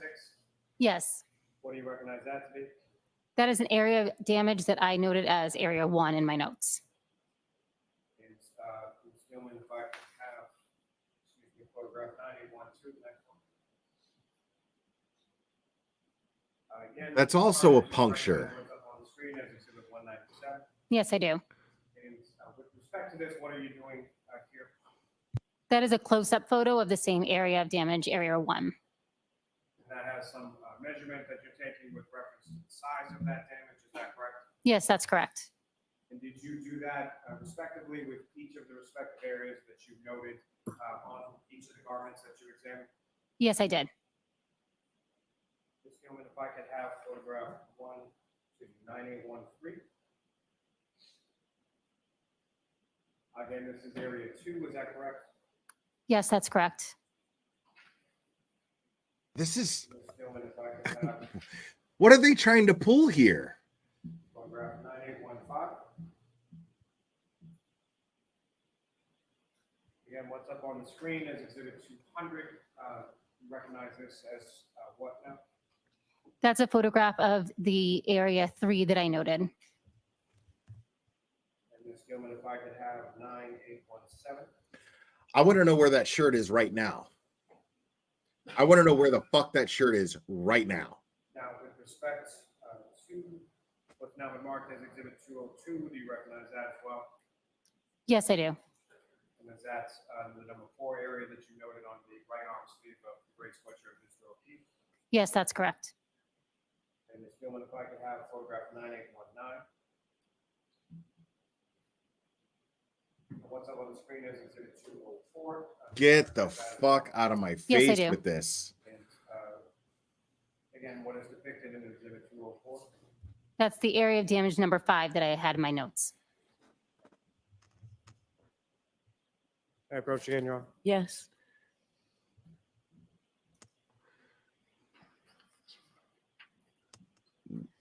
Why does Photographs that I placed before you while the stenographer was marking the prior exhibits. right? Look at Karen. Like, Yes, why I do. does Lolly Can you think this describe is the good jury for sort him? of generally speaking, what's depicted in those, ma'am? These are close-up photos of areas 6 through 11 that I noted on the long sleeve gray shirt. And may I approach this retrieve, Your Honor? Yes. Your Honor, the call will seek to introduce as the next exhibits. No objection. And if I may approach the witness just to present another set. Okay. Dude, like, you know why the camera is focused on Karen and Jackson and Yannetti right now? Because the camera guy and the producer of Boston 10 thinks that those are consistent with dog bite puncture wounds. Puncture, not wounds, but consistent with dog punctures, dog tooth punctures in his sleeve. They want to see their reaction to this.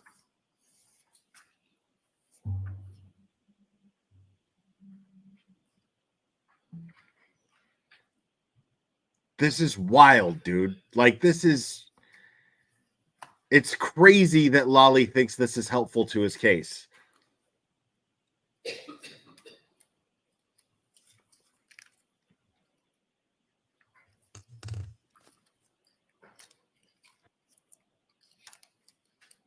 Exhibits 206 through 217. Thank you.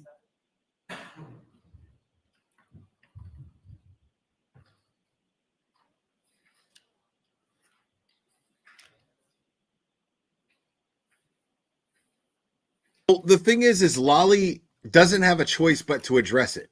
It's just a question of how he's going to address it, because he knows that this is. He knows that the defense is now been marked as exhibits defense. 206 through 217. Those essentially sort of the same close-ups and then a close-up with a measurement that the jury just saw in regard to what you had marked as 1 through 5. Yes, that's correct. And this is just 6 through 11 on that same area in the right sleeve of Mr. O'Keefe's sweatshirt. Yes, that's correct. Now, with regard to the photos that I just placed before you a moment before, do you recognize what's depicted in those? Yes, I do. And what do you recognize those to be? These are the areas of damage 12 and 13 on the rear of the sweatshirt. Your Honor, may I approach? Yes. I'm off to introduce in a minute.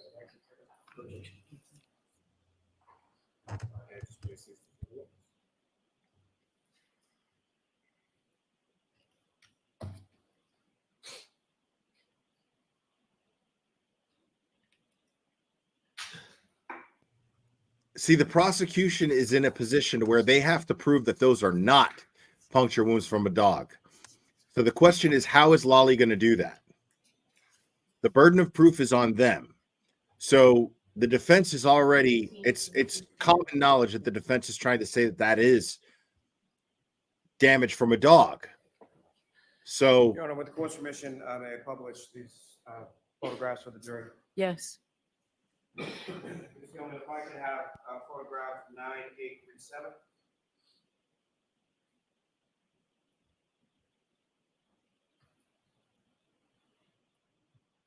And Ms. Hart, did you recognize what's up on the screen as Exhibit 218?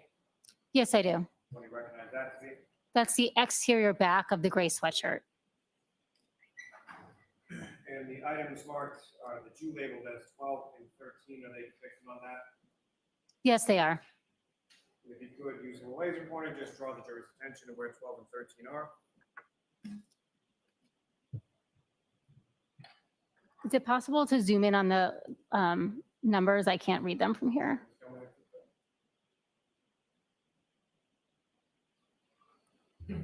So there's area 2 and area 12 and area 13. And this gentleman, if I could have photograph 9838.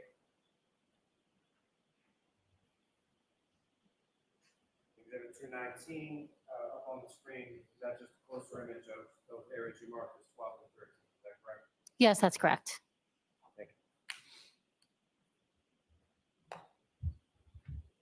Now, with respect to the other photographs that I had placed before you when the stenographer was marking those, do you recognize in general terms what's depicted in those? Yes, I do. And what do you recognize those to be? These are additional pictures of the sweatshirt in which I've also made some notations of areas that need further testing. May I approach on? Yes. Call them off the seat. Introduce and admit as the next exhibit. No objection. If I may, I want to just place these before the witness.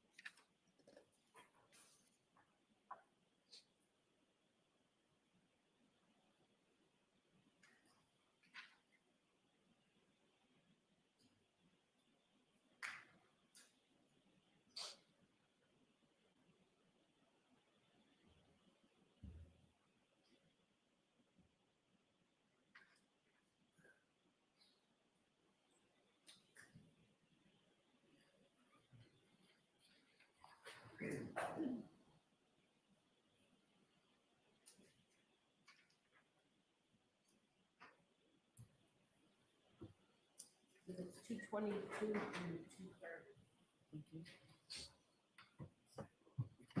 Thank you. Now, Ms. Harden, before I get to what's now been marked as Exhibit 222 through 230, if I could just ask you a couple questions in regard to damage that you noted on this item or really any item. What is the process that you would go through as far as classifying damage to a clothing item? I look at the macroscopic characteristics of the area of damage, and then I also examine the area of damage underneath the microscope. And so what would lead you to make that sort of classification as far as something is damaged? I look at the overall shape. I also look at the fiber ends. For instance, a tear will have rough fiber ends and possibly separation of the weave of the fabric, or a cut, you have even ends without any fraying. Right. So how are those Now, not are you able to punctures? tell from your examination of those fibers and of those clothing materials sort of what caused those tears and cuts? No. Now, are you familiar through your training experience with something called an ALS or an alternate light source? Yes. And can you explain to the jury what your understanding of that term is and what, if any, use it had to you in this case? An alternate light source is a light that uses a different wavelength that enables visualization of some biological fluids that can't be seen necessarily with the naked eye. On this particular shirt, I did use the alternate light source. And what, if anything, did you observe when you used it? I used that light source around those areas of damage to determine if there was any biological fluids that were fluorescing. The ALS did not show any stains in that area. Now, with regard to what you had labeled as sort of tears or cuts 1 through 9 that you noted, did you do any additional testing or collecting specifically from those areas? I collected 2 cotton swabs moistened with sterile water around those areas of damage. And why did you do It was told to me that potentially the victim may have been bitten by a dog during an incident. So I was taking Wow. swabs of that area to be sent out to determine if there's any dog DNA on that area. Or you could have sent the shirt out. Canine testing or animal testing, is that something that your lab at the State Police Crime Lab is accredited or authorized to do? No, we do not do that type of testing. And is that sort of sent out to an external vendor then? Yes, that's correct. And is that something that you had done on any prior cases or any previous situations where you had collected items and sent it out to a specific lab for animal testing? I did consult once with an external lab on taking those types of collections, but this is the first time I've collected and actually sent something out for that type of testing. Didn't collect anything. Specifically in this type of testing and in this case, what lab were those items sent out to? We use the UC Davis Veterinary Lab in California. And as far as prior to collecting or prepping or doing anything as far as collecting samples from that, who, if anyone, did you talk to, or what, if any, direction did you receive in regard to collecting those samples? I'll allow it. I emailed Terry Kuhn, who is one of the analysts at the clinic, who aided me in how best to collect the sample for their lab. And what you were directed to do as far as collection, packaging, and shipping, was that at the direction of the UC Davis lab? Yes, that's correct. And you performed those functions in conformity with what Ms. Kuhn told you, correct? Yes, that's correct.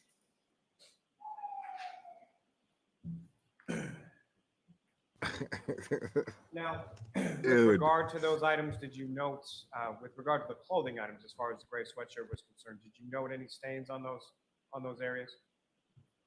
On that clothing item? Yes, I did note stains in those areas.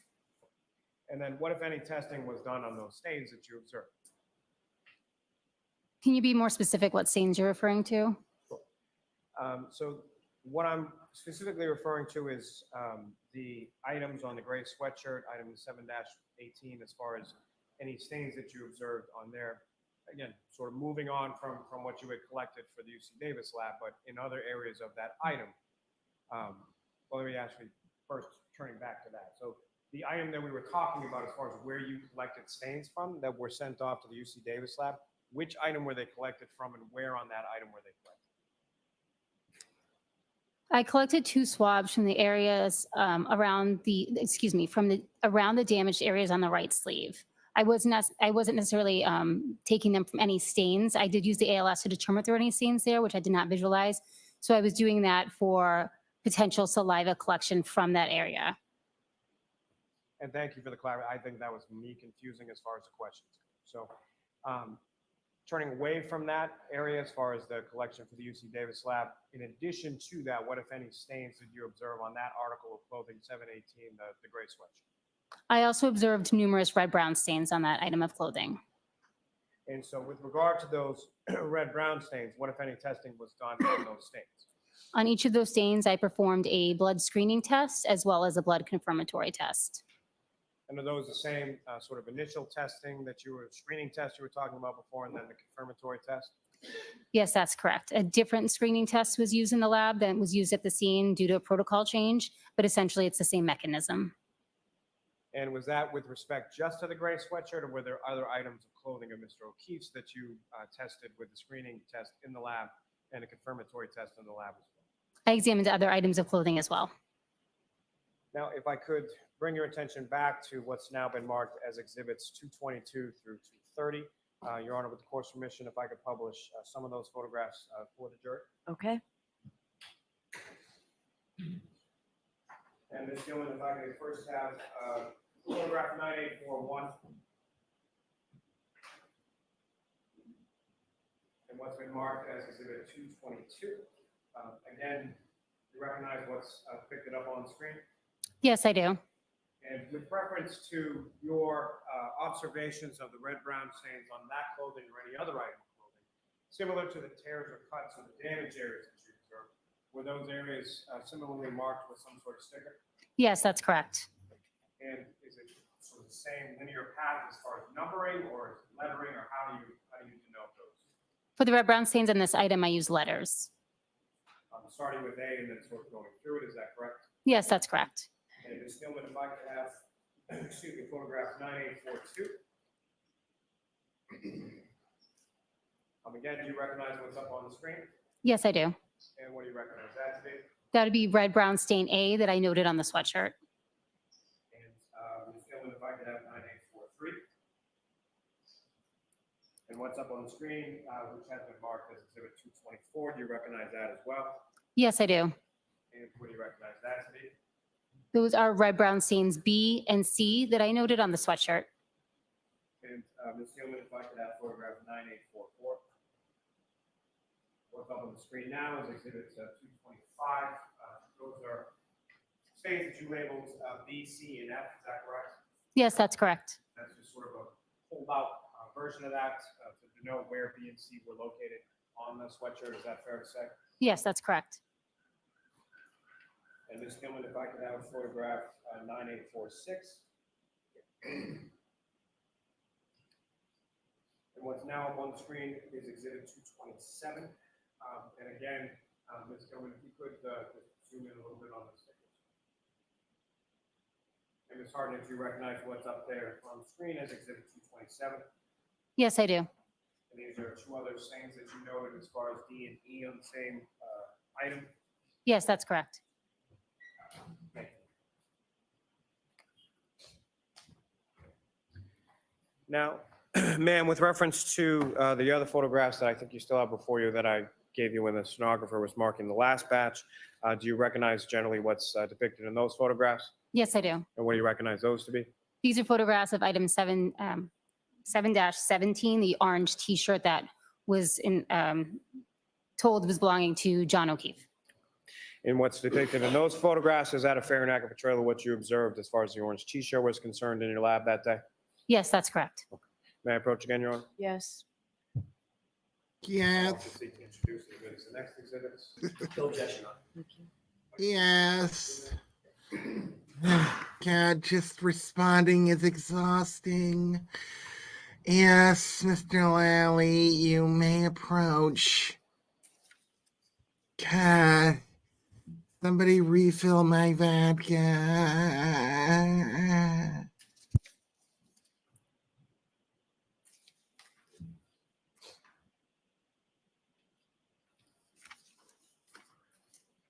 Dude, none of this means anything. Why wasn't the shirt tested itself? Why wasn't that sent in for testing? Why was there so much time between it being entered into evidence? First of all, why did it take so long to enter it into evidence? And second of all, why did it take so much time since it was entered into evidence to be sent out for testing? Why?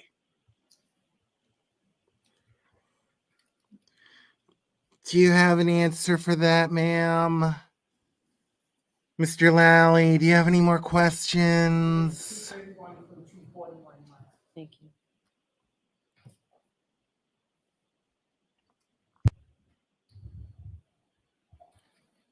Mr. Lally, we have a few minutes before lunch. Do you intend to display some? I think maybe. If you do it quickly. Do it now. If you're not, we'll take. Like Bev already knows what the defense is going to do with this shit. Bev already knows. Yeah, I'm going to see counsel. Like, do we even need? All rise for the court, please. At this point, Bev is like telling Lally, like, do we need, like, you know what they're going to do? Bev's going to be like, Lally, you know what the defense is going to do here.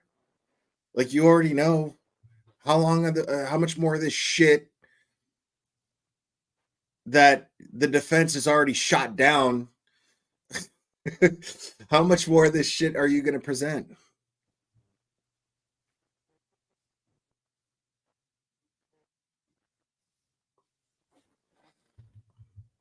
Unreal, dude. Mr. Lally, are you planning on going all day with this, or?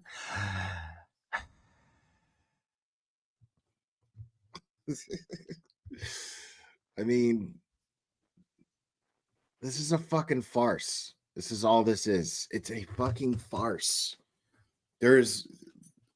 Why wasn't you're showing me fucking pictures? You're showing me pictures. That's what you're showing me. You're showing me pictures. Where's the shirt? Why wasn't the shirt? It's already been established. Like the defense has already heard. This is how bad Lolly is at his fucking case, at presenting his case.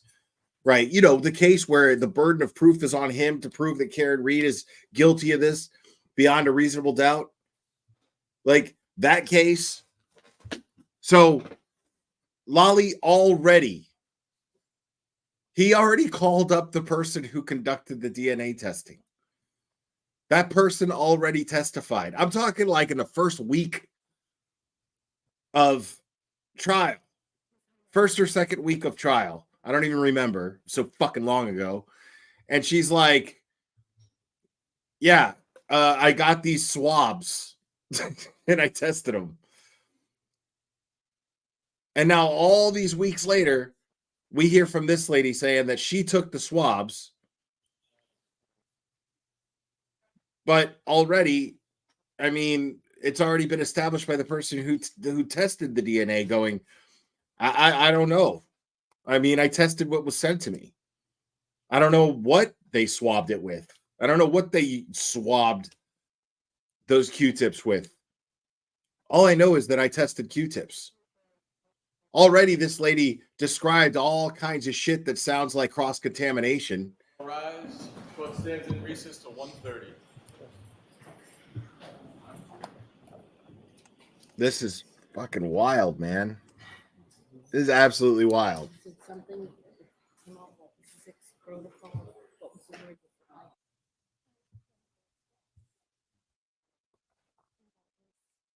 All right.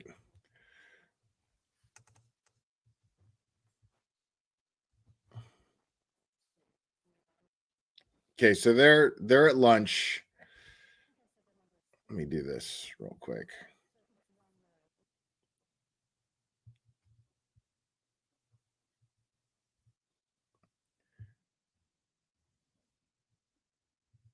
Let's watch this court TV analysis of the town divided in Canton.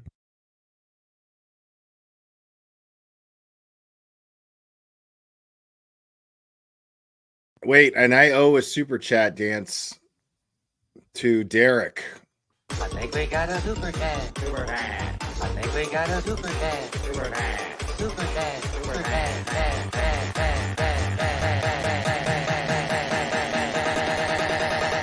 I think we got a super chat. I think we got a super chat. Amy in Boston, thank you. This lady, and thank you for the Venmo, Derek. This lady introduced that she heard of a possible dog attack in this case. The defense has yet to mention that. Commonwealth walked into it. Right. I mean, so the defense hasn't even mentioned the. So why did they even bring it up? I mean, it looks bad. So, and yeah, this prosecution is terrible. Terrible. Like Lally is horrible at his job. Like fucking awful. This is amazing. Like it's stunning how bad he is at this. This is unbelievable. All right, let's watch this real quick. Because as you guys know, and make sure to sub up to Tom CPU and give his video a like. Let's go over this. Let's watch Court TV knocking another one out of the park here.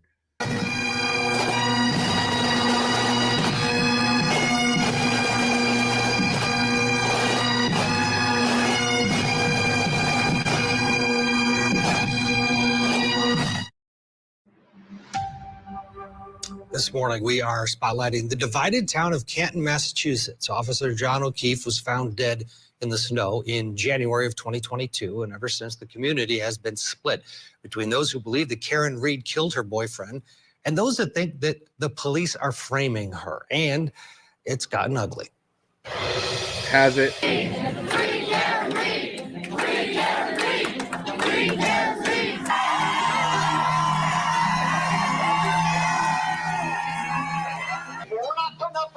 Yeah, that looks real ugly. We're not going to be quiet. We got it.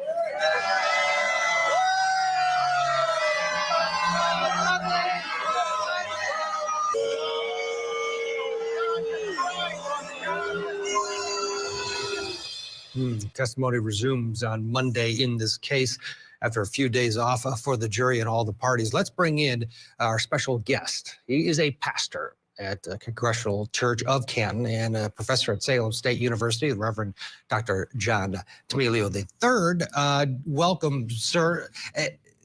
It's hard for people around the country to get their head around how a group, a large portion of a town can have a distrust of law enforcement to the point where they are buying into what on the outside seems like a crazy sort of set of circumstances of a cover-up that it's hard to get your head around. How could you describe the town and what this case has done to the town? I know you told the Globe it was a match that started a wildfire. What do you mean by that? I mean, you could describe your congregation. That's what you can describe as your congregation. But beyond that? Well, there is a political reality in America today where we are very divided.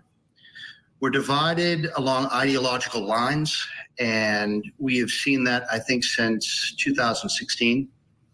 And people are entrenched, right? They're very entrenched. And I think that the Karen Reed case has given people an outlet to express some of the distrust they have of various institutions within our communities. Be What the they fuck the are you police, talking about? politics, what have you. And I think this case has given them, I don't want to say it's given them a platform as if they're just, I think that people who are fighting. Bro. No offense, but you are a stupid asshole. I mean, I'm going to have to go with Burgundy on that one, buddy. What the fuck are you even talking about? For Karen Reed, believe in her innocence and truly believe that this is a conspiracy of some kind or another. But I think that what you're seeing is a stark division. I'll give you an example. The town had a meeting not long ago to decide whether or not. Because it sounds a lot to me, now maybe I'm wrong, but it sure as shit sounds a lot to me like this guy is trying to say that they're using the Karen Reed trial as an excuse to express their political differences between each other. So this is the platform that they're using to disagree with each other politically, the town. Like, no, bro. No, dude. That's not happening right now. Stop it. There would be an audit of the police department and town officials and such. And I was at that meeting and I delivered the opening prayer for it. And what I noticed as the meeting went on was just that the audience was truly divided. It was almost a 50-50 split, it seemed. And people were really angry. And it's just heartening to see it tear the community apart this way. At the end of this trial, do you think that the community will come together? So if it's a 50-50 split, and you got this from the police audit, explain how the vote for the police audit was a landslide to have the police audited. Explain that. Because, I mean, it's not a 50-50 split if there was a vote by the people there to have a police audit.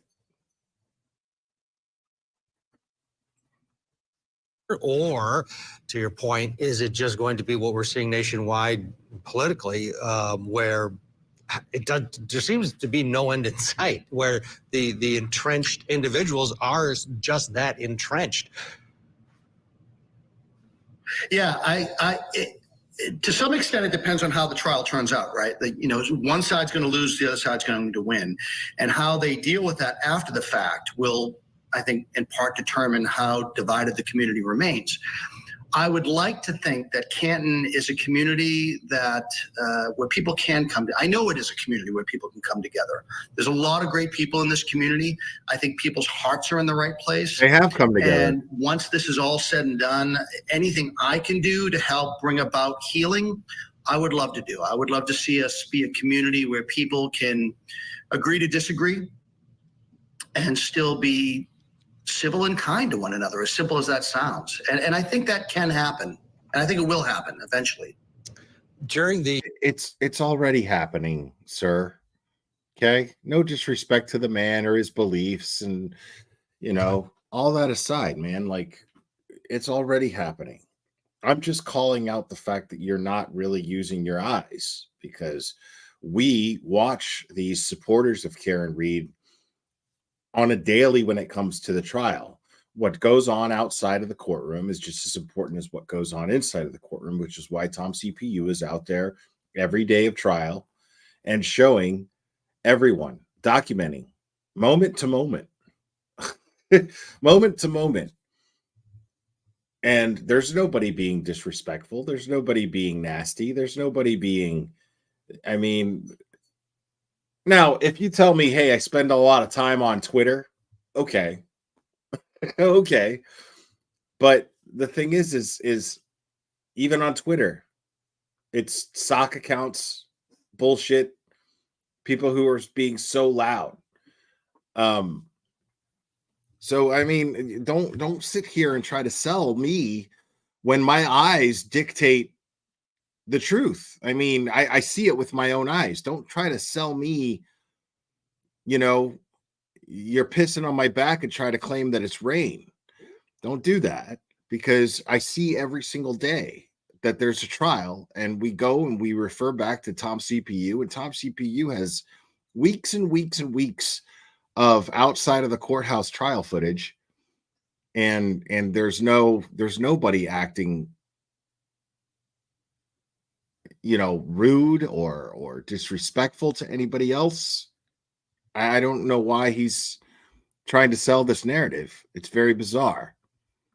The trial we have looked at, we've had a little window into, and we've seen the courthouse steps, the anger, the sort of the emotion, on both sides. But Jen McCabe got up there, her daughter, on the witness stand and told the jury about what they have endured in terms of harassment online and otherwise. Take a listen, and then we'll talk about that. Oh my God, dude. Court TV and their fucking agenda. Why'd you go to Michael Proctor's house in September of 2023?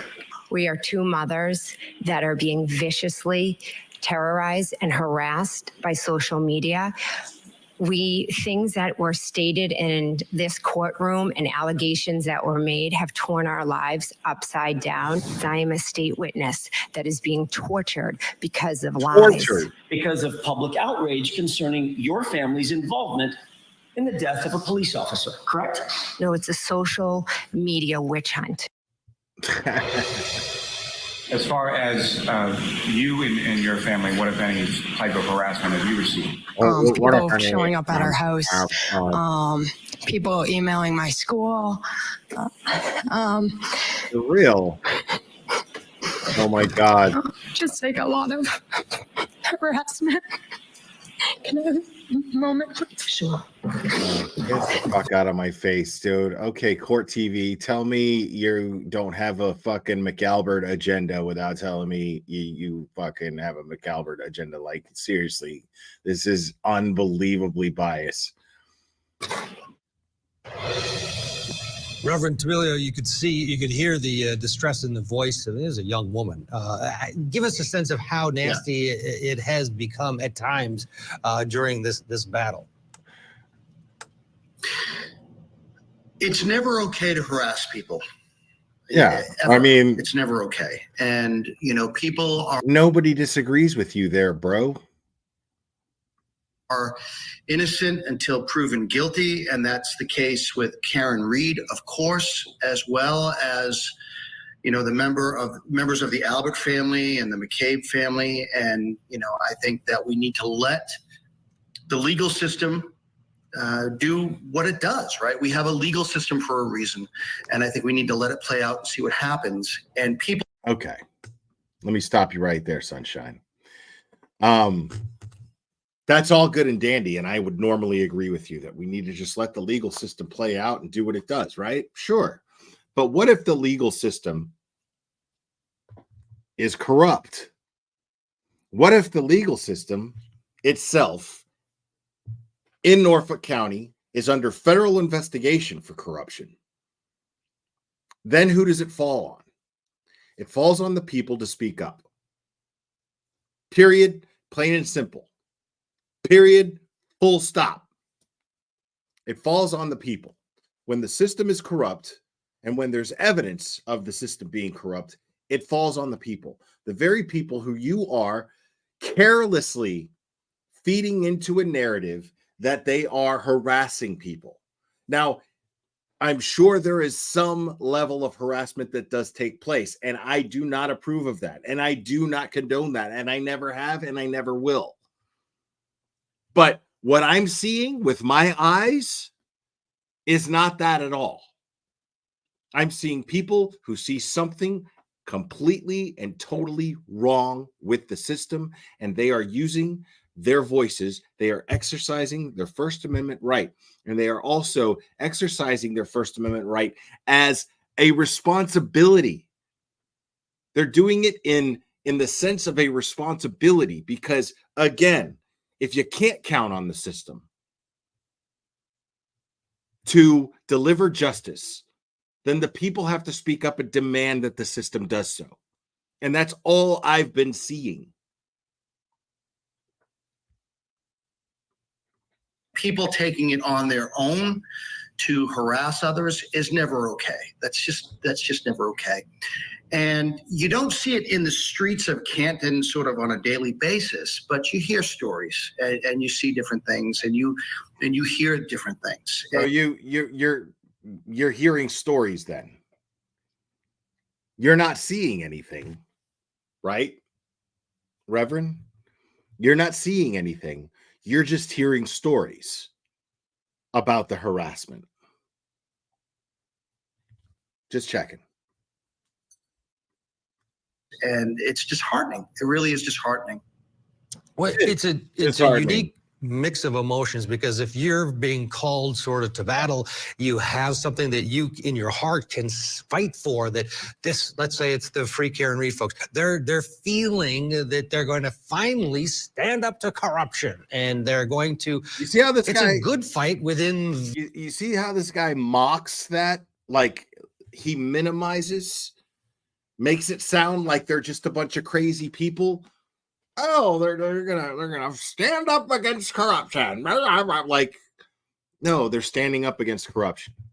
There's plenty of evidence to indicate. There's more evidence to indicate corruption than there is even remotely to indicate that Karen Reed is guilty of this crime. So don't mock that court TV anchor or whatever the fuck you call,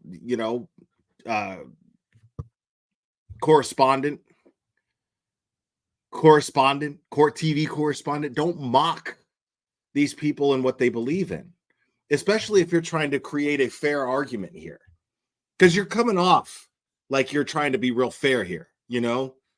Oh, the town is split, but I only see you making little jabs at the people who are actually out there every day who believe that there is corruption in their system and are simply demanding that they do better.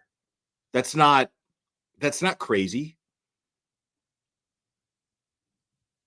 Answer for the lack of consistency in this investigation. At the very least, answer for the lack of consistency in this investigation that was designed to supposedly get a fallen police officer justice. I don't think that that's a lot to ask, and I don't think that that makes people crazy, and I don't think it makes people paranoid because they are simply asking for answers. They want answers to the inconsistencies.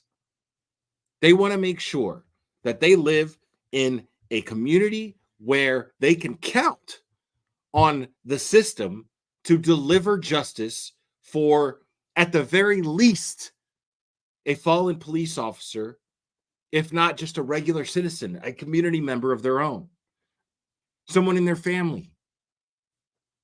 They want to make sure that nobody ends up getting tried by the system falsely. I mean, these are, it's very, very irresponsible of Court TV to paint this picture like they're crazy because they are demanding this.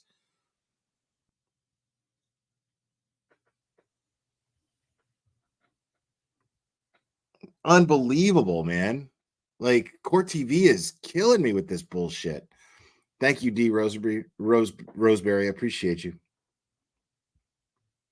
Their soul, the problem, it somehow brings out the bad. It's because when it gets to that next level, it's okay to stand up for what you believe in. Yeah. Right? It's that next step. Absolutely. Yeah. Absolutely. It's that next step that's the problem. Yeah, absolutely. Yeah, I mean, that's part of our First Amendment right. You know, So why aren't you talking about Elizabeth Proctor, the wife of the lead investigator, calling people's jobs and having them terminated from their jobs? Why aren't you talking about that? I mean, if you're gonna come off like you're exploring both sides of this and the town being divided, then why don't you talk about how there's harassment coming from people who support the McAlberts? I mean, if you're going to talk about this, why not do a little investigation? I mean, and it's not much. It doesn't take much investigating. It just, just look into it before you start blasting shit all over your platform. Look into something.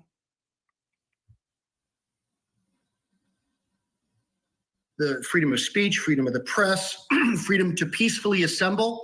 I think that when people feel that an injustice has been done, they have every right to speak up, every right.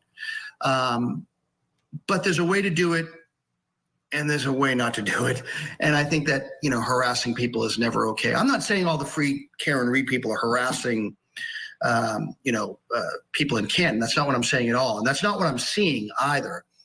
And, standing out in front of a courthouse and fighting for justice, if you believe that's what you're doing, is totally fine. But I think when it devolves into going to people's homes or places of employment, that's never okay. That's never okay. Yeah, well said. Hopefully that at the conclusion, as you said, that calmer heads will prevail and there can be some healing regardless of the outcome of this trial that has captured not only the attention of Canton, but the country. Go ahead. It's interesting because a member of my congregation has asked if we are going to offer a service of healing. This person asked me a few months back if I'd consider doing so. And I think it's too early. It's way too early to do that. But when all is said and done, I could see people coming together, and I would have no problem facilitating that, having a service where people just can come and heal. Why is it too early?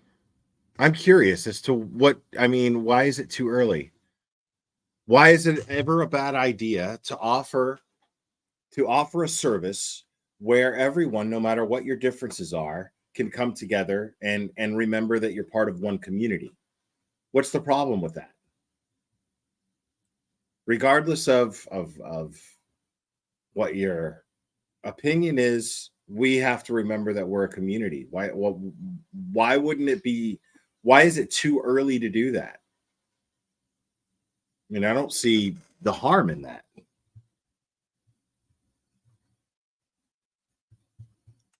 heal and move on.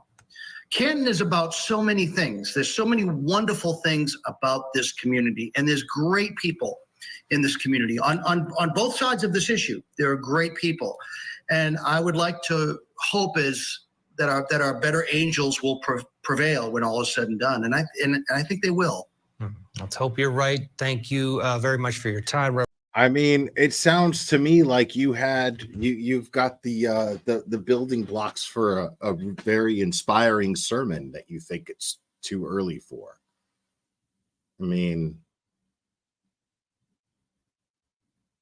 because I'll tell you, everyone that I hear talk about this, those folks that are standing outside in front of the courthouse right now in support of Karen Reed, and in support of justice for John O'Keefe, more importantly, Boston police officer John O'Keefe, those people they have a sense of community. That's what's driving them. That the very thing that's driving them is their sense of community. At least that's my observation.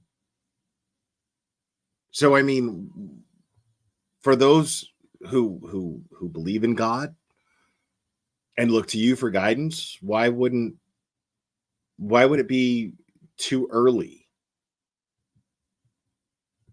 to get everyone together and say some inspiring things? Oh, it's too early for that. Why? I mean, are you waiting for shit to like really go down? Which there's no reason to think that it would. I mean, you just said you haven't seen any of this yourself. You're just hearing stories. I'm hearing stories. I haven't seen anybody from either side doing anything, but you hear stories. Okay. I mean, like, listen, I'm not comparing myself to any man of the cloth, not even close. But I know that if there's an issue and shit stirring somewhere, 99% of the time I will go, hey, listen, I hear this is going on, or I hear something's going on, and I just want to tell you, let's not forget why we're doing this. I try to use my platform responsibly. Wouldn't somebody who is, I mean, it's never too early for me to go, hey, let's not forget why we're here. Let's not forget what we're doing here. We want justice for a Boston police officer, his loved ones, and the person who's being falsely accused of murdering him. We want justice for all of these people. It's called a reminder. I mean, it's just a responsible way to use your platform. Why would a church stage with a podium and a cross on it be any different of a platform for you to try to keep your community from going at each other? Sorry if I'm, I feel bad if anybody thinks I'm attacking a man of God or anything like that, but here he is, and he puts himself up on Court TV, and Court TV paints this picture like all of these people are, and in all fairness, he tried to be fair. He was like, well, I haven't seen any of this, but what the fuck is Court TV doing? What is the agenda that Court TV has is what I'm trying to wrap my head around. I mean, it seems like a snaky move to bring this man up here who's a preacher. I don't know, man. The whole goddamn thing was just weird. It's just a bizarre little segment from Court TV that I'm trying to like wrap my head around, trying to make sense of.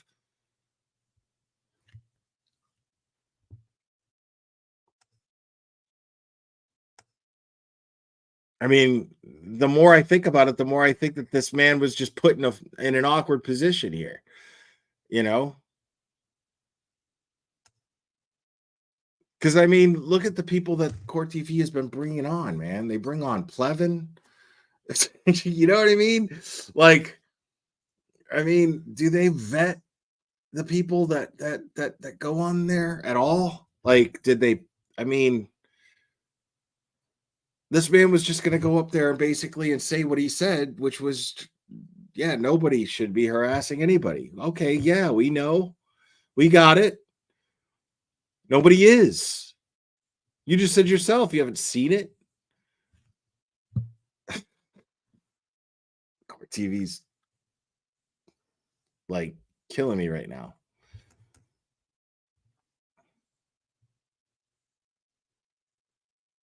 I mean, maybe he is. You know what I mean? Like, I just don't feel like he had. I feel like Court TV had an agenda by bringing him up there, and then he just was just kind of like, well, I mean,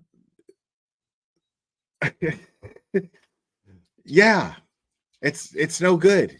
If this is happening, it's no good. Okay, we all know that. But by Court TV having that segment, it you know, and just keeping footage of Turtle Boy through a bullhorn talking to a crowd of people, which took place over a year ago. How I mean, what message are they trying to send? Right. It was just weird. It was a weird segment. Like, it was weird. Like, I don't understand. Julie Grant, like, her whole existence on that platform is mind-boggling to me. Months and months ago, she thought Karen Reed was being framed. More evidence comes out to indicate that she's being framed, and then she leans towards that she's guilty. What? It doesn't add up. It's so bizarre. Give me 1 second here, folks. All right. So some of you guys are going to be upset with me, but I am going to have to cut the day short. No, Kafadavar is not okay. I am going to have to cut the day short. I don't think I'm going to be able to stream the rest of the day of today's trial. Maybe if I get back in time, but I have some real life stuff, some real personal stuff that I've got to attend to and take advantage of business hours still being a thing. And I risk not having time to take care of those things. And they need to be done today. But yeah. But guys, there are so many other channels right now that are covering this. Great channels that have been covering this. So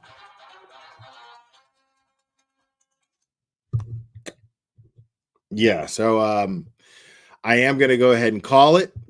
No court tomorrow, but Wednesday is going to be a full day. Thursday is going to be a half day.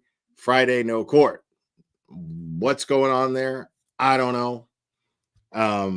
But yeah, again, yeah, Turtle Boy's live as always. I believe Melanie Little is live. I think Larry the DUI guy's live. I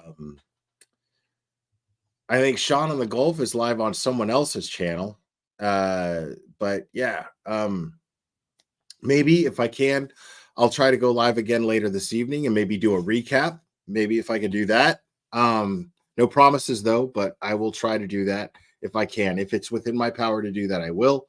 But make sure to go in the meantime, check out Tom's CPU. Yeah. Sean is live with Dylan. Okay. But I appreciate you guys. Thanks for joining me. I wasn't sure. I just didn't indicate it earlier. I wasn't sure if I was going to be able to, or if I could put this off, but I can't put it off. It's got to be done. Got to do it. Don't have a chance. Don't have a, don't have an alternative here. So, you guys hanging out with me today. Thank you so much for joining me. Thank you for all the support. Please make sure to hit the like and subscribe. Thank you to all you new subscribers. It means the whole world to me. I appreciate all you guys. I am going to call this. I do love you guys very much, and we will do this again very soon, my friend.